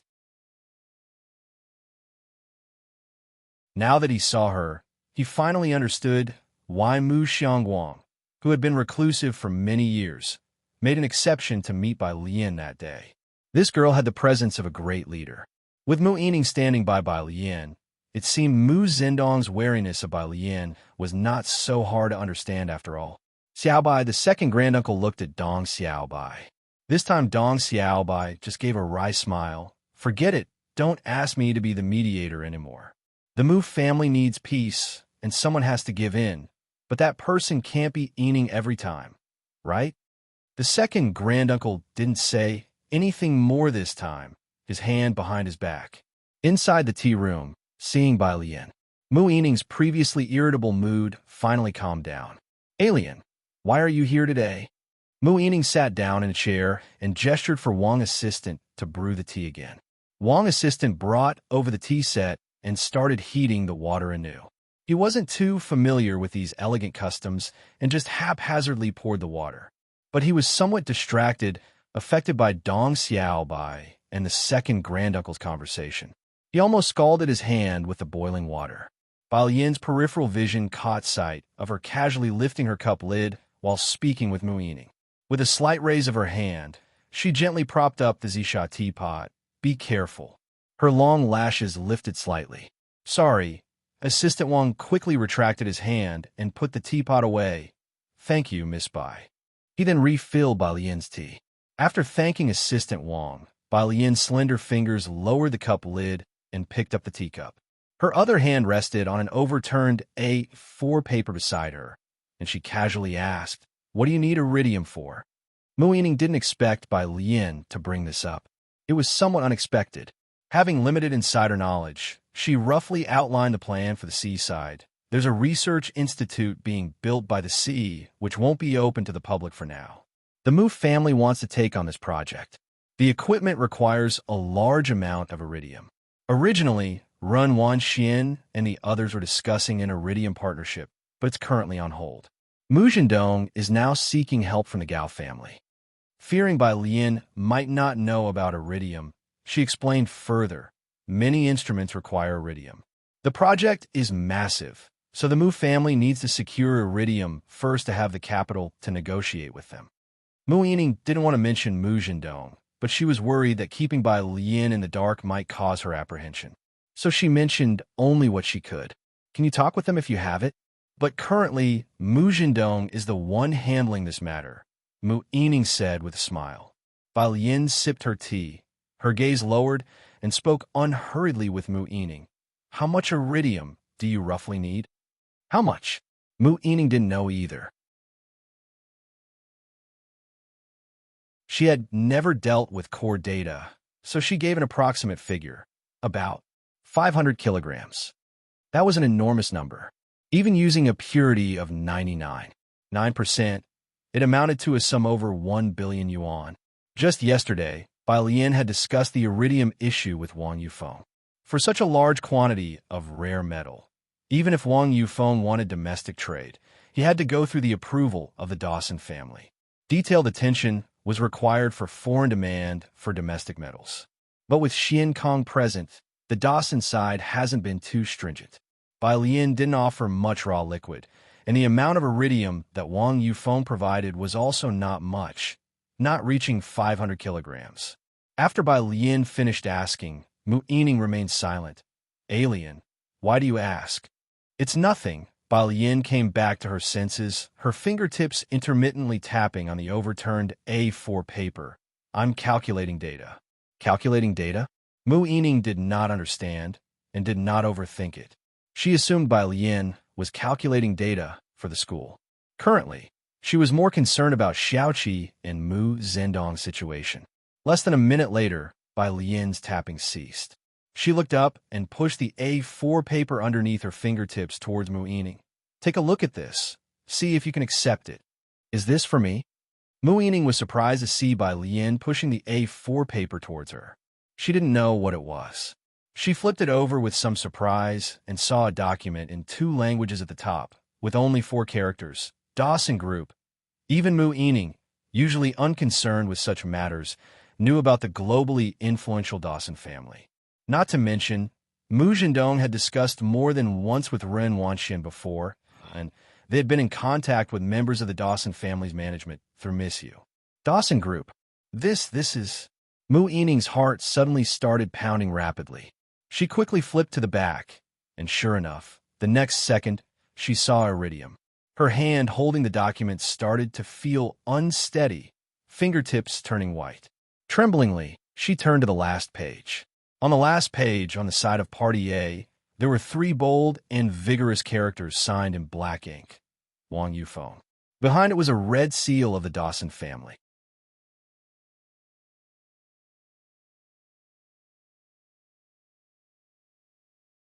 Chapter 832. 324 Their era. The iridium they provided wasn't enough. Bai Lian picked up her teacup again, her gaze lowered as she sipped thoughtfully. But there's someone else who still has some. The original liquid that Xian Kong could supply to foreign countries was limited, and Wang Yufeng could not bring out much either. However, the mine Wang Yufeng transferred to Mao Kuan was an iridium mine. This was also why Mao Kuan could provide an unlimited amount of iridium. Mu Yining finally snapped back to reality, realizing what she held in her hands. When she looked up, her face could hardly hide her shock, and she was speechless for a long time. Rare metals and rare earths are scarce both domestically and internationally, held by just a few people, while many others have money but don't know how to find channels, making it difficult to find a trusted middleman. Therefore, knowing that Ren Wanxian and the Gao family were connected to middlemen in this sector, the Mu family held Ren Wanxian in such high regard, and Mu Zhendong dared to have thoughts of competing with Mu Yining. Bai Lian recited a number. This is Mao Kun's mobile number. Wang's assistant failed to remember this number because he hesitated for a moment. Miss Bai, he gently set down the teapot, admitting he didn't have the sharp memory of Ning Xiao and others, and took out his phone. Could you repeat that? I failed to remember. How many of Mu family's research institutes are now disabled? Bai Lian waited until Mao Kuan had taken note, then looked at Mu Yining. 3 plus 2. 2 can still operate minimally. The other 3 are in paralysis. Mu Yining answered subconsciously, as this was their key focus for the year. Bai Lian nodded. He can supply small quantities of other rare metals, but it will take some time. Speaking this, she paused briefly, then looked at Mu Yining. How long will it take for you to take control of the Mu family? Less than 2 years. Her heart was pounding fast. After saying these things, Bai Lian took her phone and got up, heading back to Shanghai apartment. Mu Yining and Wang's assistant saw her out. Before getting into the car, Bai Lian stopped and turned, looking at Mu Yining with a sudden smile. If you cannot decide on matters about the Mu family or have any doubts, ask Xiaoqi. I await your good news. She got into the car. Sitting in the back seat, she sent a WeChat message to Xiaoqi.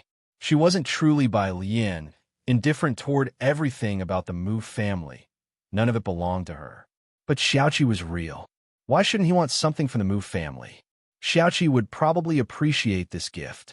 It wasn't until Bai Lian's car drove away that Mu Yining and the assistant exchanged glances. Bathed in dizzying sunlight, Mu Yining clutched the document in her hand and decided on the spot. One more trip to the hospital. Bai Lian was not one to speak idly, and this time, Mu Yining went to find Xiaoqi with an answer. In the hospital, Ji Hong went to get water, leaving Xiaoqi alone in the room. Having developed Xian Kong to its present state, Xiaoqi had a strong talent of his own. He grasped the situation of the Mu family and Mu Yining in just a few words. He raised his bed, elegantly skewering a slice of apple with a toothpick. Mu Yining sat in front of the hospital bed, silently watching him eat the apple. Wang's assistant stood behind her, looking at Xiaoqi, not daring to breathe loudly. 2 minutes later, Xiaoqi raised his hand. President Mu, if you have any questions in the future, feel free to discuss them with me. I will help as much as I can. At night, Bai Lian was dining at 103. It was Sunday today, and Yang Lin had also returned. She brought a report for Bai Lian. His neurotransmitters are damaged. After several months, Yang Lin finally provided Bai Lian with a document. It's a biological treatment that incorporates some chemical elements based on a predecessor's technology. The teacher said there's a great possibility. She had a strong background in biology. She had set aside the tasks given by Xia Zhuiyu these past months to prepare this report. It just hadn't been used in clinical research yet. Bai Lian took it, flipping through the document. Damn, Tang Ming looked at the report in by Lian's hands, branded with Jiang University's emblem, and was dazed. Yang Lin, you must be about to publish a paper, right? Yang Lin wasn't much for talking to others. She merely glanced at Tang Ming and nodded, continued eating. In fact, her paper had already been submitted by Xia Zhuoyu, and like Ning Xiao, she was just waiting for it to be published. Tang Ming was somewhat reluctant to meet Jiang Fulai's eyes across the table. Bai Lian was already the second author in Hewen's paper last year, while Ning Xiao and Yang Lin both had their own research, leaving him feeling unsuccessful. He lowered his head and ate quietly. Jiang Fulai gave Tang Ming a faint glance, but said nothing. Next to them, Director Chun, drinking with Ji Hung, unconsciously twitched his lips at the conversation among the youngsters. After dinner, Bai Lian returned to the study. Jiang Fulai was discussing recent experiment schedules with her. As Bai Lian listened, she pulled open a drawer and took out the meeting gift that Mu Xiangwang had given her.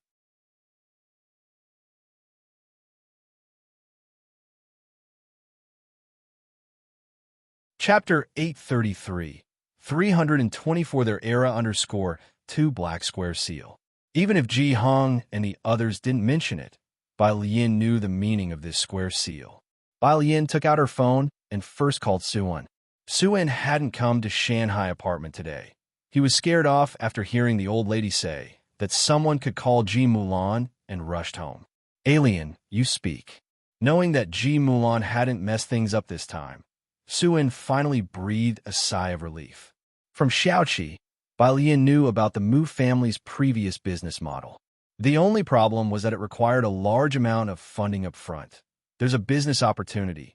Do you want in? Others didn't know, but he was well aware of who the Xingyi Martial Arts School in Xiankong had connections with. He returned to the study and said solemnly, "You speak."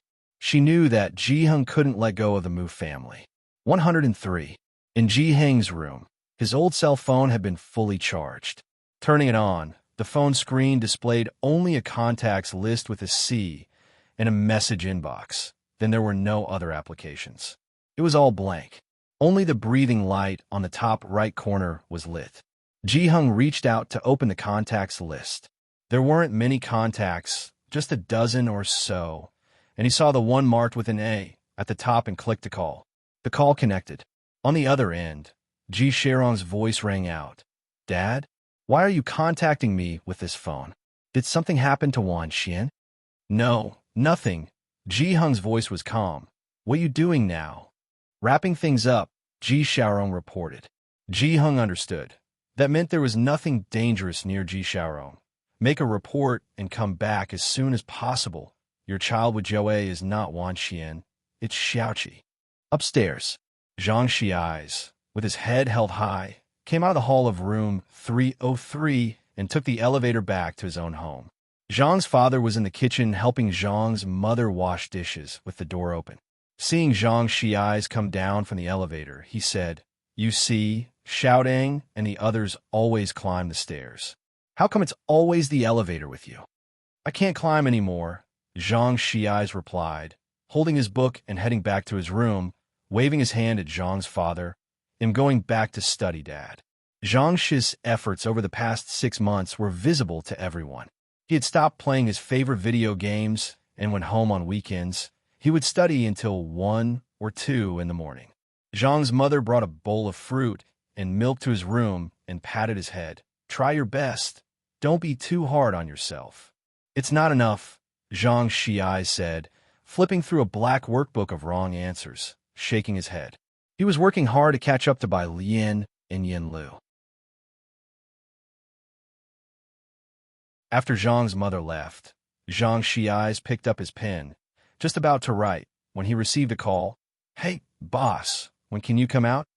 Zhang Xiai's, with his leg propped up, did his homework while saying, "Go see Brother Mao tomorrow, or go to the Xingyi Martial Arts School. Let them teach you.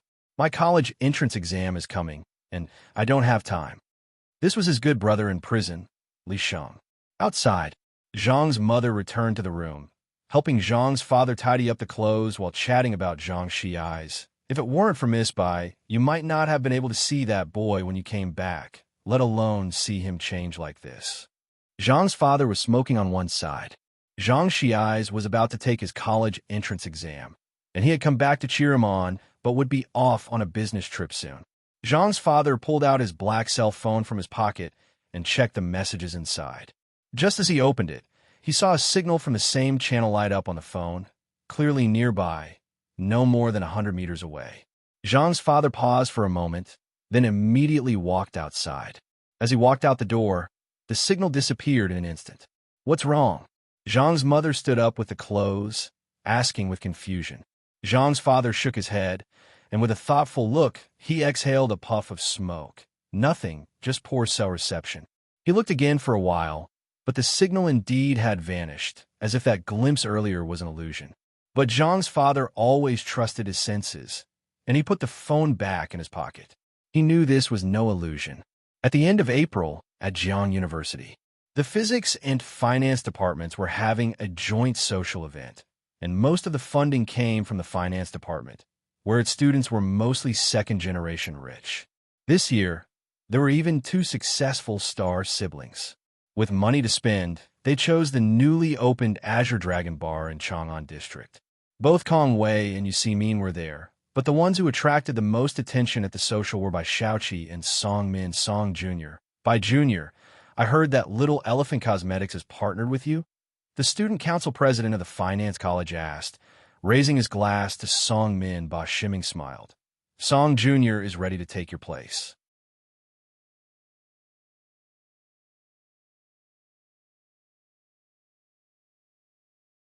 Chapter 834 324 Their Era _ 3 Xiaoxiang Enterprise is an e-commerce company that has emerged in the past 2 years. While most students were still purchasing Xiaoxiang beauty products, Songmin had already managed to secure a slice of the pie. Songmin returned the toast modestly. With the recent market trends, we just happened to get in early. The folks from the physics department didn't understand these things, but listening to the members of the student union of the School of Finance referring to each other as director this and director that, they also felt it was quite prestigious. So this is your Jiang University social gathering. The class president of Beijing International Class, Kong Yifan, and his peer from Class 2, Sun Yi, had come to Jiangjing during the May Day holiday ahead of time to hang out with Songmin. They whispered, "The bars here are really different from Beicheng." With a wine glass in hand, Kong Yifan looked at Bai Xiaoqi and Songmin with a touch of envy. Indeed, outstanding people were the center of attention everywhere. Kong Yifan and Sun Yi had already visited Jiang University during the day, checked in at famous spots, and at the gathering, they had added quite a few outstanding students from the finance and physics departments on WeChat. For those two students who had made it to Jiang University, Kong Yifan and Sun Yi felt genuine envy. After all, this is the Qinglong Bar. Many of the people here are not ordinary folks. Almost on the same level as Sijing, Song Min spoke up. While they were talking, outside the bar, two figures walked in. Kong Yifan recognized the two, pausing with his glass in hand, Bai Lian, Wen Jixia. Most people in the international class had nearly forgotten Wen Zixia's name, but the mention of Bai Lian seemed to flick a switch, even making Sun Yi instinctively look up towards the entrance. Ever since learning that Bai Lian topped the National College entrance examinations, the international class and the humanities class 2 chat groups had been silent for a week. Later, after Bai Lian arrived at Jiang University and with her feats in archery and calligraphy, she had explosive popularity. Even during that time, Kong Yifan and Sun Yi had come across many videos of Bai Lian. Song Min and Bai Xiaoqi couldn't help but turn their heads to look at the entrance, their attention not on Wen Jixia, but focusing on Bai Lian. Was she here for the social gathering too? Not just Song Min and Bai Xiaoqi noticed Bai Lian, but so did the students from the physics department. Junior sister, from a nearby booth, Yi Jingxian and Yu Min spotted Bai Lian and were quite surprised. "You're here too?" Ba Shiming and a group from the physics department stood up all at once, causing quite a stir. This commotion startled Kong Yifan and the others at the table.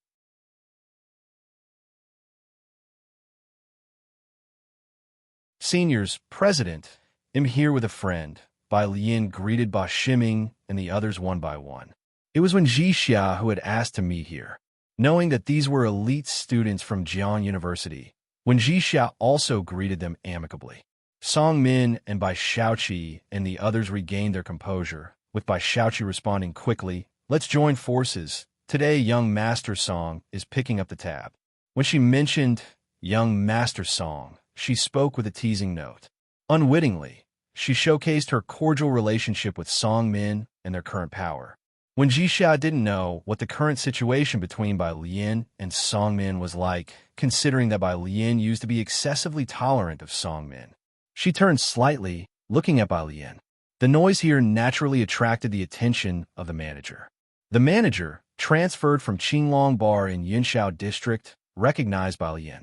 Managers of Qinglong Bar often had tough experiences. With a strong presence, many dispersed as he passed through the bar that was filled with students. A group of students from Jiang University had never seen such a display. Even Ba Shiming and Yi Jingxian involuntarily took a couple of steps aside, making way. "Who's that?" Kong Yifan and Sun Yi also stepped aside, not daring to look at the manager, and asked Song Min in a low voice. Song Min explained softly, "He's the manager from Azure Dragon Bar in Chang'an District, the boss of this area. I've only heard of him. The last time he saw this manager was when he threw a troublemaking rich second generation out of the bar during the grand opening. The next day, the rich kid was sent abroad by his family, who apologized to Qinglong Bar overnight." Song Min was well aware that Qinglong Bar was no simple establishment. Seeing Bai Lian still standing in the middle of the way, Yi Jingxian, a regular visitor to the bar, led her aside. "Junior sister, let's make way first." Bai Lian glanced at Yi Jingxian and then stepped aside with her. The manager walked straight up, stopped in front of Bai Lian, and greeted her, "Miss Bai." "Manager Mi," Bai Lian replied. "Are these your classmates?" Manager Mi looked towards the people beside Bai Lian, including Yu Simin and Ba Shiming. Bai Lian patted Yu Simin on the shoulder. "Yu Simin is my roommate, and these two are my senior sister and brother." After exchanging a few words, Bai Lian led Wen Jixia upstairs. They had a private room on the upper floor.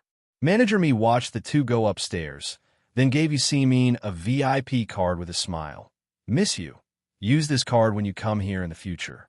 We'll prepare a private room on the 3rd floor just for you."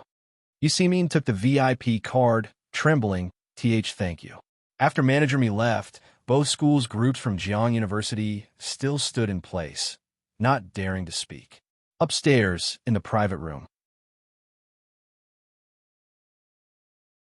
when Jixia was talking to Bai Lian about the hairdryer, the new product's official launch is tomorrow, with Ms. Liu as the spokesperson. This was an endeavor Bai Lian had initiated, so she naturally gave Bai Lian a heads up. "Pretty good," Bai Lian nodded. "This hairdryer," when Jixia let out a deep breath, "ruptures the existing market for hairdryers, and it sits in collaboration with the space agency. We can't take it for granted." Even when Jixia could see the potential and knew the significance of this collaboration with the space agency and the blueprint of the hairdryer.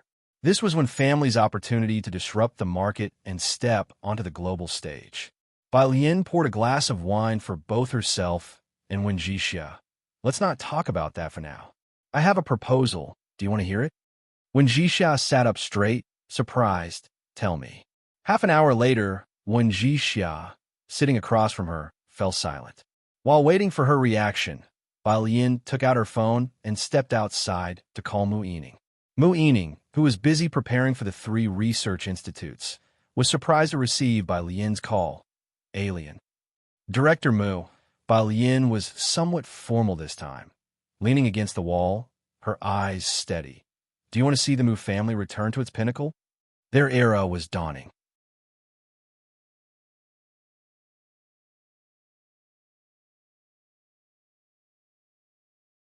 Chapter 835, 325 Bai Lian never plays in low-end games. On the other end of the phone, Mu Yining's spirits lifted, and in silence, she waited for Bai Lian's next sentence. A second later, Bai Lian spoke. "Su family and private equity will both cooperate with all your actions. In the past year, Su In's net worth had skyrocketed, and a few months ago during the New Year celebrations, the Su family clan had even invited him to return for the ancestral rites. Mu Yining was obviously aware of Su In's current influence. He was now a dominant force in the Yinxiao business circle. As for private equity, thanks to Zongxing's successive investments, those who had joined were all big names from the industry, forming a network so strong it was terrifying. The 50 million Mu Yining had previously invested had already returned multiple times over in profit. She was well aware that she couldn't even guess who managed it, given the fund's impressive fundraising and investing capabilities. The implication of Bai Lian's words was simple.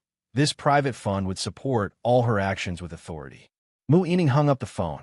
She sat in her office, lost in thought, until Assistant Wang called out to her, snapping her back to reality. She reached out to take the document handed to her by the assistant. 3 research institutes haven't renewed their leases since the beginning of the year. Assistant Wang spoke up, briefing Mu Yining.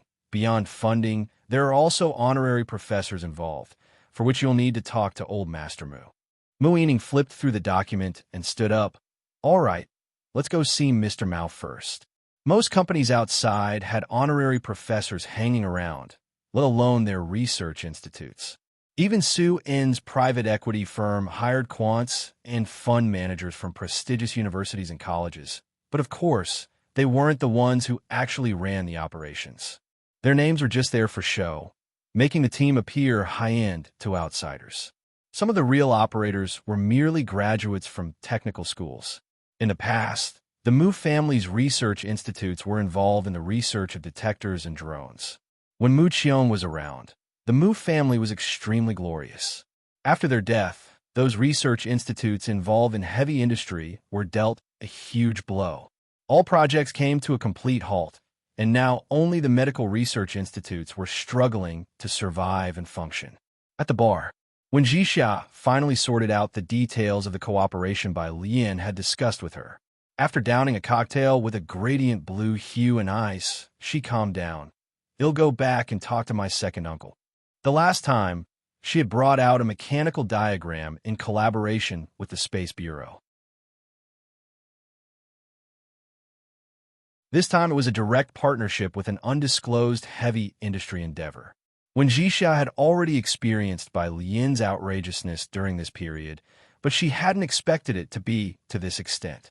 Compared to these, helping her secure Yin Lu's endorsement seemed trivial. Bai Lian left the bar with Wen Jixia. The Wen family butler and Xiaohan were waiting for her downstairs. "Miss Bai, should I take you home?" The butler asked, noticing Ming Dongheng's car wasn't outside. "No need." Bai Lian glanced in the direction of the student union's dinner. "You can go ahead." Once the Wen family had left, Ba Shiming's entourage went to ask Yi Jingxian and Yu Simin to invite Bai Lian over. Due to the school's restrictions, the online discussions about Bai Lian had lessened, but in the physics department, Bai Lian and Ning Xiao's group of freshmen were widely known, with Bai Lian's reputation in physics nearly matching that of Yuan. When Ba Shiming, Yi Jingxian, and Yu Simin approached, they asked Bai Lian if she wanted to join them. Bai Lian shook her head. Dressed in a simple and neat outfit, she looked immaculately clean. The bar's dim lighting and the colorful lights fitted in the curved lamp above her shone down, casting an especially cold and remote aura around her. She exuded an air of solitary beauty. Several people who wanted to approach her were deterred by her demeanor and didn't dare to come close. "I need to get back early. An uncle is coming home tonight," Bai Lian said as she was about to leave. Then, as if she remembered something, she took out a card from her pocket and handed it to Yu Simin. "Take good care of this." "What's this?" Yu Simin took a perforated gold card. In the dim light, she couldn't see it clearly. Seeing Bai Lian heading out the main door, the 3 escorted her out. They watched as Bai Lian went to the bus station on the next street. It was close to University Town, an area with many students and convenient transportation. The 3 returned to their seating area. Now, with alcohol fueling their conversations, it was the prime time for boasting and chatter. Yi Jingxian suddenly remembered something and asked Yu Simin, "Simin, is that another VIP card the junior gave you?" Just now, the bar manager had given Yu Simin a VIP card. Hearing this, Ba Shiming also looked over. I don't know. You see me turn on her phone's flashlight and shone it on the gold perforated card to read the words. It was a business card. He Ji Wei. Xiankong Pharmacy below was He Ji Wei's contact information. Yu Si Min and Kong Wei had recently been competing for appointments released by Xiankong Pharmacy, and she recognized immediately that this was the VIP card of the head doctor. You're tuning in to the Romance Rendezvous YouTube channel. We're so grateful for your support, and don't forget to subscribe to join us on this incredible journey through captivating stories. Your generosity through donations truly makes a world of difference, as it's the primary source of revenue that allows me to expand and enhance this channel for you. Thank you from the bottom of my heart for being a part of this adventure.